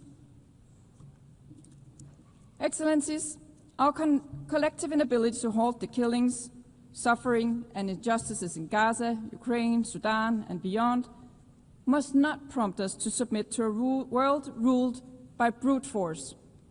On the contrary, it must inspire us to work harder, to sustain the instruments and mechanisms we have built over the last 80 years.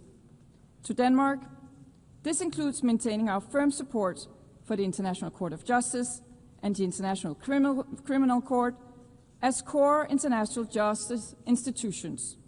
We do believe that this is paramount. It also includes maintaining our firm support for the Sustainable Development Goals. With only 5 years to 2030, we are still far from reaching those goals, and the financing gap is widening.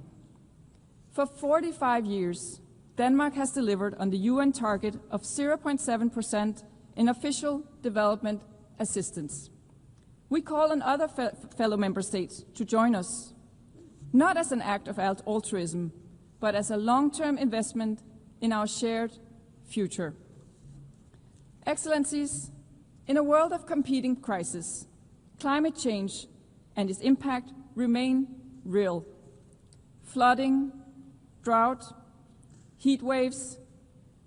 Again, the cost of inaction are felt across the world, and particularly in developing countries. The COP30 climate summit in Brazil will be a decisive moment. The benefits of the green transition are evident. Demand for clean technology is on the rise. In 2024, more than 90% of new power added to the world's grid came from renewable energy. Green transition is not only good for the planet, but also for investments, innovation, jobs, competitiveness, and resilience. So sometimes all good things really do go together. Excellencies, building on a livable planet for future generations is not just about nature or resources. It's about people. Defending human rights is as essential as today as it was in 1945. Perhaps ever more so, as the pressure is growing, especially on the rights of women and girls. To Denmark, it is evident that gender equality is not only the right thing to do, it is the smart thing to do. That is also why Denmark, as we look to the upcoming process of selecting a new Secretary General for the United Nations, is encouraging member states to put forward qualified female candidates. After 80 years, it is high time for a woman to be at the helm of this organization.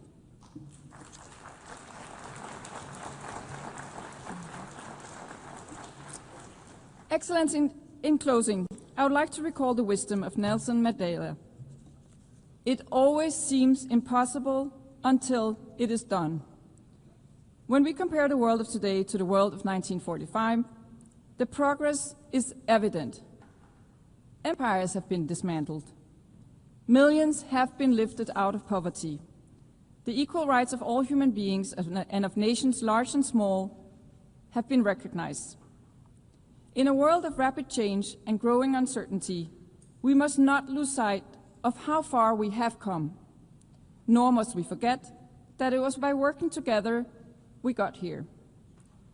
Let us rekindle the spirit of cooperation that led to the establishment of the United Nations 80 years ago.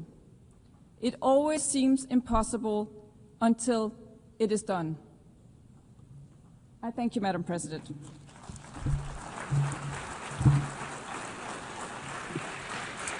I thank the chair of the delegation of Denmark.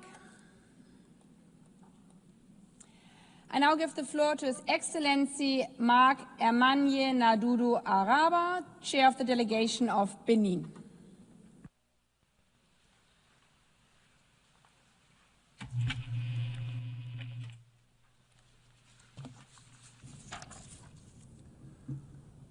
Madame la Présidente, Monsieur le Secrétaire général des Nations Unies, Mesdames et Messieurs les chefs de délégation, distingués délégués, Mesdames et Messieurs, c'est avec un profond sentiment d'honneur et de responsabilité que je prends la parole.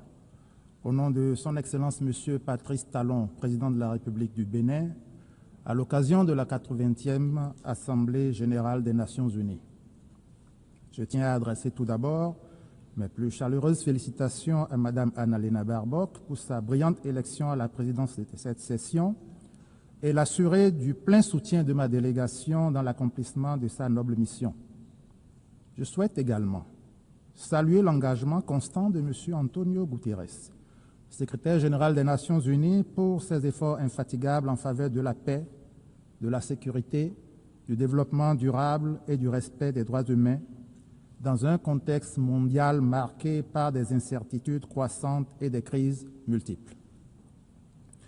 En ce moment de célébration du jubilé de chêne de notre organisation commune, il me paraît opportun de procéder à un bilan critique de ces résultats en vue de dégager des perspectives pour un monde meilleur et de paix. Nous nous réunissons cette année dans un climat international lourdement assombri par la multiplication des foyers de tension, l'aggravation des crises humanitaires et climatiques, l'accroissement des inégalités, ainsi que par l'érosion de la confiance dans les institutions multilatérales. Ces défis, qui se déploient à l'échelle planétaire, interpellent profondément notre capacité collective à préserver la paix, promouvoir la prospérité partagée et protéger la dignité humaine. Ce contexte mondial, fort agité, justifie pleinement la pertinence du thème principal du débat général de la présente session, « Mieux ensemble, plus de 80 ans au service de la paix, du développement et des droits humains. Pour le Bénin, il n'existe qu'une seule réponse à ces défis: renforcer la coopération internationale, revitaliser le multilatéralisme et redonner tout son sens à la solidarité entre les peuples. Madame la Présidente, nous sommes aujourd'hui à un moment charnière de l'histoire contemporaine. Le monde tel que nous le connaissions se transforme sous l'effet de mutations profondes, notamment la recomposition des équilibres stratégiques, l'accélération technologique, la crise climatique, la montée des interdépendances, mais aussi des rivalités. Ces changements ne sont pas de simples ajustements conjoncturels, mais annoncent un nouvel ordre géopolitique mondial. Nous sommes témoins d'un glissement progressif vers un monde multipolaire. De nouvelles puissances émergent, affirmant leur voix dans les affaires internationales, tandis que les alliances stratégiques se redessinent. Cette dynamique ouvre des perspectives de rééquilibrage, mais comporte également des risques de fragmentation. Ma délégation souligne que ce nouveau monde en gestation ne devrait pas conduire les États de dimension modeste à être relégués au rôle de simples spectateurs, ni disparaître dans le fracas des rivalités des puissances. Nos voix comptent, nos expériences comptent, nos solutions comptent. L'histoire de cette organisation, fondée sur le principe de l'égalité souveraine des États, nous a maintes fois démontré que les acteurs de taille modeste sont généralement des points d'équilibre grâce à leur capacité à incarner la mesure, le dialogue et la coopération qui sont l'essence même du multilatéralisme. Mon pays, le Bénin, conçoit sa place dans ce nouvel ordre mondial comme celle d'un acteur de stabilité et de coopération, c'est-à-dire une force de proposition qui n'a nulle prétention de vouloir déterminer la politique du monde, mais qui a, sur les grands défis que nous sommes appelés à relever ensemble, une vision à partager. Notre politique extérieure se fonde sur le respect du droit international et la primauté des solutions pacifiques aux différends. Nous croyons que la force du droit doit toujours prévaloir sur le droit de la force. Nous privilégions les vertus de la diplomatie préventive, la médiation et la construction de consensus au sein des organisations régionales et internationales. Héritiers d'une histoire plurielle, nous défendons la diversité culturelle comme pilier de la paix mondiale et œuvrons à reconnecter l'Afrique avec ses diasporas en offrant notamment aux afro-descendants qui le souhaitent la nationalité béninoise par reconnaissance. Dans ce nouvel ordre mondial en gestation, la question de la souveraineté nationale revient au premier plan des débats. À travers le monde, des nations réaffirment leur droit légitime de décider de leur destin, de protéger leurs intérêts vitaux et de préserver leur intégrité territoriale. Cette aspiration est légitime, car elle repose sur le droit international, la Charte des Nations Unies et la volonté des peuples. Mais, en même temps, cette quête de souveraineté est parfois interprétée comme un appel au repli et à la fermeture. Pour le Bénin, la souveraineté rime plutôt avec une capacité d'action autonome, adossée à une vision claire des intérêts nationaux et s'exerce dans le cadre d'un système international où chaque État, tout en restant maître de ses choix, reconnaît que les défis communs exigent des réponses collectives. La véritable souveraineté s'affirme également dans la capacité de dialoguer, de négocier, de coopérer et de s'ouvrir au monde.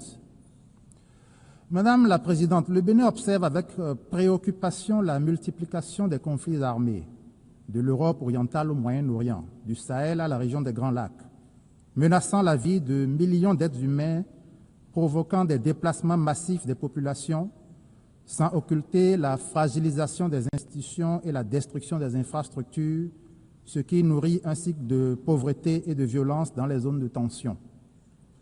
Face à ces réalités, notre conviction est claire. Aucun conflit ne peut trouver de solution durable par la force des armes. Seul un dialogue inclusif, soutenu par une volonté politique réelle et accompagné d'un engagement international cohérent, peut ouvrir la voie à une paix juste et durable, en particulier dans le chaos humanitaire à Gaza, où les perspectives de reconstruction semblent incertaines.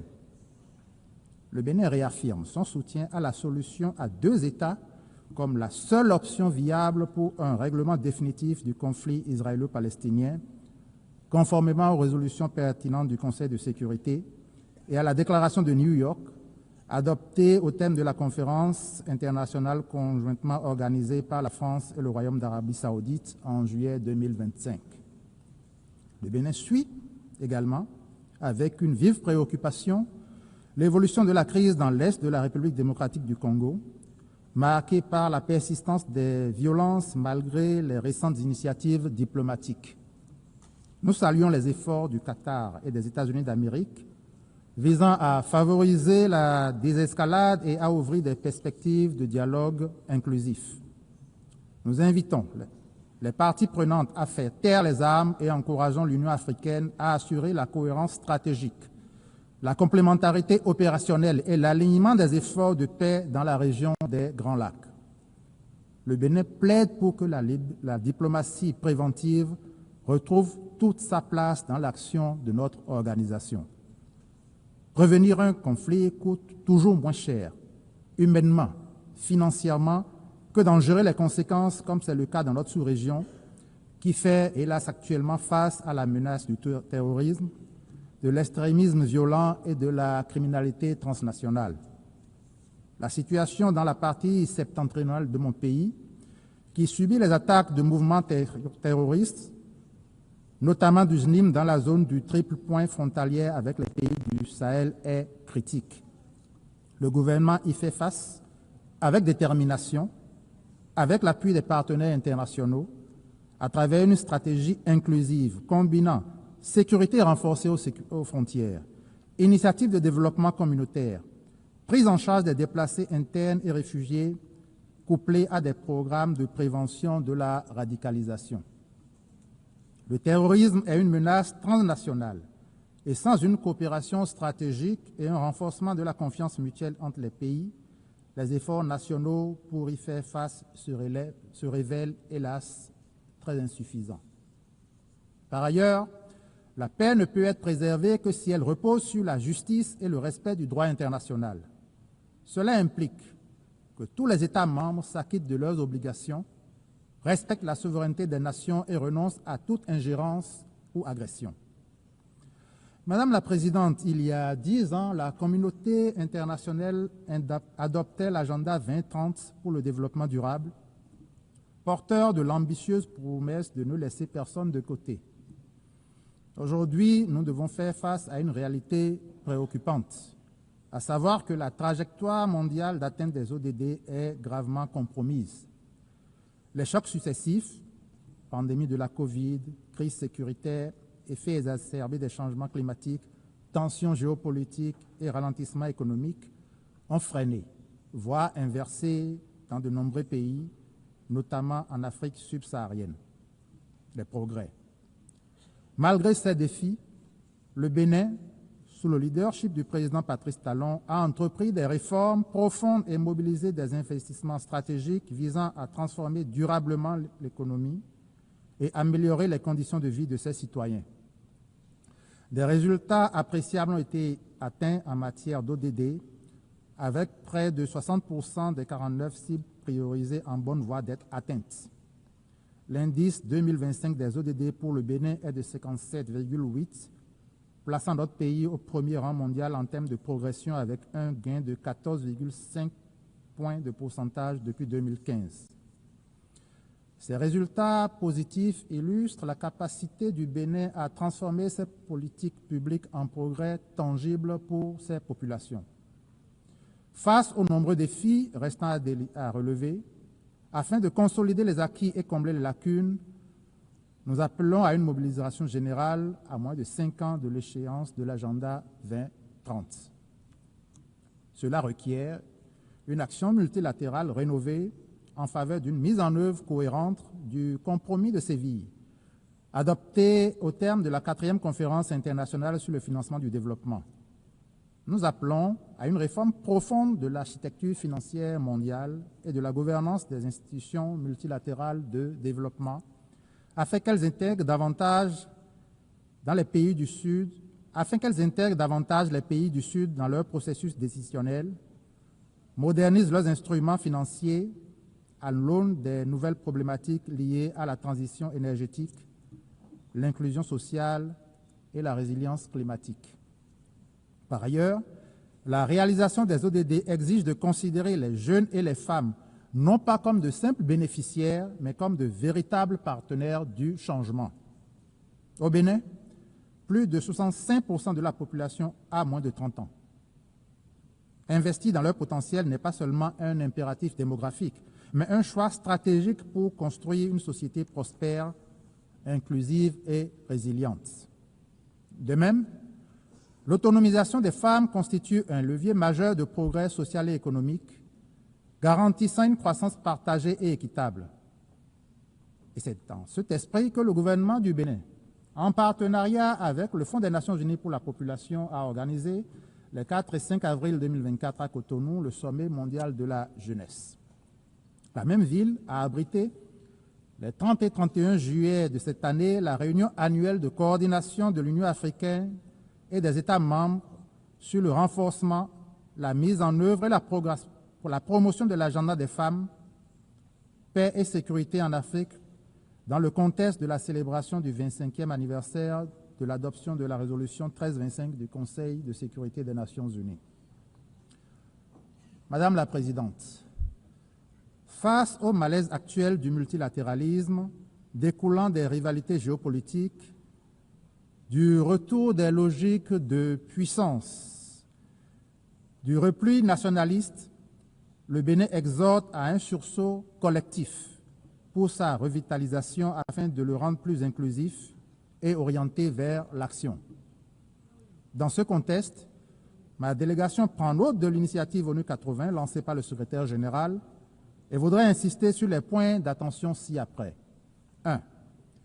Le processus de l'initiative ONU 80 doit être transparent, inclusif, responsable et avoir pour objectif ultime d'améliorer l'exécution du mandat de l'ONU dans l'intérêt de ses États membres. 2. La meilleure réponse aux problèmes récurrents de liquidité de l'organisation réside dans le respect par les États membres de leur obligation de payer leurs contributions dans leur intégralité, à temps et sans condition. Et 3. Enfin, toute proposition visant à réaliser des gains d'efficacité en réduisant les doubles emplois et les redondances de l'ensemble du système des Nations Unies ne doit pas viser à démanteler les agences Fonds des Nations Unies au détriment de l'aide apportée aux États membres. Enfin, le Bénin voudrait souligner l'urgence d'une réforme approfondie du Conseil de sécurité des Nations Unies qui se veut une exigence de la réalité géopolitique du XXIe siècle. Il est essentiel de capitaliser sur les résultats du sommet de l'avenir de l'an dernier, notamment du pacte de l'avenir qui contient des engagements en vue de l'élargissement du Conseil. Le Bénin réaffirme à cet égard son soutien et la position commune africaine, exprimée dans le consensus d'El Zoulouini et la déclaration de Sirte. L'Afrique, qui représente plus d'un quart des États membres et qui est le théâtre de nombreuses questions à l'ordre du jour du Conseil, ne peut plus rester marginalisée dans les prises de décision. Permettez-moi de conclure en citant l'aphorisme africain. Seul, on va plus vite. Ensemble, on va plus loin. Que cette maxime guide nos pas, inspire nos décisions et nous unisse dans la quête d'un avenir meilleur pour l'humanité tout entière. Je vous remercie de votre attention.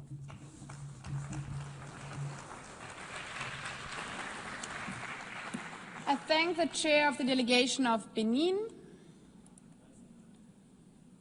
I now give the floor to His Excellency Odo Tevi, chair of the delegation of Vanuatu.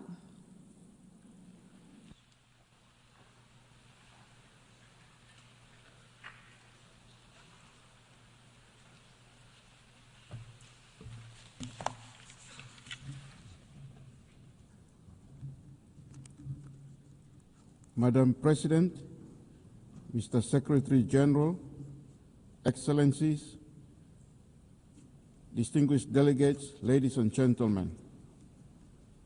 It is a great honor for me to deliver this address on behalf of the government and people of the Republic of Vanuatu. Madam President, at the outset, let me sincerely congratulate you on your well-deserved election as President of the 80th session of this August Assembly. I assure you of Vanuatu's delegation full support and cooperation during your tenure. I commend your predecessor, His Excellency Mr. Philemon Yang, for the great achievements of the General Assembly under his leadership during these challenging times. I would also like to extend my sincere congratulations to the Secretary General, Mr. Antonio Guterres, for his continued vision, wisdom, and skillful leadership of the United Nations during these tumultuous times. Madam President, since the setup of the United Nations 80 years ago, we have seen that the world continues to face a myriad of global complex challenges. There are ongoing wars and violent conflicts, increased humanitarian emergencies, international laws are not respected, human rights violations increased, and poverty continues to remain. The current liquidity crisis facing the United Nations system limits the ability of the UN to address these challenges. As we celebrate the 80th anniversary of the United Nations Charter, let us take stock of what this founding document really means for us.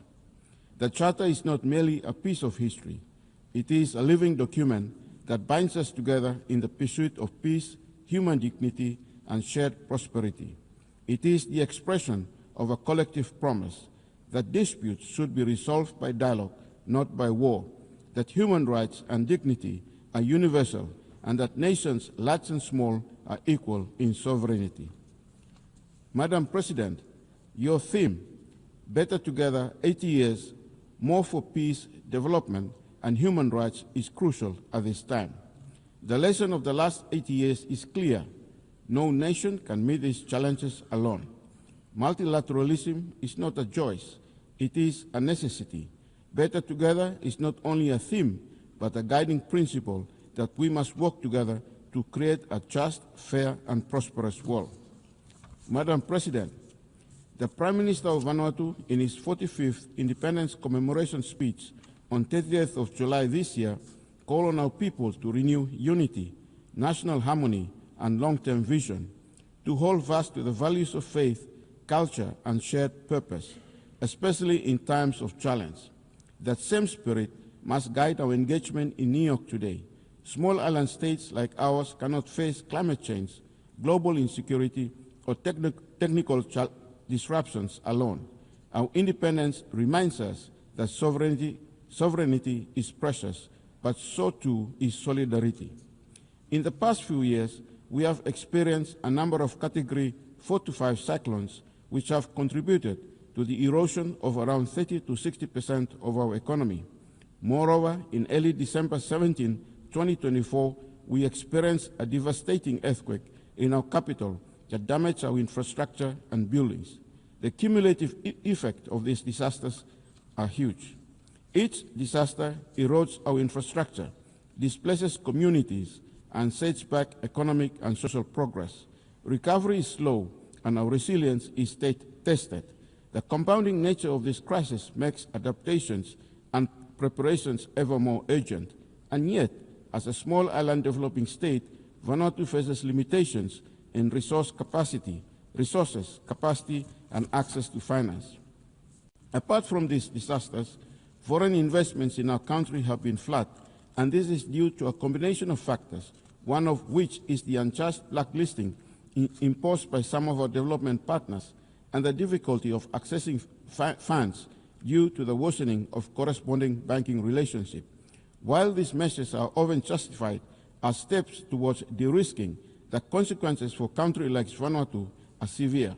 We call on the international community, financial institutions, and regulators to work with countries that are affected by these measures and to recognize the unintended consequences of de-risking in small economies.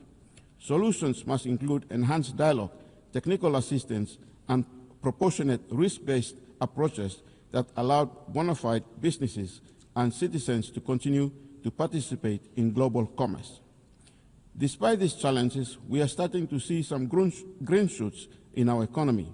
Our economy is anticipated to recover this year and in the medium term. Of course, our growth prospects, among other things, will depend on a favorable external and domestic economic environment and how far we can withstand natural disasters in the future. Our development experience thus far reveals that as a vulnerable country which has graduated from least developing country status, it is not easy to chart your own course for development. The international environment has been unfavorable for small island developing states, and accessing climate and development finance continues to be challenging. The securitization of development finance makes it difficult to address our most pressing development challenges. Just like any other small island developing states, Vanuatu relies on the current global legal order that is underpinned by the UN Charter to thrive. As a nation, we will continue to espouse for the preservation of these ideals. Furthermore, we call for the UN to urgently look deeper into the challenges of states like Vanuatu and find innovative ways to assist them. Madam President, this year the Pacific leaders established the Pacific Resilience Facility, which aims to support climate projects that would build resilience in our economies and communities in the Pacific. This is one of the first regional-led initiatives of its kind in the world. I join our Pacific leaders to thank our development partners that have contributed to this initiative. I call on our good friends and partners to contribute further to this facility. Madam President, as you are well aware, Vanuatu, with the support of a coalition of nations, led a UN resolution which was adopted by the UN General Assembly in March 2023, calling for the International Court of Justice to provide an advisory opinion on climate change.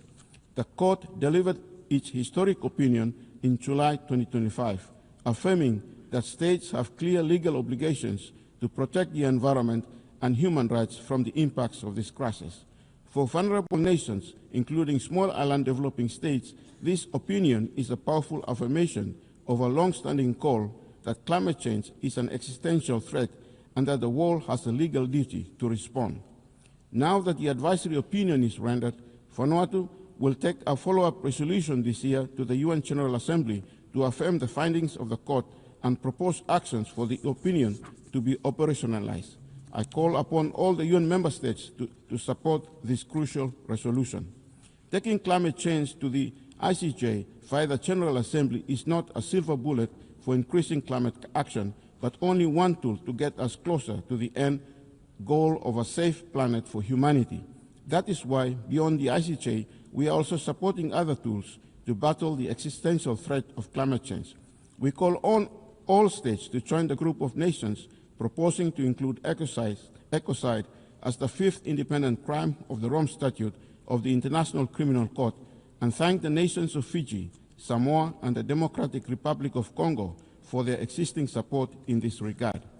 Vanuatu maintains that better prevention of future environmental destruction is as fundamentally important as mitigating and adapting to existing damage. We believe that criminalization of the severest forms of environmental destruction at the international level can and should play a crucial role not only in deterring harm but also in protecting the rights of present and future generations. The imposition, Madam President, the imposition of coercive economic measures, including unilateral sanctions against developing countries, is unfair and unjust. It undermines the social and economic development of these countries. Such measures are in violation with the principles enshrined in the Charter of the United Nations. In this respect, we call for the uplift of the economic embargo on the Republic of Cuba. While the United Nations establishes human rights as a fundamental pillar of the organization, human rights challenges continue to persist globally. In the Pacific, the human rights of indigenous people are yet to be adequately addressed and remain a matter of ongoing concern. We acknowledge that in the recent Pacific Islands Forum Leaders Communique, member states have agreed to a roadmap to address human rights concerns in the region.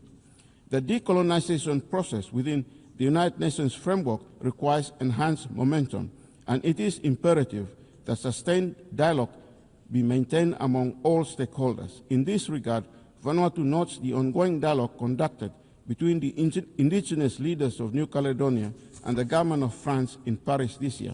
This dialogue has resulted in a roadmap, and we hope that this is a start for parties concerned to work collaboratively in finding the best way forward toward a peaceful and progressive future for the people of New Caledonia in accordance with the principles of self-determination established in the UN Charter. Madam President, 80 years on, the Charter calls us to action to safeguard international peace and security, to strengthen multilateral cooperation, and to ensure that the United Nations continues to serve as a beacon of hope for present and future generations. By returning to the spirit of the Charter, equality of nations, respect for rights, and shared responsibilities, we can meet today's challenges and build a future where no state, large or small, is left behind. Thank you.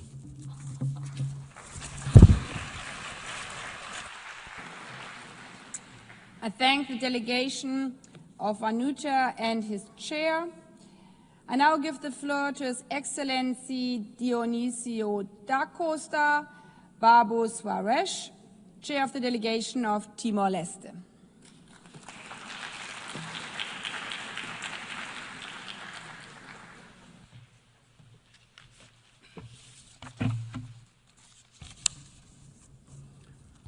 Excelência Ana Helena Barboc, Presidente da Assembleia Geral das Nações Unidas.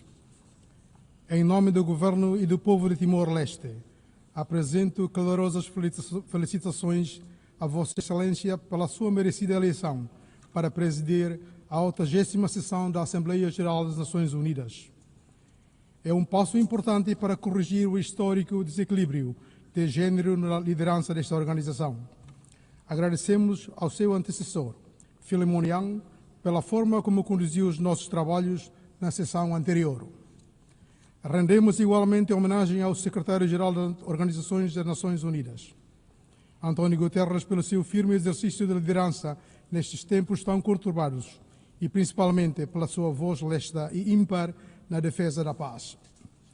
Senhora Presidente, Excelência, é uma imensa honra dirigir-me a esta Assembleia em nome de Timor-Leste. A nossa relação com a Organização das Nações Unidas é histórica e determinante.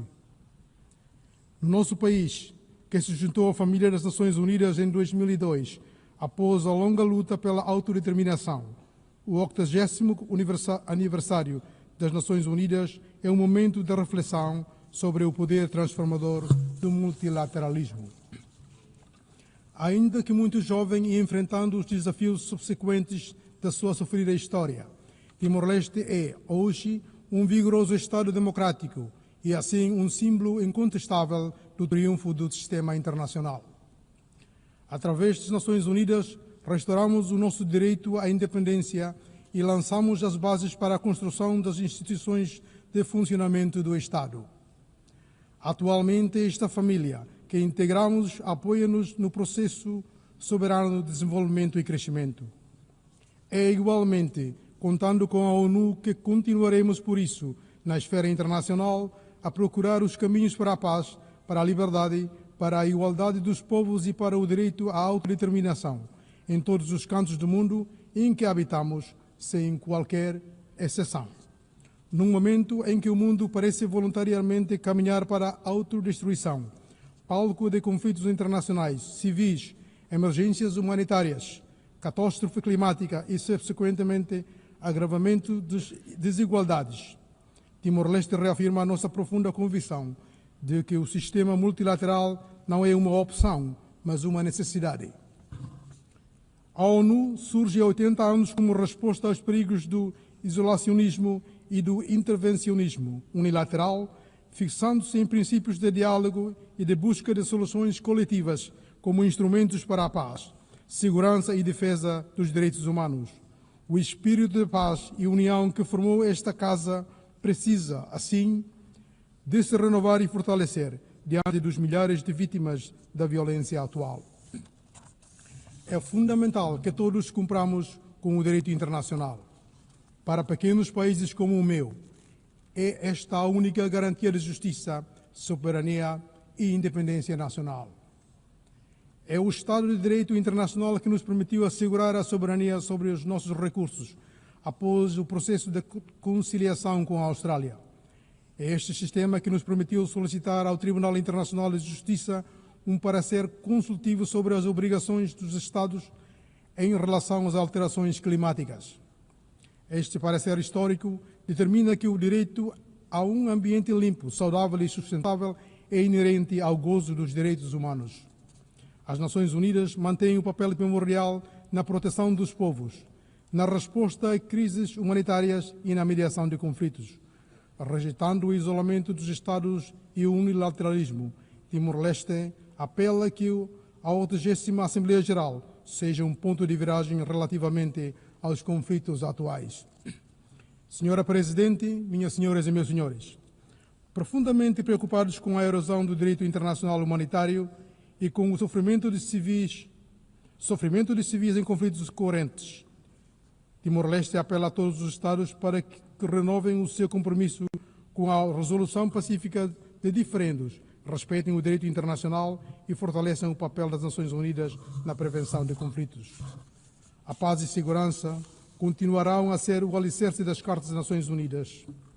Consideramos, contudo, que a ONU não pode nem deve tardar em efetivar as reformas urgentes a que todos temos apelado, ambicionando, em primeira instância, a sua efetividade no que respeita à defesa e garantia dos direitos humanos e do direito internacional dos Estados, uma violação corrente em várias partes do mundo e aos nossos olhos. A urgência da reforma da ONU reside na constatação do impedimento estrutural a que seja sujeita para aquilo que seria cumprimento da sua missão mais básica, proteger vidas. Para fortalecer a arquitetura global para a paz, Timor-Leste sugere que a Assembleia Geral tenha mais poder e autoridade em questões da segurança, a fim de evitar que um único Estado-membro possa paralisar toda a segurança comum das Nações Unidas. Sublinhamos igualmente a importância da reforma do Conselho de Segurança, para que este reflita a vitalidade e a retaguarda do século XXI e de voz também aos Estados em desenvolvimento e de menor dimensão. Mantemos firme a convicção de que a expansão, tanto nas categorias dos membros permanentes quanto de não permanentes, do Conselho é necessária para refletir as realidades geopolíticas contemporâneas. Constitui um direito e uma obrigação às nossas nações ambicionar um Conselho de Segurança que seja mais responsável, representativo, transparente, relevante e, acima de todos, eficaz. Senhora Presidente, Excelências, no compromisso com a paz espelha-se na forma como nos relacionamos no mundo. Por meio da concertação político-diplomática e da cooperação multilateral no seio da comunidade dos países da língua portuguesa, Timor-Leste une-se ao esforço coletivo de promoção da harmonia, solidariedade e inclusão, contribuindo para enfrentar desafios globais e regionais. Como membro da G7+, Timor-Leste tem levado a sua experiência interna de estabilidade e pós-conflito para influenciar a agenda global de paz e de desenvolvimento sustentável, inspirando ações coordenadas e diplomacia baseada em partilha e troca, com o objetivo de transformar fragilidade em resiliência. Na 6ª reunião ministerial do G7+, realizada em abril de 2025 em Dili, Timor-Leste e o coletivo dos países afetados por conflitos renovaram o seu compromisso com a construção da paz, resiliência e desenvolvimento sustentável. Excelências, Senhora Presidente, Senhoras e Senhores, atingir os 17 Objetivos do Desenvolvimento Sustentável e cumprir a Agenda para 2030 deve ser uma prioridade para todos e é com apreensão que observamos que muitas das metas com que nos comprometemos estão longe de serem alcançados. Timor-Leste aderiu formalmente à Organização Mundial do Comércio em 2024 e depois de um percurso dedicado para atingir todos os critérios de elegibilidade, Timor-Leste integrará na qualidade de membro pleno, já no próximo dia 26 de outubro, a Associação de nações do Sudeste Asiático, mais um marco no nosso processo de construção. Trata-se de um momento de extrema relevância para o desenvolvimento econômico nacional, integração regional e reconhecimento internacional, do qual nos orgulhamos. Timor-Leste, alinhado com os seus ODS no seu Plano Estratégico de Desenvolvimento 2011-2030, e tem feito progressos assinaláveis com políticas públicas efetivas e direcionadas. Com o atual governo, estamos ainda a iniciar a transição energética para a produção de energias através de fontes renováveis e a estabelecer uma política consolidada de economia azul. Tendo ratificado o Acordo sobre a Biodiversidade para além da Jurisdição Nacional, o BBNG, em setembro de 2024, Timor-Leste aprovou em junho último, a nível nacional, a orientação estratégica da Política e Plano de Ação para a Economia Azul 2025-2030, focada no desenvolvimento sustentável dos recursos marinhos, melhoria das condições de vida das comunidades costeiras e proteção dos ecossistemas. Não obstante, a concretização do conjunto dos ODS não depende unicamente da vontade individual de cada nação. Depende, sim, do empenho concertado e colaborativo a nível global, da partilha de valores de humanidade, do combate à desigualdade, da coexistência pacífica e defesa da nossa única casa, o planeta Terra. Não podemos esquecer de enormes desigualdades existentes no mundo e se para as nações desenvolvidas atingir os ODS é uma simples escolha política, alocando verbos nos seus orçamentos. Para muitas nações, a sua concretização depende de apoio ao desenvolvimento, depende da solidariedade e da cooperação internacional em termos de recursos financeiros e transferência de conhecimento. Timor-Leste, enquanto parte do G7+, o grupo das nações menos desenvolvidas e dos pequenos estados insulares em desenvolvimento, é, tal como todas as nações pertencentes a estes grupos, especialmente vulnerável aos vários fatores que colocam em risco a concretização dos ODS. É necessário reconhecer as circunstâncias especiais dos pequenos estados insulares em desenvolvimento, um princípio basilar do desenvolvimento desde 1992, respaldado no Compromisso de Sevilha e na Agenda da Antigua e Barbuda para os CIDs. As vulnerabilidades e circunstâncias únicas dos CIDs, com o seu pequeno tamanho, localização remota e recursos limitados, necessitam de apoio e abordagens ao desenvolvimento específicas e diferenciadas. É particularmente urgente que os compromissos assumidos se traduzam em meios de implementação previsíveis e ampliados. Outros aspectos relevantes neste contexto são o uso do Índice de Vulnerabilidade Multidimensional, ou MVI, um lugar a todas as mesas para CIDs. Não é mais possível ter discussões e decisões sobre os assuntos que mais nos impactam sem nos incluir. Urge reformar a arquitetura financeira internacional para que use do MVI em políticas de apoio e desenvolvimento, acesso ao financiamento condicional e assistência técnica. As alterações climáticas estão a colocar em causa e já precária segurança alimentar, a fustigar os nossos países com desastres naturais e que desviam importantes recursos para a reconstrução de infraestruturas e apoio às vítimas. É por isso importante, sobretudo, para os países industrializados e maiores poluidores, sermos escrupulosos com os compromissos de Acordo de Paris e o Pacto Climático de Glasgow, alocando recursos para uma verdadeira justiça climática. A oportunidade para chegarmos a esse objetivo está diante de nós. Já em novembro próximo, no COP30 em Belém, é a nossa oportunidade para colocarmos a ambição na causa certa, honrado e compromisso de Sevilha. É igualmente urgente melhorar as capacidades digitais, incluindo a inteligência artificial dos nossos países menos desenvolvidos, salvaguardando simultaneamente a segurança cibernética. Para tal, é necessário investir em infraestruturas digitais, melhorar a literacia digital e implementar iniciativas do governo eletrônico, a promoção da investigação e inovação no domínio da inteligência artificial, a preparação dos recursos humanos e a criação de políticas de enquadramento são também cruciais para fomentar o crescimento.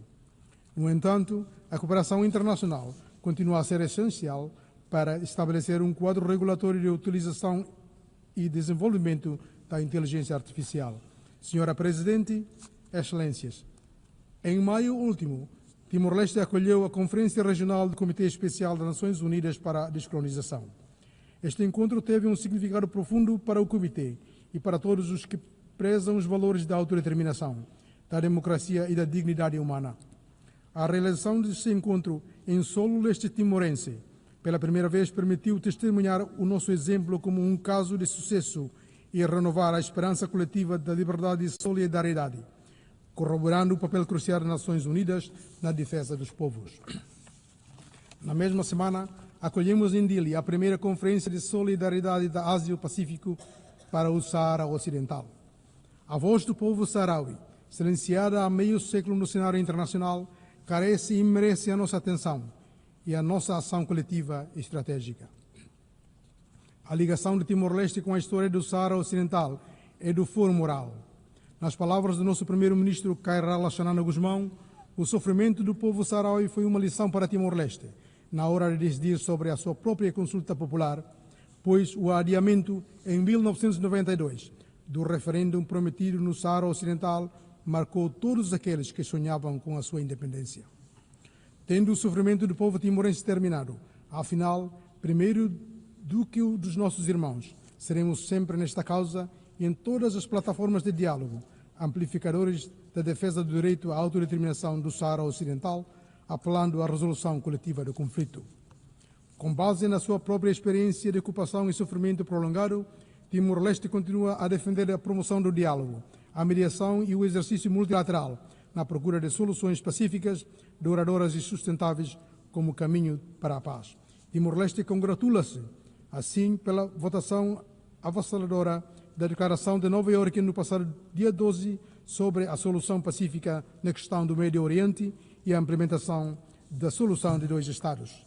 Timor-Leste reconheceu o Estado de Palestina em 2004, 2 anos após a sua própria independência. Não julgávamos, todavia, vir a assistir ao agravamento do conflito nas proporções em que hoje decorre. É urgente a implementação do roteiro previsto na declaração votada, nomeadamente o cessar-fogo imediato em Gaza, a libertação de todos os reféns, o estabelecimento de um Estado palestino soberano com o apoio e colaboração da comunidade internacional, assim como o desarmamento do Hamas e a normalização da relação entre Israel e os países árabes vizinhos, para a garantia da segurança coletiva da região. Mais urgente ainda é a resposta à crise humanitária na faixa de Gaza, depois de declarada oficialmente a situação de fome e genocídio na região. Não percamos mais tempo com a terminologia, não obstante a clareza de todos os relatórios. O mundo inteiro espera para a desobstrução imediata da resposta humanitária em larga escala e pela garantia da segurança e da primazia da dignidade humana durante as operações de distribuição da ajuda internacional. É, contudo, com profunda preocupação que assistimos à intensificação da ofensiva militar em Gaza, na decorrência dos esforços da paz produzidos esta semana em Nova Iorque. Perante a calamidade humanitária, onde a fome já existe, as consequências serão devastadoras e irreversíveis para a população civil.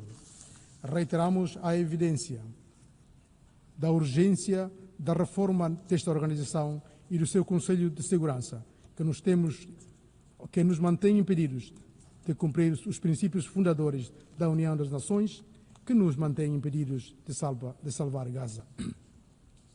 Senhora Presidente, Excelência, na Ucrânia assistimos igualmente às consequências devastadoras do unilateralismo e do desrespeito pelo direito internacional.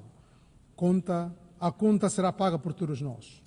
Timor-Leste manifesta profunda preocupação com as graves violações dos direitos humanos e as consequências humanitárias e ambientais decorrentes da guerra de agressão russa na Ucrânia, incluindo os ataques contínuos contra infraestruturas basilares, que têm causado consequências devastadoras para a população civil, incluindo mulheres e crianças.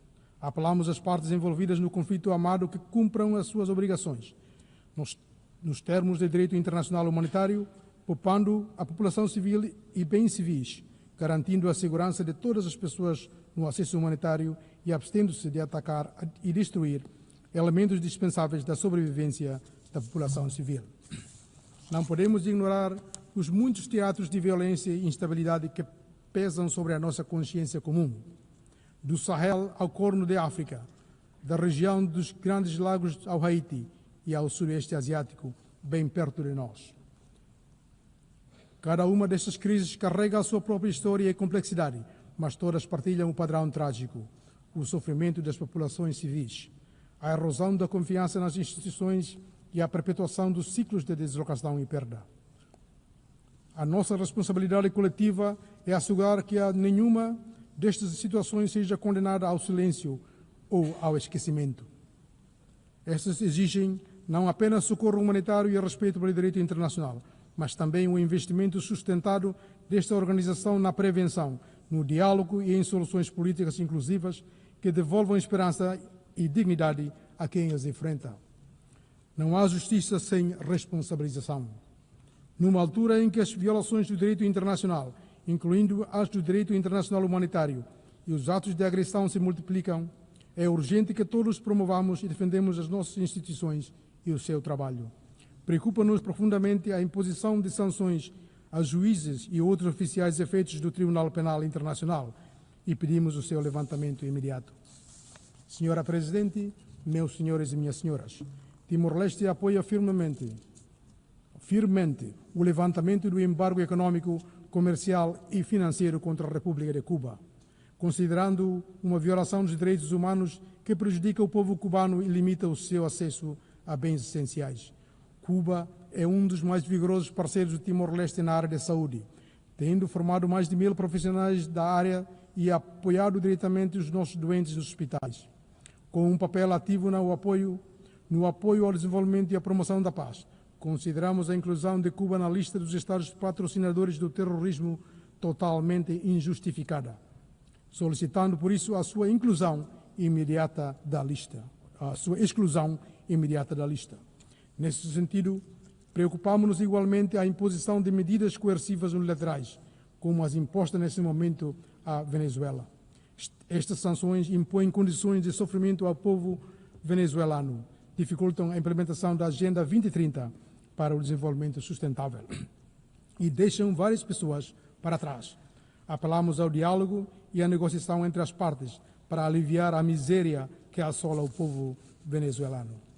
Excelências, Senhora Presidente, minhas senhoras e meus senhores, para concluir, esta 80ª sessão da Assembleia Geral recorre-nos que as Nações Unidas, ainda que imperfeitas, continuam a ser o nosso maior instrumento comum para a paz e o progresso coletivo.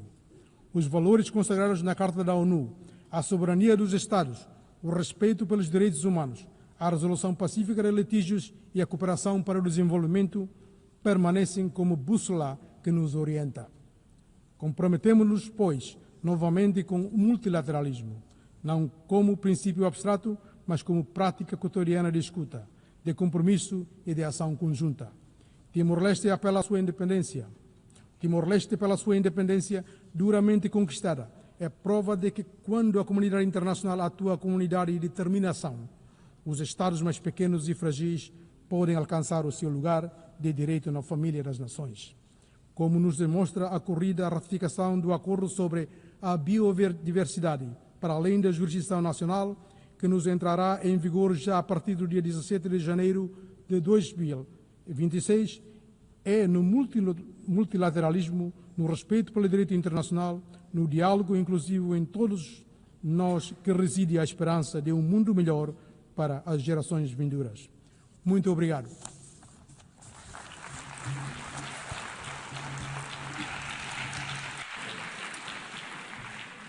I thank the Chair of Delegation of Timor-Leste. We've heard the last speaker in the general debate. I will now deliver my closing remarks.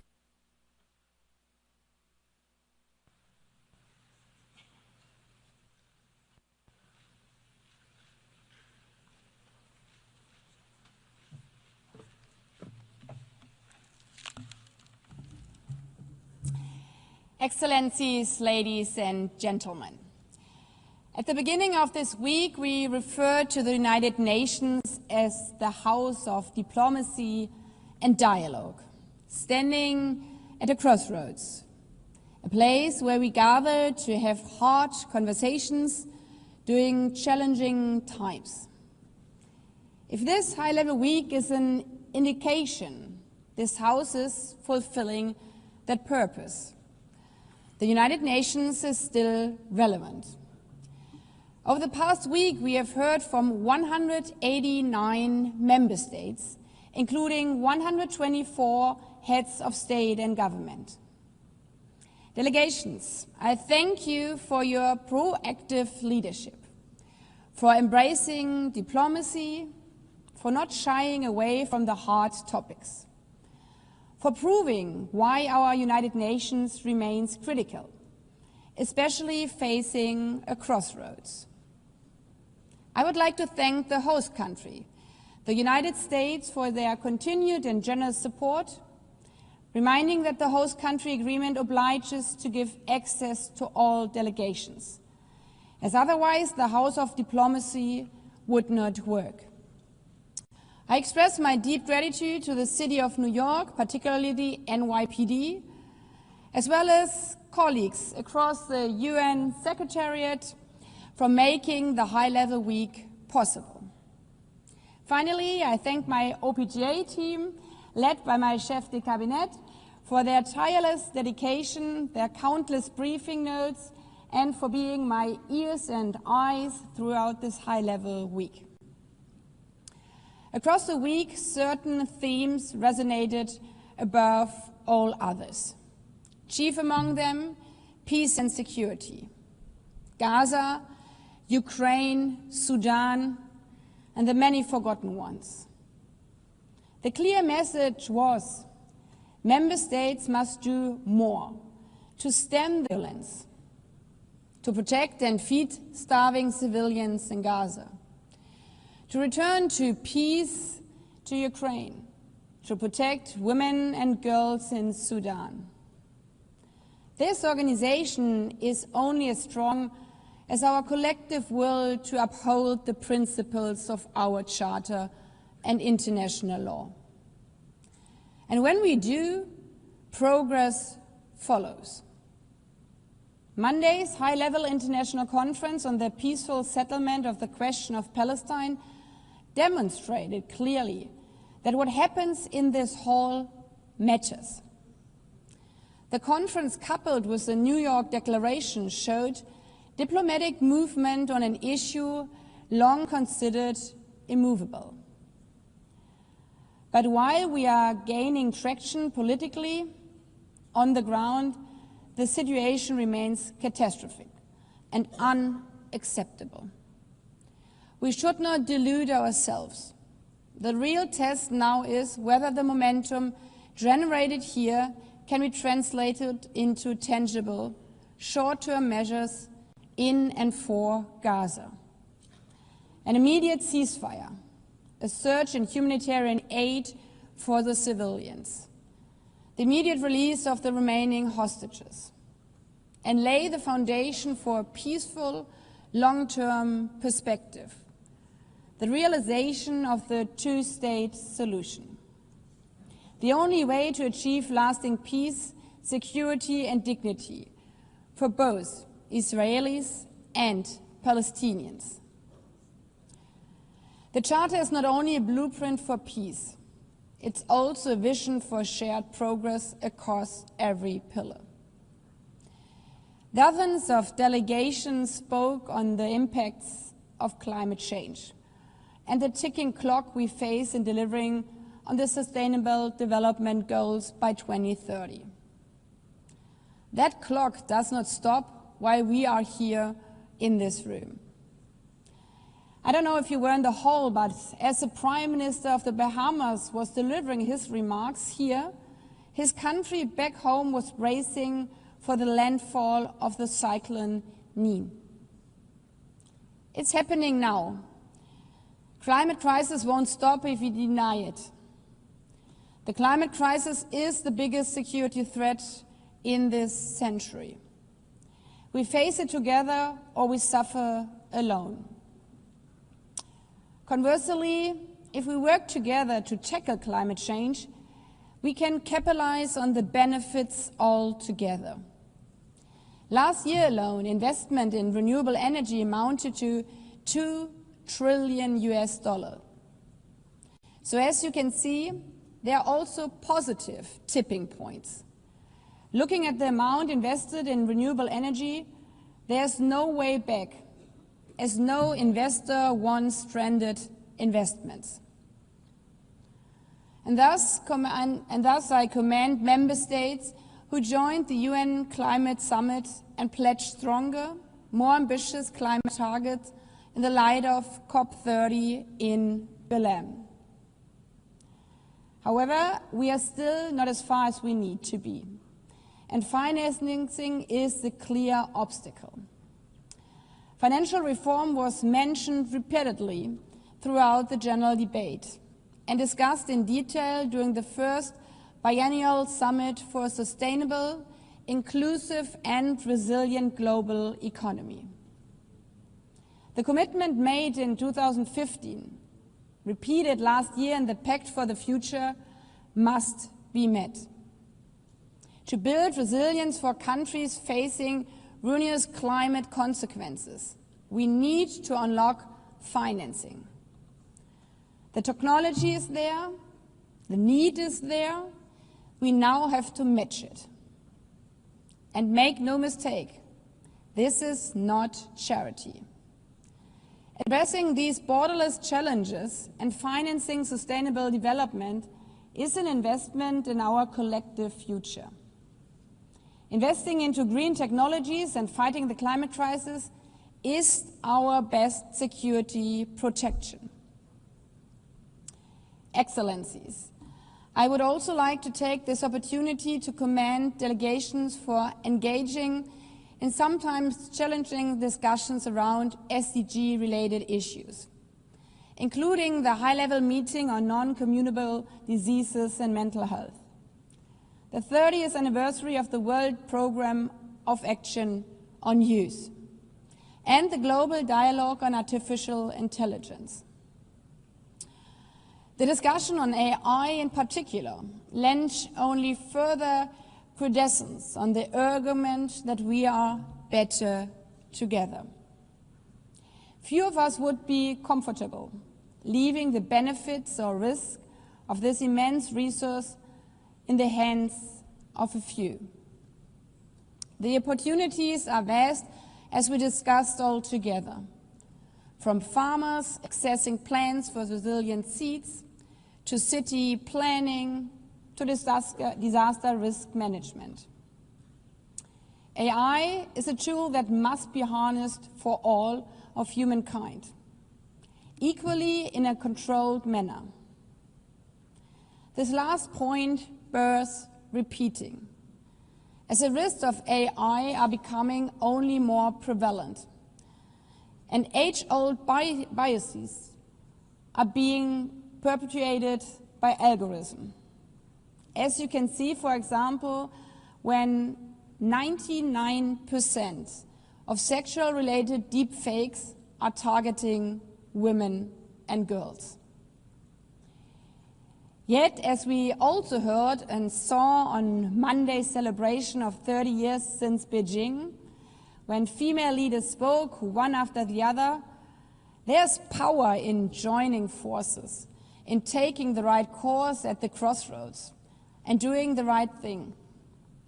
So many strong female presidents, many the first of their country, all reminded us that women's rights are the yardstick of freedom of a society. If women are not free, eventually no one will be free. But the opposite is also true.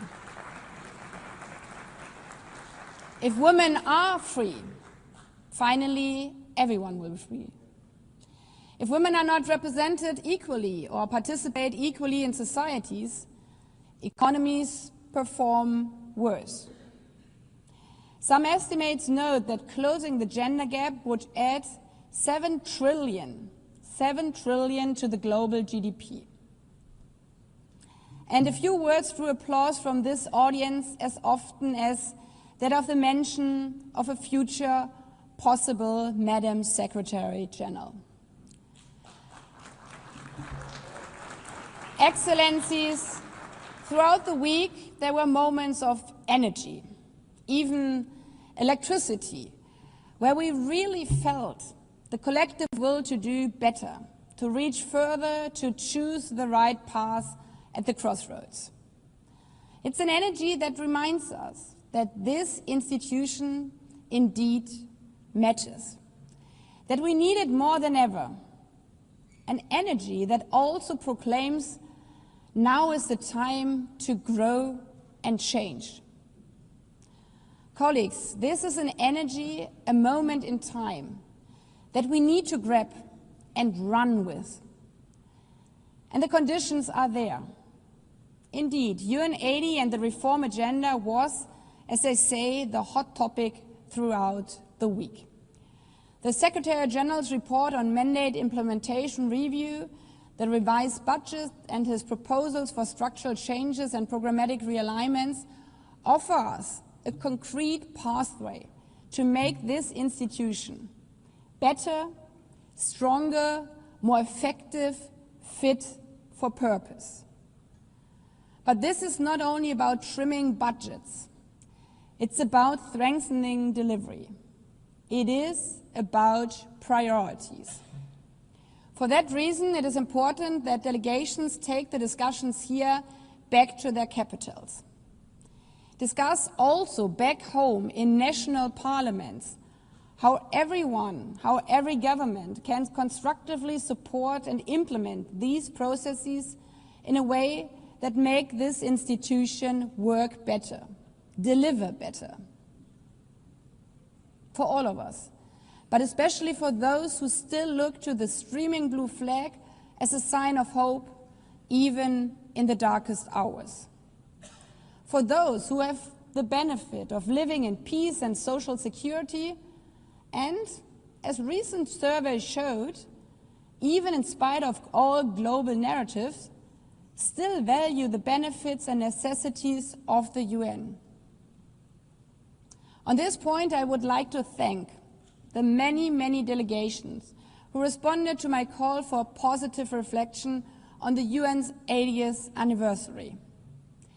We have heard dozens of statements infused with this theme of better together, of countries who freed themselves from colonialism to join as an independent state the family of nations, of countries like my own who reunified because of the international community, of countries who sought support from the UN for mediation, for peacekeeping, for democratic reform, for aid and relief.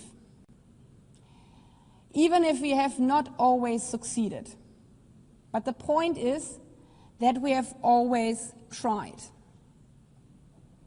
Excellencies, these examples highlight specifically why this organization was created: to tackle the problems no country alone can solve, to support others in their times of need.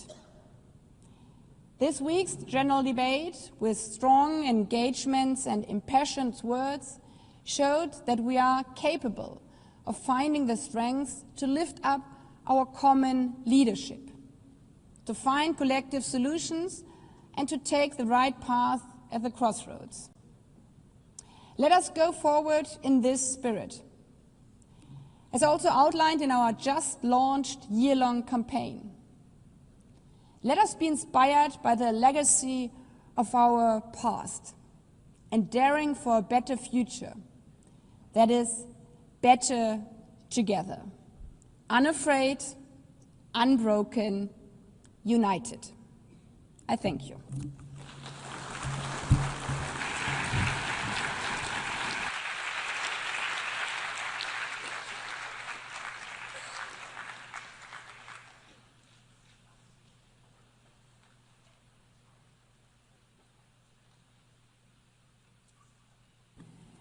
The exercise of the right of reply has been requested.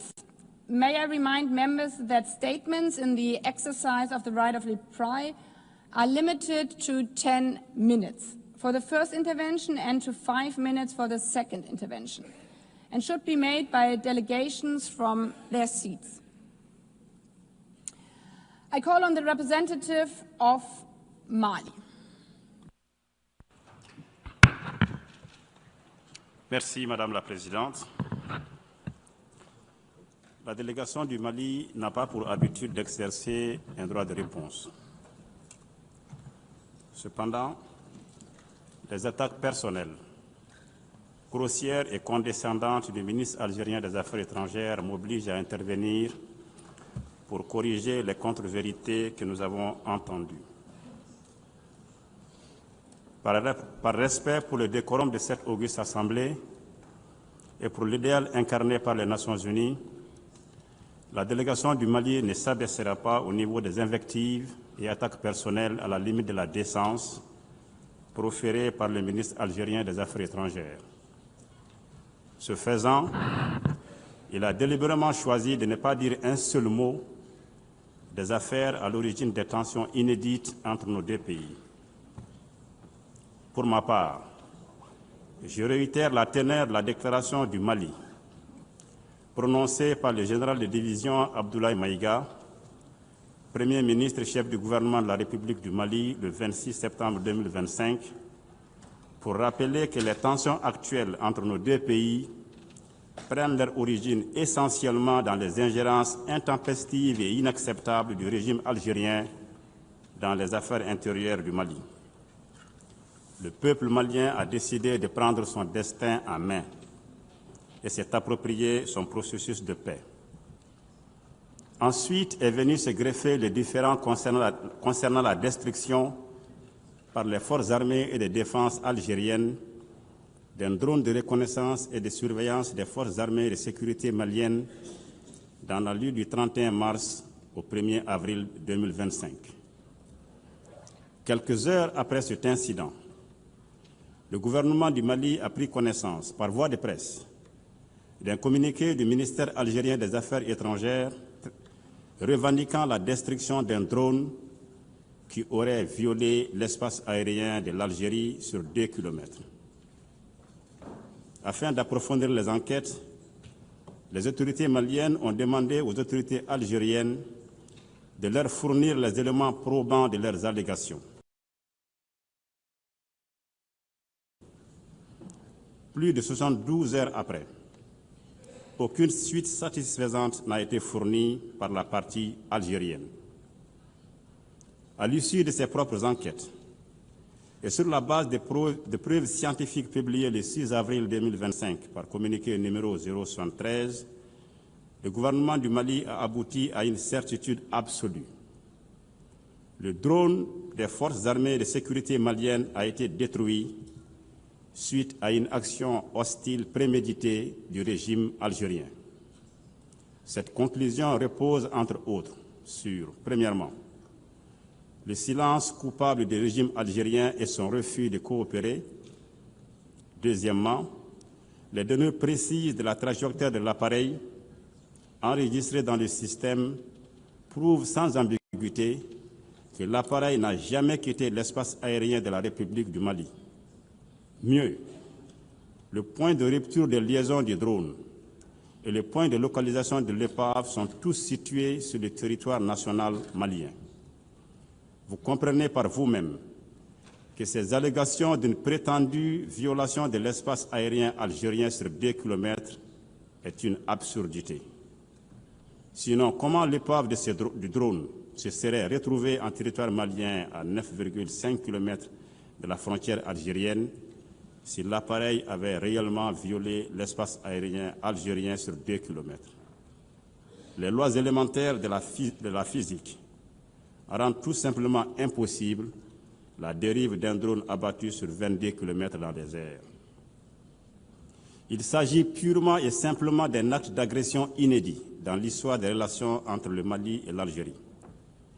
Cette action hostile, inamicale et condescendante est une preuve supplémentaire, si besoin en était, que le régime algérien parraine le terrorisme international au Mali et au Sahel.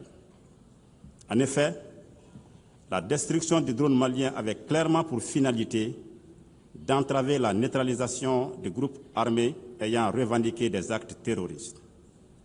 Face à cette agression caractérisée et au refus de coopération du régime algérien, le gouvernement de la République du Mali a décidé d'introduire une requête introductive d'instance au sujet de ces différends devant la Cour internationale de justice.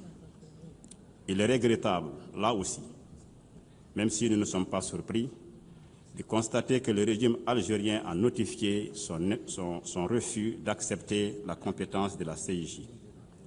Comme moyen de défense, le régime algérien prétend respecter cette juridiction internationale. Il est facile de comprendre que cette affaire des drones maliens abattus suscite un véritable embarras au sein de la junte algérienne. En effet, si le régime algérien avait du respect pour la justice internationale, comme elle le prétend, elle aurait dû accepter de déférer à la Cour internationale de justice pour y présenter les éléments de preuve prétendument à sa disposition. Ce refus atteste non seulement de la négation de la justice internationale par le régime algérien, mais également son mépris de la légalité internationale.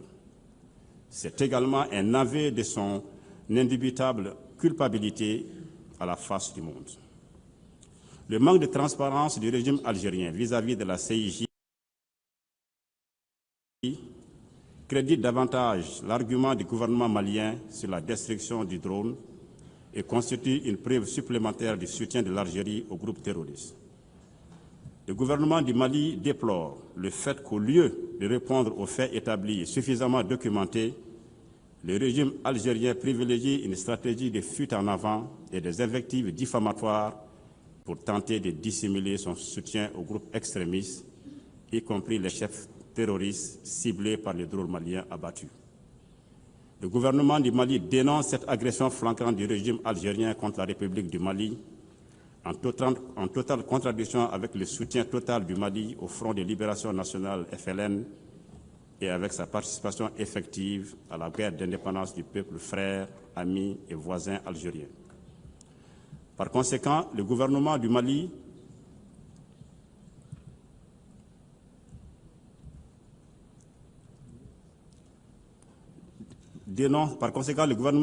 réitère son appel au régime algérien à cesser ses ingérences intempestives et inacceptables dans les affaires intérieures du Mali et son soutien aux formations terroristes qui déstabilisent le Sahel. Le régime algérien gagnerait à concentrer ses efforts et son énergie sur ses propres contradictions et défis de gouvernance ô combien importants et desquels il veut détourner l'attention.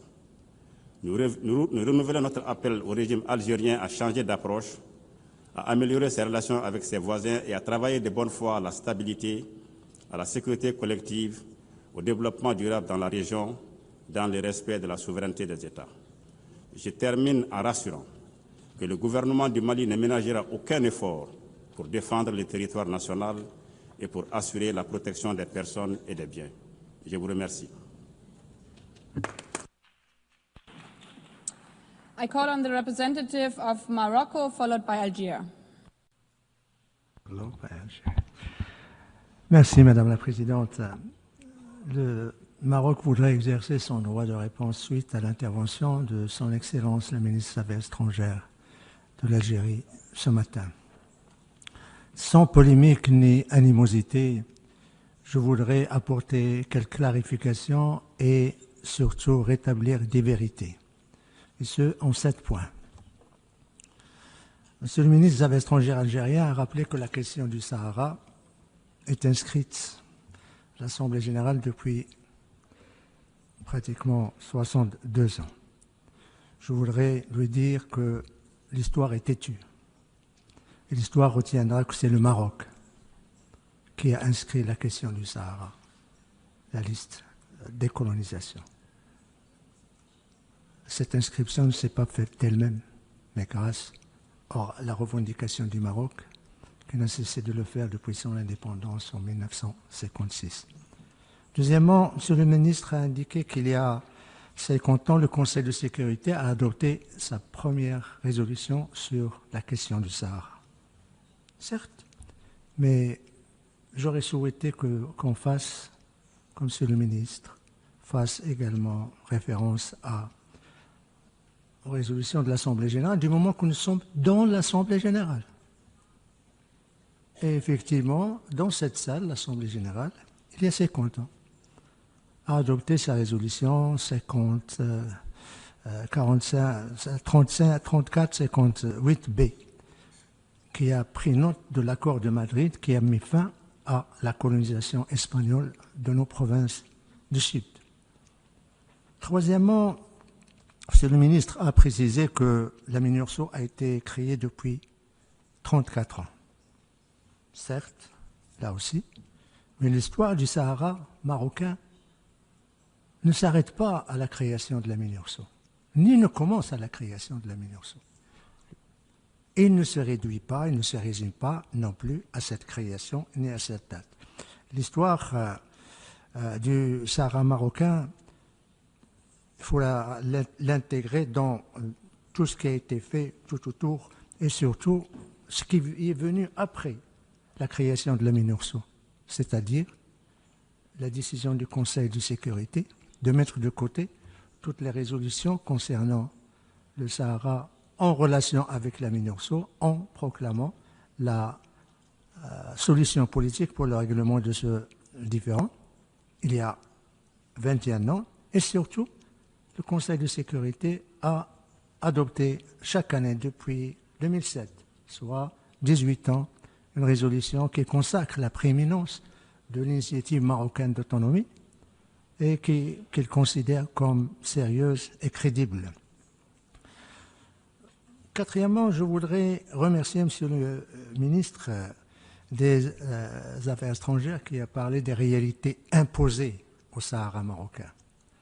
La réalité du Sahara marocain aujourd'hui, c'est des milliards d'investissements, c'est une paix, une stabilité, c'est le pont le plus long en Afrique, c'est une autoroute du nord au sud du Sahara, c'est les universités dans chaque ville, c'est des hôpitaux universitaires, c'est le port en eau profonde le plus grand en Afrique également, en Atlantique, sur sa façade atlantique, c'est des libertés, c'est des élections, c'est une culture épanouie, c'est une participation de la population du Sahara à toutes les échéances, toutes les activités politiques, culturelles, économiques, et surtout l'émancipation d'une jeunesse qui participe aussi bien au nord qu'au sud du Maroc à la vie politique, à la vie culturelle et économique. Voilà les réalités du Sahara. Je voudrais juste ajouter ici du moment que nous sommes dans une enceinte diplomatique. L'autre réalité, c'est qu'il y a 30 consulats au Sahara marocain. Ça veut dire qu'il y a des reconnaissances, ça veut dire qu'il y a des investissements, ça veut dire que des investissements en billions de dollars. Et je voudrais juste ici rappeler que les États-Unis ont instruit leurs agences de développement, d'investissement, leurs compagnies, d'investir au Sahara marocain parce que, quelle que soit l'opinion qu'on puisse avoir sur le statut du Sahara, il y a un droit qui est fondamental, qui est irréversible, c'est le droit au développement. Et le droit au développement impose au Maroc de s'investir profondément pour le développement, la prospérité et surtout assurer les hôpitaux, les écoles, des routes, la sécurité à ces populations. Et surtout, le droit au développement n'est pas seulement la responsabilité de l'État concerné, mais également la responsabilité internationale de ses partenaires. D'où les décisions des Européens, des Américains cette semaine, et d'autres partenaires, et surtout des grandes multinationales, qui s'intéressent au développement du Sahara, pour le bénéfice des populations du Sahara. Cinquième observation que je voudrais faire suite à l'intervention de son Excellence, le ministre des Affaires étrangères de l'Algérie, c'est que l'Algérie, qui siège actuellement au Conseil de sécurité, n'est pas sans savoir que la question du Sahara n'est pas traitée en tant que question de décolonisation. Le Conseil de sécurité, et l'Algérie le sait très bien, traite la question du Sahara en tant que question de paix et de sécurité, et surtout en tant que, dans le cadre du règlement pacifique du différend, Et je le remercie d'avoir abordé cette question. Sixième observation que je voudrais faire, c'est Son Excellence le ministre a posé 5 questions fondamentales pour le règlement de ce différend. C'est bien. Mais ici s'impose une question. À quel titre l'Algérie, qui se dit pas partie prenante, pose des questions, pose des conditions et pose des fondamentaux pour le règlement de ces différends? À quel titre, sinon, en tant que partie prenante? Et nous nous félicitons que l'Algérie puisse maintenant nous dire voilà mes conditions pour le règlement de ce différend. Nous souhaitons que cette déclaration, aujourd'hui, puisse trouver dans son prolongement à même pas une centaine de mètres, de l'autre côté du bâtiment, au Conseil de sécurité, pour s'engager sérieusement dans le cadre du processus politique et participer aux tables rondes, permettre tout d'abord la relance du processus politique et parvenir au règlement de ce différend qui n'a que trop duré. Septièmement, je voudrais dire que je ne saurais conclure sur une note négative ou d'observation. Je voudrais conclure sur les propos, surtout le message de Sa Majesté le Roi, qu'il a prononcé à l'occasion du discours du trône en juillet dernier et qui s'adresse aux pays voisins d'Algérie. Sa Majesté le Roi, tout en rappelant le momentum international, surtout le soutien international de plus de 120 pays qui soutiennent l'initiative marocaine d'autonomie, les dizaines de pays qui ont reconnu la marocanité du Sahara, les 3 membres permanents du Conseil de sécurité qui ont soit reconnu la marocanité, soit soutiennent l'initiative marocaine d'autonomie en tant que seule et unique solution. Plus des 2/3 des membres de l'Union européenne qui sont en faveur de l'initiative pour régler définitivement ce problème. Et Sa Majesté le Roi, en faisant référence à tous ces résultats, il a dit, je cite Sa Majesté le Roi, « Ces positions favorables au bon droit et à la légitimité nous inspirent honneur et fierté.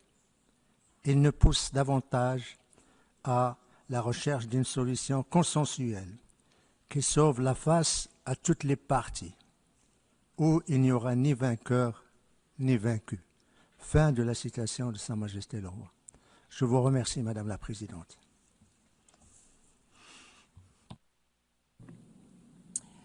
I call on the representative of Algeria. شكرا سيد الرئيس. طلب وفد بلادي الكلمة للرد على ما جاء على لسان ممثلي وفدين داخل هذه القاعة في إطار حق الرد. أولا بخصوص مالي، نتعجب كأول تعليق حينما يتكلم ممثل مالي عن قواعد اللياقة ديكوروم، كان الأولى به أن يلقن هذه القواعد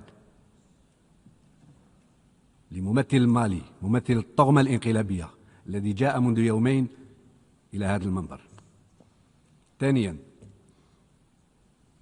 في كلمة الجزائر صباح اليوم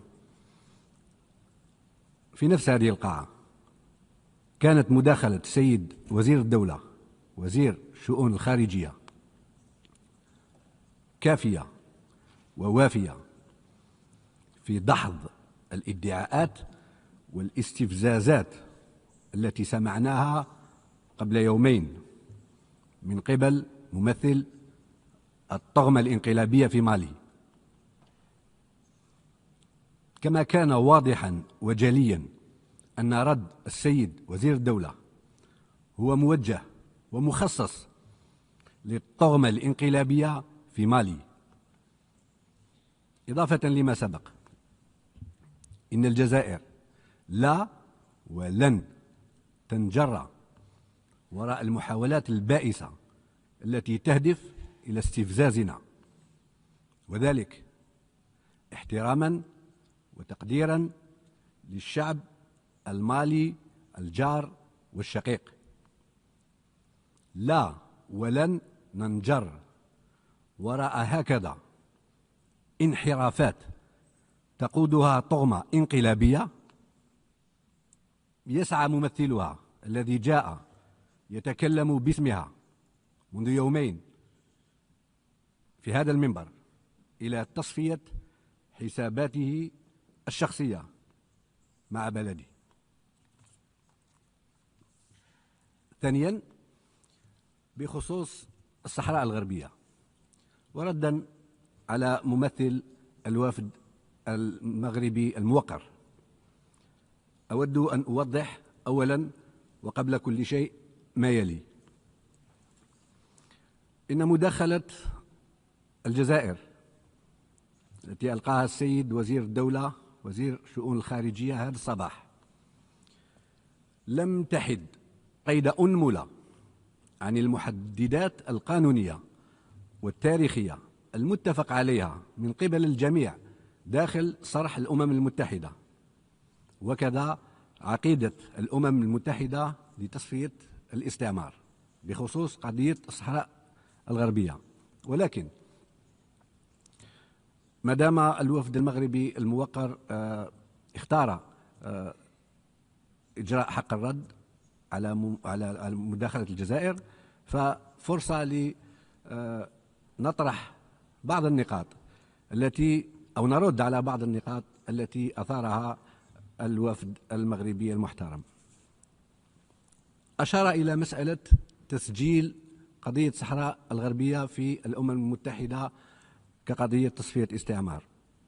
أنا مضطر أنني أذكر ببعض المعالم والمحددات القانونية والتاريخية في خصوص هذه النقطة بالذات. لا يمكن أن نقبل بهكذا ادعاء. لا يوجد شيء اسمه تسجيل قضية الصحراء الغربية على قائمة الأقاليم الواجب تصفية استعمارها من قبل المغرب. لماذا؟ حيث يعود قرار إدراج إقليم ما، أي إقليم، في قائمة الأقاليم المعنية بتصفية الاستعمار إلى الدول الأعضاء المسؤولة عن إدارة تلك الأقاليم، وهذا بموجب الميثاق وبموجب القرار 1514.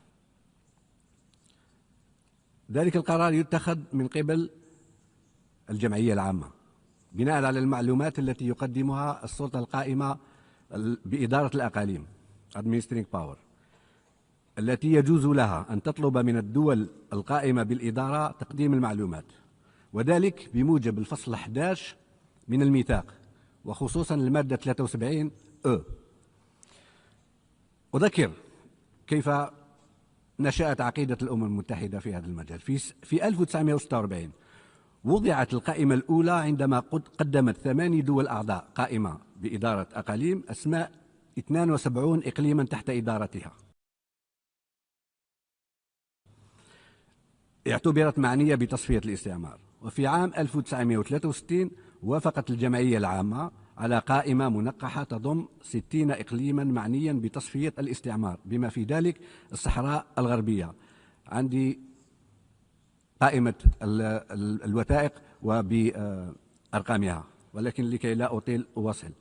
فيما يتعلق بالصحراء الغربية، هذه المسألة لم تدرج في القرار 66 المؤرخ في ديسمبر 1946 لسبب بسيط، لأن الدولة القائمة بالإدارة ذلك الوقت إسبانيا لم تقبل بعد عضويتها في الأمم المتحدة حتى سنة 55. في عام 56 بضعة شهور وكان المغرب لا زال تحت الحماية، راسل الأمين العام للأمم المتحدة إسبانيا ليطلب منها إذا كانت تدير إقليما معنيا بتصفية الاستعمار، يعني سنة بعد قبول إسبانيا في الأمم المتحدة. في ردها سنة 58 ادعت أنها لا تملك أيا منها، وأن الأراضي التي تمتلكها هي مقاطعات إسبانية، ولم تعلن وتقدم معلومات عن هذا الإقليم بموجب المادة 73 إلا سنة 60، حيث كان مشروع قرار في اللجنة الرابعة لإدراج الصحراء الغربية قيد المناقشة. وعندي تصريح الممثل القوة القائمة بالإدارة ذلك الوقت. وقبل إنشاء لجنة 24 كانت المعلومات المحالة من الإدارة القوة القائمة بإدارة الإقليم عن الصحراء الغربية قد تم إرسالها إلى لجنة المعلومات التي كانت سابقة للجنة 24 وذلك في 1961. وفي أعقاب حل لجنة المعلومات وتعويضها باللجنة 24 سجلت وضمت قضية الصحراء الغربية إلى قائمة الأقاليم المعنية بتطبيق القرار 15/14 وهو المتعلق بتصفية الاستعمار. فكل هذا للإشارة إلى أن القضية الصحراوية مسجلة وفقا لعقيدة الأمم المتحدة لتصفية الاستعمار. وهذا يقودني إلى نقطة ثانية وأشار إليها الممثل الوفد المغربي الموقر، وهي مسألة معالجة قضية الصحراء الغربية في مجلس الأمن حقيقة، ولكن معالجة قضية الصحراء الغربية في مجلس الأمن كقضية سلم وأمن دوليين. وفي كل قرارات مجلس الأمن لا يتنازل ولا يعفى من واجب الجمعية العامة واللجنة الرابعة واللجنة 24 من مواصلة معالجة قضية الصحراء الغربية كقضية تصفية استعمار. نقطة أخيرة، مدام أشار الوفد المغربي إلى الجزائر وكيف تتكلم الجزائر عن قضية الصحراء الغربية ولماذا تتكلم الجزائر عن قضية الصحراء الغربية. أولا، الجزائر عضو مسؤول في الأمم المتحدة، الجزائر تتكلم عن كل القضايا العادلة. ثانيا، الجزائر بلد جار وملاحظ ويهمه ما يجري في جواره، ولا بد عليه كعضو مسؤول في الأمم المتحدة من أن يجيب ويرد ويفسر ما يجب تفسيره في هذه القضية وفي قضايا أخرى أيضا. وإذا كان الإصرار على إقحام الجزائر كطرف كما يصر على ذلك الوفد المغربي المحترم، فإن الجزائر تقول لكم كما قالها السيد وزير الدولة وزير الخارجية هذا الصباح، إن الجزائر تقول لكم فاوضوا مع الطرف المعني. لا بد من مفاوضات مباشرة وغير مشروطة وبحسن نية بين جبهة البوليزاريو الطرف المعني والمملكة المغربية الطرف المعني الآخر لحل هذه القضية. وشكرا. I now call on the representative of Mali for a second intervention. May I remind you of time to be 5 minutes. Merci, Madame la Présidente. Je ne prendrai pas beaucoup de temps. J'ai juste demandé la parole pour dire que j'ai écouté attentivement la réaction du représentant de l'Algérie. Je m'attendais à des réponses sur les faits à l'origine des tensions entre le Mali et l'Algérie. En lieu et place, c'est toujours les mêmes invectives et les attaques personnelles que j'ai entendues.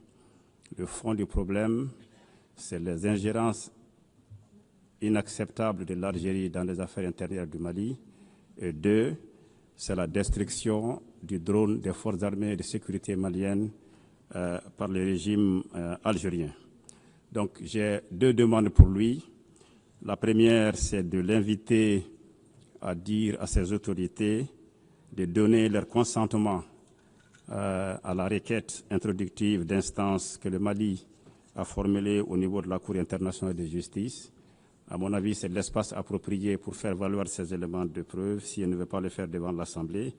Et deuxième demande, c'est d'inviter ces autorités à cesser les actions hostiles contre le Mali et à privilégier une approche constructive, respectueuse des relations anciennes, fraternelles, des relations de bon voisinage entre le Mali et l'Algérie dans les règlements des différends qui nous opposent.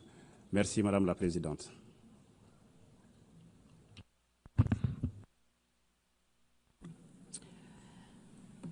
May I take it that it is the wish of the Assembly to conclude its consideration of agenda item 8? It is so decided. I would like to thank all of you, all delegations again, for this year's high-level week. I wish you a good day. The meeting is adjourned.